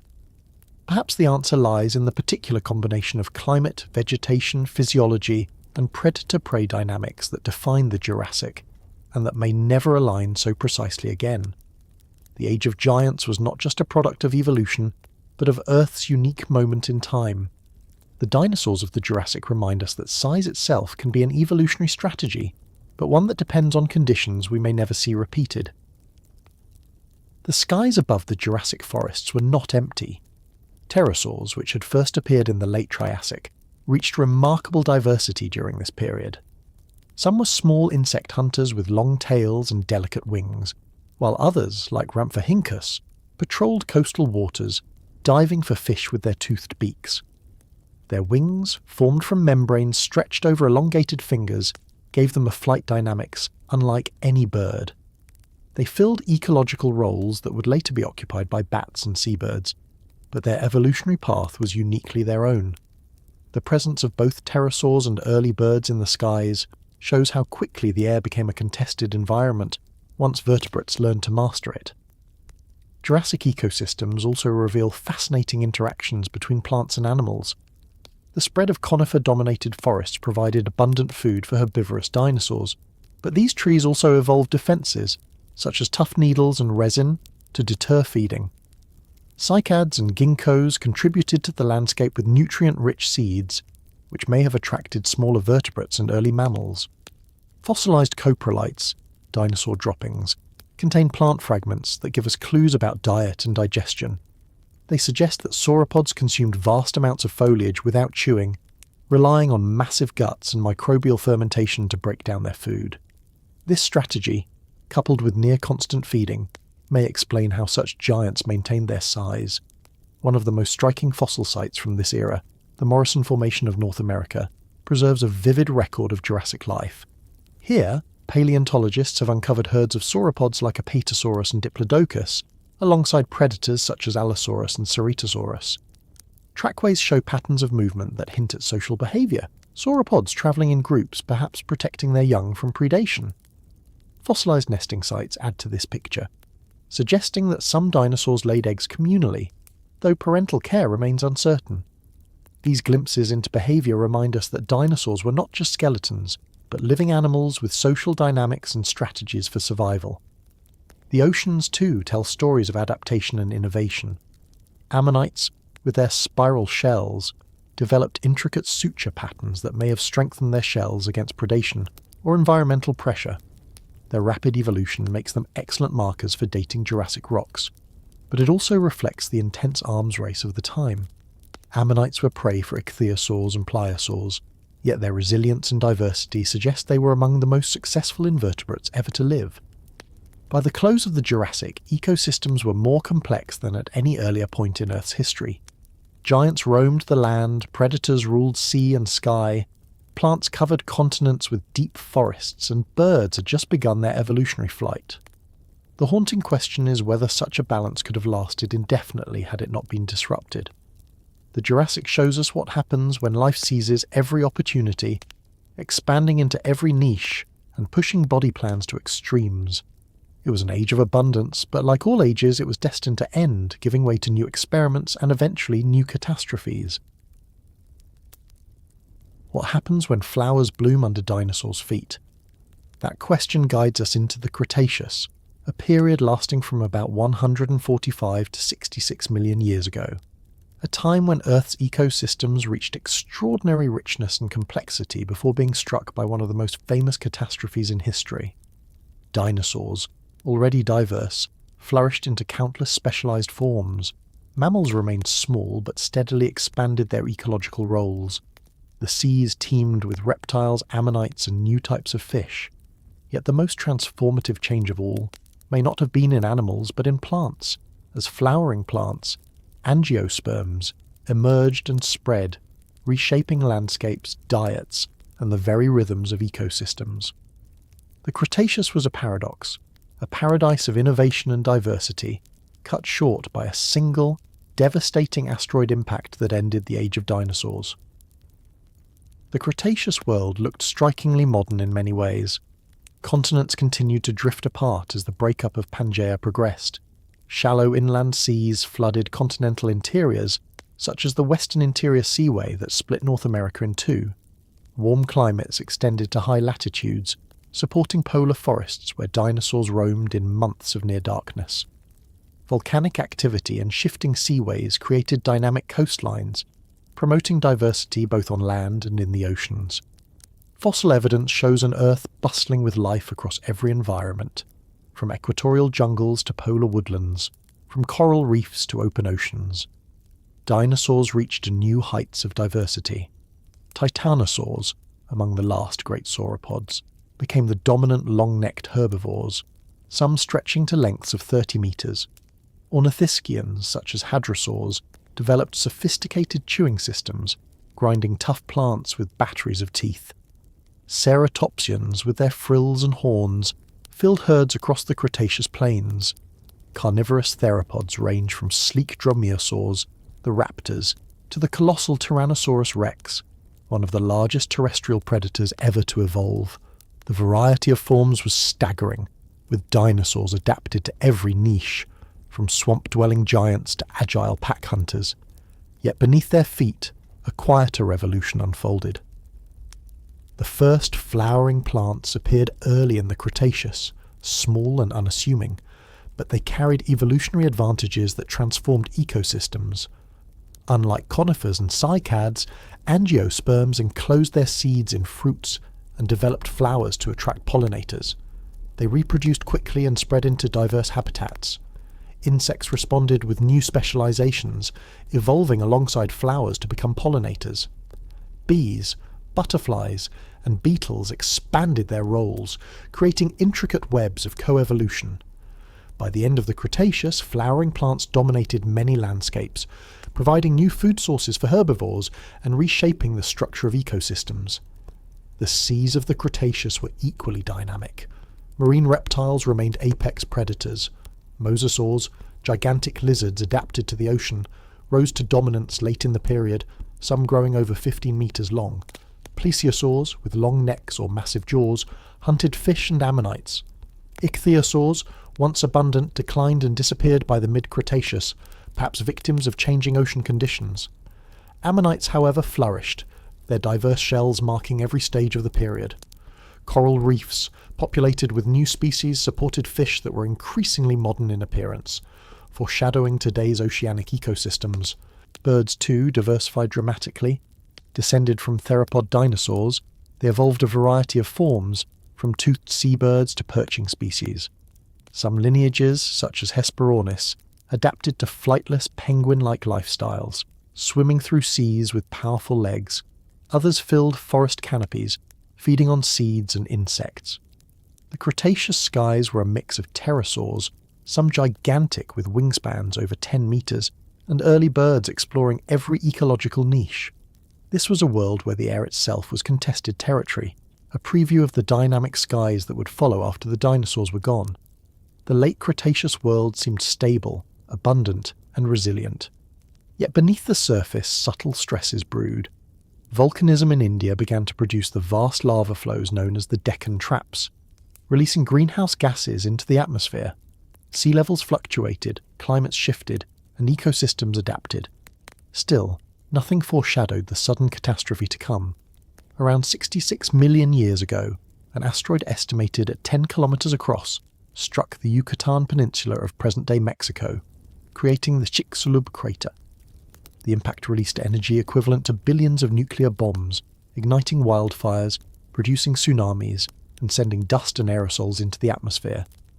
The aftermath was swift and brutal. Sunlight was blocked, photosynthesis faltered, and food chains collapsed. Dinosaurs that had dominated Earth for over 160 million years perished, with only their avian descendants surviving. Pterosaurs vanished. Ammonites, so abundant for hundreds of millions of years, were extinguished. Marine reptiles like mosasaurs and plesiosaurs disappeared. Mammals, small and adaptable, endured the chaos, as did birds and certain reptiles. The Cretaceous ended in devastation, but it also opened the door for the Cenozoic, when mammals would rise to prominence. The haunting question of the Cretaceous is why flowers bloomed only then, so late in Earth's history. Did it require the right pollinators, the right climate, or a chance mutation? Their emergence coincided with the peak of dinosaur diversity, intertwining the destinies of plants, insects, and reptiles. And the Final Catastrophe raises another question. If the asteroid had missed, would dinosaurs still dominate today, with mammals remaining in the shadows? The Cretaceous reminds us how fragile abundance can be, and how chance can redirect the entire course of life's story. What thrives when reptiles fall? The answer lies in the Paleogene, spanning from about 66 to 23 million years ago, the first chapter of the Cenozoic and the dawn of the age of mammals. In the wake of the asteroid that ended the Cretaceous, the Earth was stripped of its giants. Dinosaurs were gone, marine reptiles had vanished, ammonites had disappeared, and even pterosaurs had failed to survive. What remained was a planet with vacant niches, ecosystems desperate for new players, and a biosphere adjusting to a radically altered climate. Into this void stepped mammals, creatures that had lingered in the shadows of dinosaurs for more than 100 million years. They now expanded in size, form, and behaviour, transforming from small nocturnal insect eaters into elephants, whales, primates, and carnivores. The Paleogene was the age when mammals inherited the Earth, but their journey was neither smooth nor inevitable. The earliest Paleogene landscapes bore scars of catastrophe. Fossil deposits near the Cretaceous-Paleogene boundary show fern spikes, layers dominated by spores of opportunistic plants that rapidly colonized devastated land. Ecosystems rebuilt step by step, with plants re-establishing first, followed by insects, birds, and mammals. At the start, mammals were small, rarely exceeding the size of a modern cat. But their evolutionary engines ran quickly in the absence of dinosaur competition. Within a few million years, new forms appeared: hoofed herbivores, carnivorous predators, climbing primates, and burrowing specialists. Diversity exploded, not because of one lineage but across many. marsupials spread in South America and Australia, placental mammals diversified globally, and multituberculates, an ancient group, held on before eventually fading away. The Paleocene, the first epoch of the Paleogene, was a time of experimentation. Mammals such as Pantalambda and Coryphodon grew into medium-sized herbivores, while carnivorous groups like creodonts hunted across forests and plains. Primates began their story here, small tree dwellers with grasping hands and stereoscopic vision. The world was still heavily forested, with warm climates extending even into polar regions. Crocodiles and turtles flourished in northern latitudes, and palm-like vegetation reached toward the Arctic Circle. It was a greenhouse world, lush and humid, where mammals tested their potential. Then came the Paleocene-Eocene thermal maximum. About 56 million years ago, a brief but intense global warming event triggered by massive releases of carbon, possibly from methane hydrates or volcanic activity. Temperatures spiked, polar ice vanished, and tropical ecosystems spread toward the poles. Mammals responded with rapid evolutionary shifts, dispersing across continents through warm corridors. Modern orders such as primates, horses, and even-toed ungulates appeared or diversified during this interval. Fossils from Wyoming and Europe reveal small horses like 𝐓𝐈𝐌𝐄𝐒𝐓𝐀𝐌𝐿𝐴, primates such as tail Hadean, and bats taking flight for the first time. This thermal maximum shows how climate can drive both crisis and opportunity, reshaping evolutionary paths in just a few 100,000 years. The Eocene continued the trend of diversification. Whales evolved from land-dwelling ancestors into fully aquatic giants. Early forms like Ambulocetus still walked on land but swam with powerful limbs, while later genera such as Basilosaurus stretched over 15 meters long and lived entirely in the ocean. Carnivores split into lines that would lead to cats, dogs, and bears. Herbivores grew larger, with titanotheres and brontotheres roaming plains. Forest canopies flourished with new angiosperms, and insects adapted alongside them, co-evolving as pollinators. Birds diversified as well, some reaching immense sizes, such as the flightless terror birds of South America, apex predators that dominated local ecosystems. By the Oligocene, beginning about 34 million years ago, climates cooled again. Ice sheets expanded in Antarctica, sea levels fell, and forests gave way to more open landscapes. Mammals responded with new adaptations for grazing and running. Horses developed higher crowned teeth suited for tougher vegetation, while antelope-like forms appeared across Eurasia. Apes and monkeys diverged within the primate lineage, spreading through Africa and Asia. Carnivores refined their strategies, with nimrovids and early true cats becoming more specialized hunters. Marine mammals also adapted, with the ancestors of seals and walruses beginning their transition to aquatic life. The Paleogene was also a story of shifting continents. India collided with Asia, uplifting the Himalayas. South America drifted in isolation, fostering unique marsupial and ungulate lineages. Australia began to separate, carrying marsupials with it.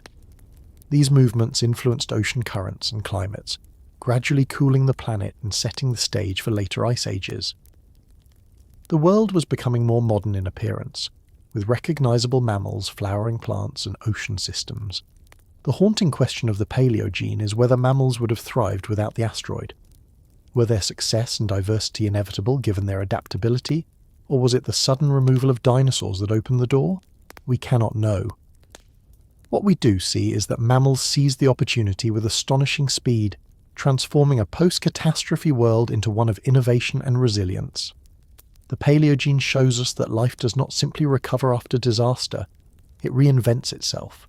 Out of ashes came forests, out of small survivors came giants, and out of chance came the foundations of our own lineage. One of the less obvious but critical changes of the Paleogene was the restructuring of ecosystems from top to bottom. In the Cretaceous, ecosystems had been vertically organized around dinosaurs, with immense herbivores shaping vegetation and colossal predators enforcing balance. With those animals gone, a vacuum opened in the food web. The first large Paleogene mammals did not simply replace dinosaurs, they built new dynamics. Instead of herds of sauropods clearing forests, browsing mammals and smaller-bodied herbivores diversified feeding strategies.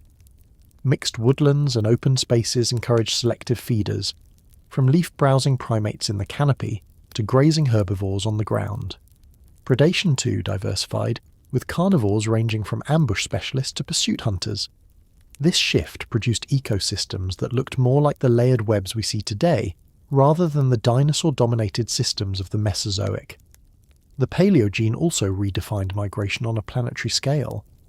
With the breakup of Pangaea well advanced, mammal lineages spread along new land bridges whenever climates allowed. Fossils show camels, horses and primates dispersing between North America and Eurasia when warming opened the Arctic routes. South America remained isolated for much of the Paleogene, producing endemic lineages such as notungulates and litopterns, groups now long extinct but once as diverse as horses and deer. Africa too harboured unique faunas that would later merge with Eurasian lineages. The constant push and pull of isolation and reconnection created a patchwork of evolutionary experiments, many of which vanished when continents collided again. Birds were another set of winners in the Paleogene. With pterosaurs gone, they expanded dramatically. Some evolved into small seed-eating songbirds, others became apex predators. In South America, giant terror birds such as Phorus rhacos reached heights of 3 meters, chasing down prey with powerful beaks. In Europe, similarly oversized predatory birds filled niches left empty by reptiles. Waterfowl, raptors and seabirds diversified, producing many of the forms familiar today. The skies of the Paleogene were more varied than they had been since the time of pterosaurs, shaping both terrestrial and aquatic ecosystems. Climate remained a restless force throughout the Paleogene. After the warmth of the early epochs, the expansion of Antarctic ice sheets in the Oligocene triggered new feedback loops in ocean circulation. Cold currents strengthened, nutrient flows changed, and ecosystems adjusted. Some lineages thrived in the cooler, more seasonal conditions. Others dwindled. Forests thinned in places, giving way to grassier environments, though true grasslands would not dominate until later in the Neogene. What we see in the Paleogene is the beginning of a long trend toward climates more variable and challenging, a prelude to the ice ages of the Quaternary. The haunting question of this period is not only why mammals succeeded, but why they diversified so quickly into so many forms. Was it simply ecological opportunity, or did their small size, warm-blooded physiology, and varied diets already prepare them for dominance? We may never know the exact balance of chance and inevitability. What is clear is that the Paleogene was the crucible in which the modern biosphere was forged. By the time it ended, the outlines of today's ecosystems, predators, grazers, forests, and seas were already in place. It was no longer the world of dinosaurs, but it was not yet ours. It was a world in transition, brimming with potential, and still holding its secrets in stone. How do modern ecosystems take shape? To answer that, we step into the Neogene, stretching from about 23 million years ago to 2.5 million years ago. It is in this time that the world begins to look uncannily familiar, not in the fine details of species or the arrangement of continents, but in the overall patterns of climate, vegetation and animals. The Neogene marks the spread of grasslands, the rise of modern grazing and predatory lineages, and the slow but momentous emergence of apes and early hominins. In these millions of years, the Earth transforms from a warm, forested world into one where open landscapes dominate, and where the ancestors of humans start their hesitant steps toward a destiny none of them could have foreseen. The Neogene begins with the Miocene epoch, a time of both continuity and innovation. Forests still blanket large regions, and the diversity of mammals remains high, building on the foundations laid in the Paleogene. But climates are shifting. Global cooling, already underway in the Oligocene, accelerates. Antarctica, firmly seated over the South Pole, accumulates vast ice sheets that reshape sea levels and ocean currents. These currents, including the strengthening of the Antarctic circumpolar current, isolate the continent in a swirl of frigid waters and lock Earth into a pattern of recurring ice growth. This cooling trend favours new ecosystems. Trees retreat in many regions, making way for expanses of grasslands and savannas. Grasses themselves, though ancient in origin, spread aggressively during the Miocene, reshaping not only landscapes but also evolutionary pressures. Grazers adapted to the abrasive, silica-rich blades of grass, evolving high-crowned teeth resistant to wear. Horses, antelopes and rhinoceroses became emblematic of these changes, their bodies fine-tuned for running across open plains.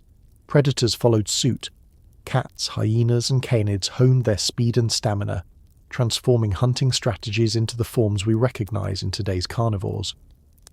These co-evolutionary dynamics made the Miocene plains arenas of endurance and agility, replacing the dense forest habitats that had once concealed predator and prey alike. Yet forests did not vanish entirely. In tropical belts, woodlands remained refuges of diversity.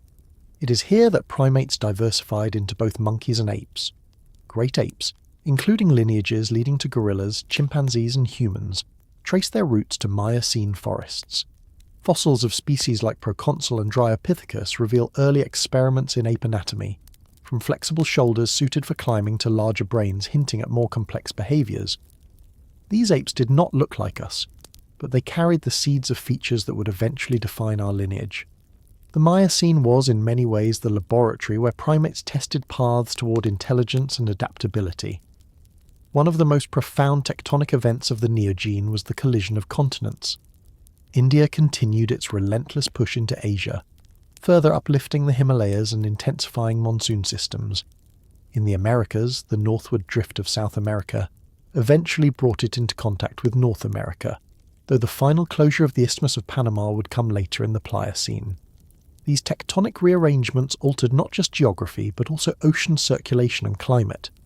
Shifts in rainfall, temperature and habitats influenced evolutionary trajectories across multiple continents, demonstrating again that the Earth's surface and its biosphere are inseparably linked. Marine life too underwent profound changes. The Neogene oceans hosted familiar groups. Whales diversified further, seals and sea lions colonized coastlines, and sharks adapted to new prey. Coral reefs re-established themselves after earlier declines, anchoring complex marine ecosystems. Ocean circulation changes driven by tectonics and ice growth fostered new productivity zones where plankton thrived. These plankton blooms supported marine food chains that looked strikingly like modern systems, from small fish to apex predators. The Pliocene, beginning about 5 million years ago, sharpened these trends. Grasslands expanded further, especially in Africa, setting the stage for a crucial evolutionary shift. In this changing environment, some primates left the safety of trees and began to walk upright. Fossils such as Ardipithecus and Australopithecus testify to the tentative steps of bipedalism, an adaptation perhaps driven by the need to travel between scattered food sources or to see over tall grasses. These early hominins were not yet human but marked a decisive departure from the strictly arboreal life of their ancestors. Their existence tells us that climate and habitat can shape the very architecture of our bodies, pressing evolution toward paths that seem improbable until they occur. The Neogene was not without its own extinctions. Many mammal lineages that flourished early in the epoch dwindled by its end, unable to adapt to harsher climates or competition with more specialized rivals. Yet unlike the cataclysmic endings of earlier periods, these extinctions were slower, spread across millions of years, and tied closely to gradual shifts in vegetation and climate. This rhythm of turnover built resilience into ecosystems, producing communities increasingly like those we see today. The haunting question of the Neogene is whether the emergence of hominins was inevitable or a contingency of circumstance. Did grasslands and cooling climates make upright walking unavoidable, or was it a rare evolutionary gamble that happened to succeed? We cannot answer with certainty. What we can say is that in the Neogene, Earth's landscapes came to resemble our own, and in their shifting patterns, they offered our ancestors both opportunities and perils. It is here, in the dance of grass, ice and restless continents, that the stage was set for us to appear. Another transformation of the Neogene lies in the realm of sound and sight, subtler than the rise of grasslands but just as profound. Fossils and genetic studies suggest that songbirds diversified dramatically during this time. Their calls, once simple, began to fill forests and open landscapes with complex melodies. Birdsong became a tool of territory and attraction, shaping ecological interactions and even altering plant dispersal patterns, as birds carried seeds farther and wider than wind alone could manage. At the same time, many mammals refined their sensory worlds. The open plains selected for sharper eyesight, longer range hearing, and improved coordination between herds. These abilities were not simply biological quirks, but strategies for survival in environments where visibility and vigilance meant the difference between life and death. The Neogene also redefined the chemistry of the atmosphere and oceans. As grasses spread, they altered carbon cycles in surprising ways. Their deep, fibrous roots locked carbon into soils, while the silica in their tissues created new abrasive food webs. Animals that grazed on these plants wore down their teeth more quickly, but the plants also pulled carbon from the air more efficiently than forests in some regions.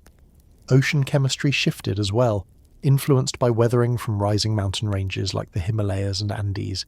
Increased erosion delivered minerals into the seas, fueling plankton blooms that in turn supported expanding marine life. The Neogene shows us how the rise of something as unassuming as a blade of grass could ripple outward to affect global carbon balances and long-term climate. Meanwhile, the continents continued their slow dance. In the late Miocene and into the Pliocene, the African plate pressed northward, closing the Tethys Sea and creating the Mediterranean basin. At one point, about 6 million years ago, the Mediterranean nearly dried out in what geologists call the Messinian salinity crisis, leaving vast salt deposits across the basin. Later, when Atlantic waters returned, the sea was refilled in a catastrophic flood that carved channels still visible today beneath the Strait of Gibraltar. These dramatic changes influenced migration corridors and climates, reminding us that oceans and land were constantly reshaping the routes available for life. By the close of the Neogene, Earth looked startlingly modern, yet it was also a planet in tension, swinging between warmth and the first hints of the ice ages to come. The spread of hominins in Africa occurred in lockstep with these fluctuations, suggesting that the push and pull of climate may have nudged our ancestors toward adaptability and innovation. If the Neogene asks us how modern ecosystems emerged, its answer is layered, through grasses reshaping soils, mountains altering skies, seas drying and flooding, and primates venturing into new ways of living. It leaves us with a question that still lingers. When landscapes shift beneath you, do you cling to the old ways or take the first fragile step into the unknown? What does it mean to live in the blink of Earth's eye? To understand this, we enter the Quaternary, the span of just the last 2.5 million years. For a planet more than 4.5 billion years old, this period is less than a breath, yet it contains the story most relevant to us, the waxing and waning of ice, the rise and fall of great beasts, and the appearance of a species that named itself Homo sapiens. If all of Earth's history were compressed into a single calendar year, the Quaternary would begin only in the last day of December, and our written history would unfold in the final minutes before midnight. This disproportionate brevity should make us humble. We are newcomers in a world that has spun through unimaginable transformations long before we arrived. The Quaternary is defined by its ice ages. Unlike earlier times when Earth was entirely locked in snowball conditions or basked in greenhouse warmth, this epoch is marked by cycles, glacial and interglacial rhythms paced by variations in Earth's orbit and tilt. Sheets of ice advanced from the poles, covering much of North America, Europe and Asia, then retreated again, over and over, dozens of times. Each glacial maximum lasted tens of thousands of years, shaping landscapes through grinding, scraping and deposition. Valleys were carved into U-shapes, lakes gouged into basins, and entire regions transformed into tundra. During interglacials like the one we live in now, warmth returned, forests spread northward, and sea levels rose, drowning coastal plains. The climate shifts of the Quaternary made life a constant negotiation. Megafauna adapted to the cold. Mammoths and mastodons with shaggy coats, woolly rhinoceroses, giant ground sloths, and cave lions thrived in the open steppe tundra ecosystems. These environments, often called the Mammoth Steppe, stretched from Spain across Siberia to Alaska, forming the richest biomass of large animals the world has ever seen. In warmer interludes, other faunas took the stage. Elephants, hippos, and great antelope herds populated lush plains, while rainforests returned to the tropics. Evolution did not slow down. It sped up, producing species tuned to the rapid climate oscillations that characterize these 2.5 million years. It is in this restless setting that our own genus emerged. Fossils show Homo habilis crafting stone tools more than 2 million years ago in Africa. By 1.5 million years ago, Homo erectus strode out of Africa, spreading into Asia and Europe, wielding fire and hand axes. These early humans were not yet us, but they had taken a decisive step toward planetary dispersal. Over hundreds of thousands of years, other hominin species evolved and spread: Homo heidelbergensis, Homo neanderthalensis, Homo floresiensis, and many more, each adapting to local climates, each representing another branch of a tree that kept trying new forms. Only late in the Quaternary does Homo sapiens appear, somewhere between 300,000 and 200,000 years ago. Our species' rise coincided with one of the most volatile climatic intervals of the Quaternary. The last 100,000 years saw abrupt temperature swings recorded in ice cores from Greenland and Antarctica. In a few decades, regions could shift from warm to glacial conditions or back again. This instability may have pressured human groups to innovate, to develop complex tools, symbolic communication, and social networks robust enough to endure crisis. Around 70,000 years ago, Homo sapiens left Africa again, spreading across Eurasia, encountering other hominins, and eventually reaching Australia, the Americas, and remote Pacific islands. By the end of the Pleistocene, humans had established themselves as a global species, even as the Ice Age megafauna dwindled. The extinction of these great animals remains one of the haunting stories of the Quaternary. In North America, mammoths, saber-toothed cats, and giant ground sloths vanished around the time humans arrived. In Australia, enormous marsupial predators and giant kangaroos disappeared soon after human colonization. In Eurasia, woolly rhinoceroses and cave bears faded from the record as human populations spread. The causes are debated: climate stress, human hunting, or a synergy of both. But the result was the same. Ecosystems lost their giants, and humans became the dominant force shaping animal communities.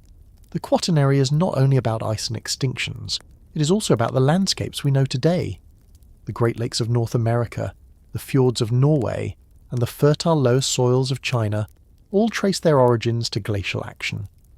Rivers shifted courses as ice sheets dammed and released floods, sometimes producing cataclysms that scoured landscapes in days.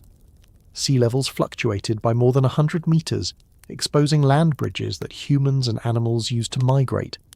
The Bering Land Bridge connected Asia and North America, while low sea levels in Southeast Asia allowed passage into Australia.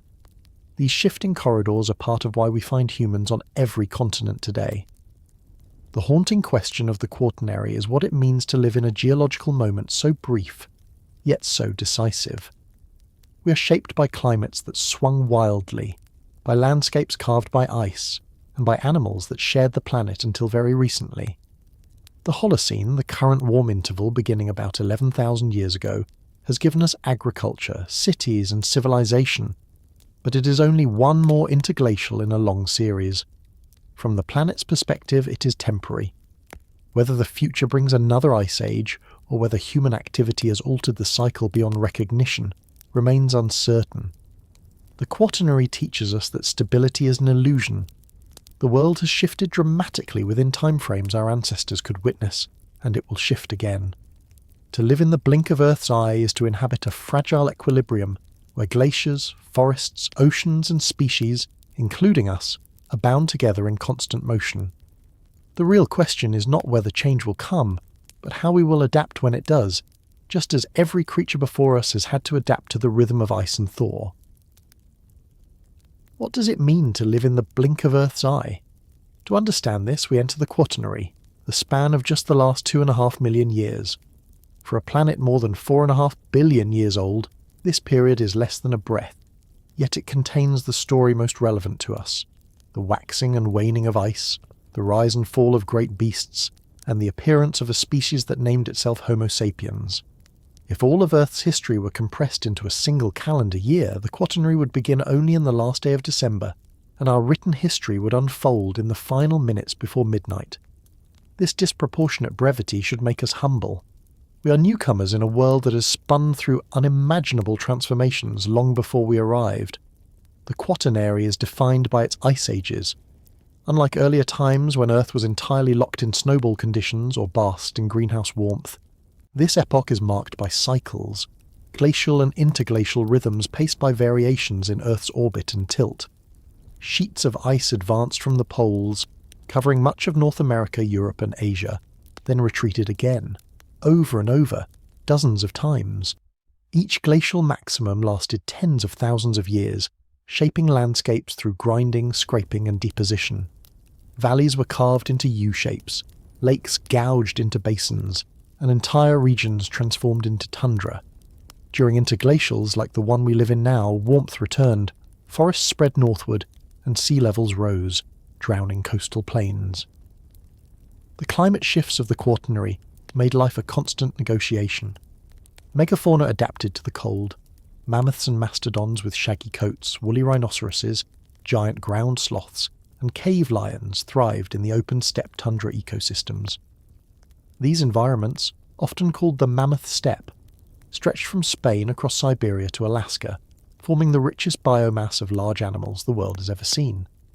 In warmer interludes, other faunas took the stage. Elephants, hippos, and great antelope herds populated lush plains, while rainforests returned to the tropics. Evolution did not slow down. It sped up, producing species tuned to the rapid climate oscillations that characterized these 2.5 million years. It is in this restless setting that our own genus emerged. Fossils show Homo habilis crafting stone tools more than 2 million years ago in Africa. By 1.5 million years ago, Homo erectus strode out of Africa, spreading into Asia and Europe, wielding fire and hand axes. These early humans were not yet us, but they had taken a decisive step toward planetary dispersal. Over hundreds of thousands of years, other hominin species evolved and spread. Homo heidelbergensis, Homo neanderthalensis, Homo floresiensis, and many more, each adapting to local climates, each representing another branch of a tree that kept trying new forms. Only late in the Quaternary does Homo sapiens appear, somewhere between 300,000 and 200,000 years ago. Our species' rise coincided with one of the most volatile climatic intervals of the Quaternary. The last 100,000 years saw abrupt temperature swings recorded in ice cores from Greenland and Antarctica. In a few decades, regions could shift from warm to glacial conditions or back again.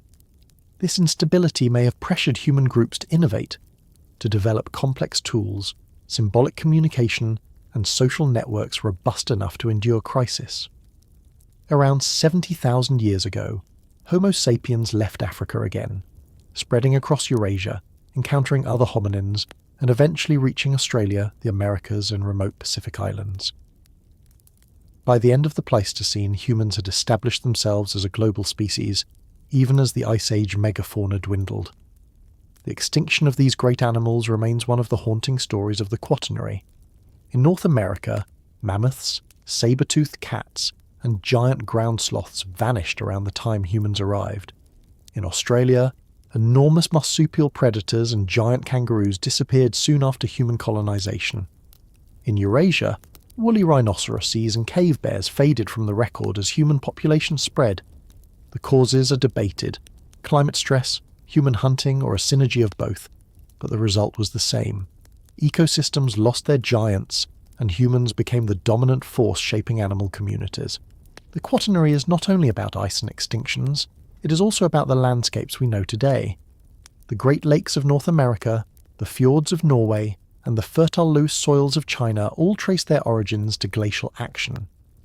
Rivers shifted courses as ice sheets dammed and released floods, sometimes producing cataclysms that scoured landscapes in days.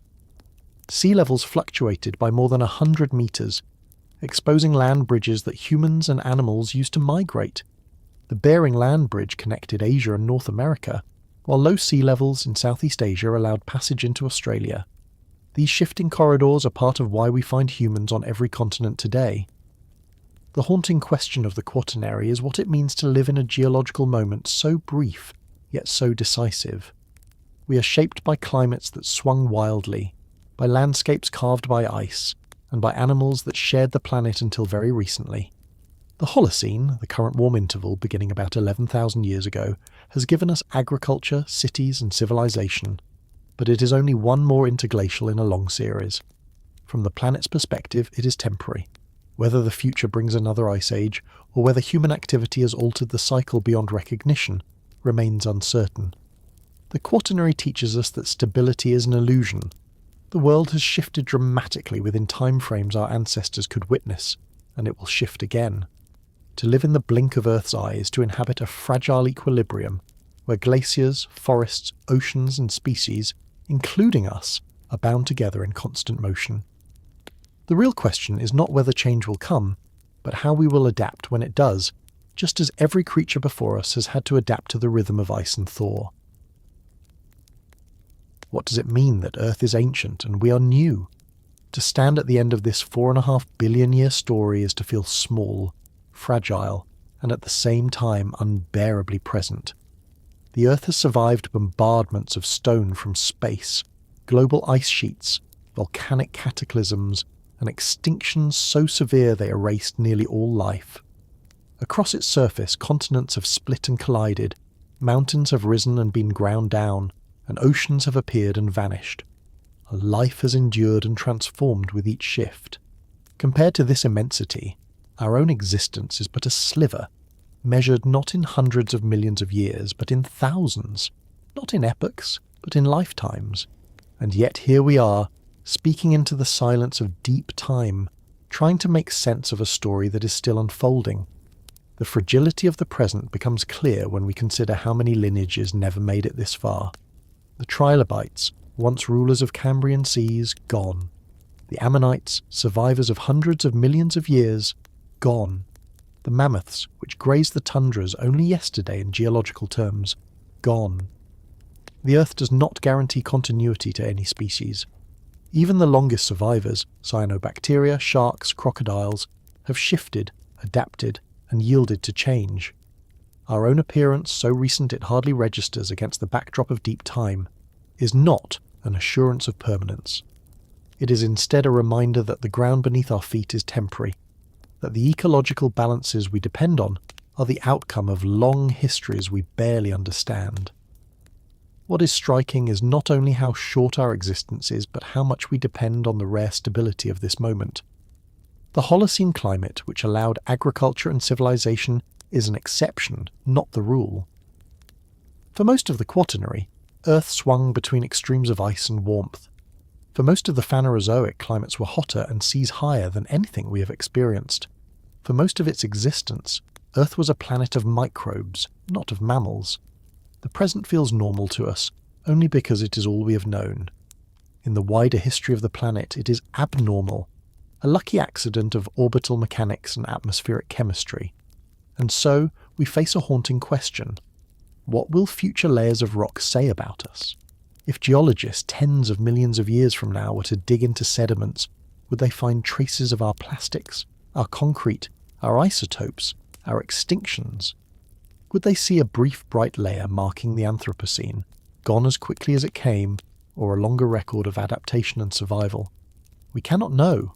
All we can do is recognize that for the first time in Earth's history, a species is aware of deep time, aware of its place in the stratigraphy of the planet.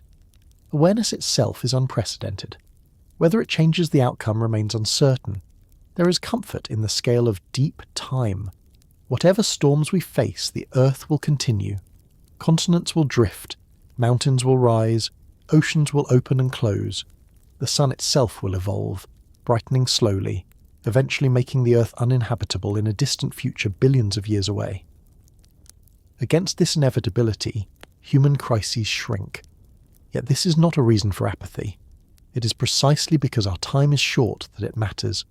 For our descendants, whether a few centuries or many millennia from now, the decisions we make about how to live on this planet may determine whether they inherit a flourishing biosphere or a diminished one. Humility before deep time does not mean surrender, it means perspective. The stories of vanished lineages, of continents ground to dust, of oceans that came and went, remind us that we are not outside nature but woven into it. The molecules in our bones were forged in stars that exploded long before the Earth existed. The oxygen we breathe was first exhaled by cyanobacteria billions of years ago. The soils that feed us are the weathered remains of mountain chains older than our species. To live in the present is to live inside a history so vast that it stretches beyond imagination. Perhaps that is the greatest lesson of all. Earth is ancient. We are new. Our fragility is not a flaw, but a truth of our existence. To recognize it is to see clearly, to understand that life has never been guaranteed, and that meaning is not found in permanence but in participation. We are participants in a story billions of years old, inheritors of time carved into stone, and stewards, however briefly, of a living planet. What we leave behind will not be measured in decades or dynasties, but in the quiet testimony of rocks. And as we close this journey through Earth's history, the question remains, lingering like the echo of a glacier retreating or a volcano's last eruption. In this fragile present, what will we choose to become?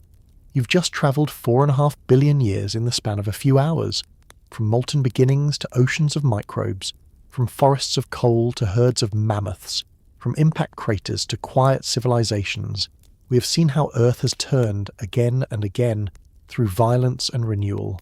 And in all of that, the piece that is ours, the part we call history, barely registers.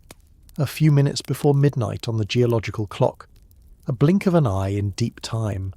This is a channel for soft science, not wild speculation. We do not have all the answers, and much of what we've said is still debated, still being tested, still unfolding in new discoveries. That humility is part of the story. The rock record does not tell us everything, but it tells us enough to see how fragile the present really is, and how astonishing it is that we exist at all. If you happen to drift off during some of the chapters, that's all right. I put timestamps in the description so you can pick up where you left off the next day. The whole story, from beginning to end, is worth it. And whether you listened while cooking, driving, working, or lying awake in the dark, thank you for joining this experiment in slow storytelling. If you appreciate this kind of long-form science, please take a moment to like and subscribe. It helps other people find this content, and it supports the making of calm, detailed explorations in a noisy world. Feel free to share in the comments how you use this, before sleep, on the road, in the shower, or with headphones at work. The diversity of those answers always makes this project feel more alive. And as always, stay curious, stay calm. I'll see you in the next story.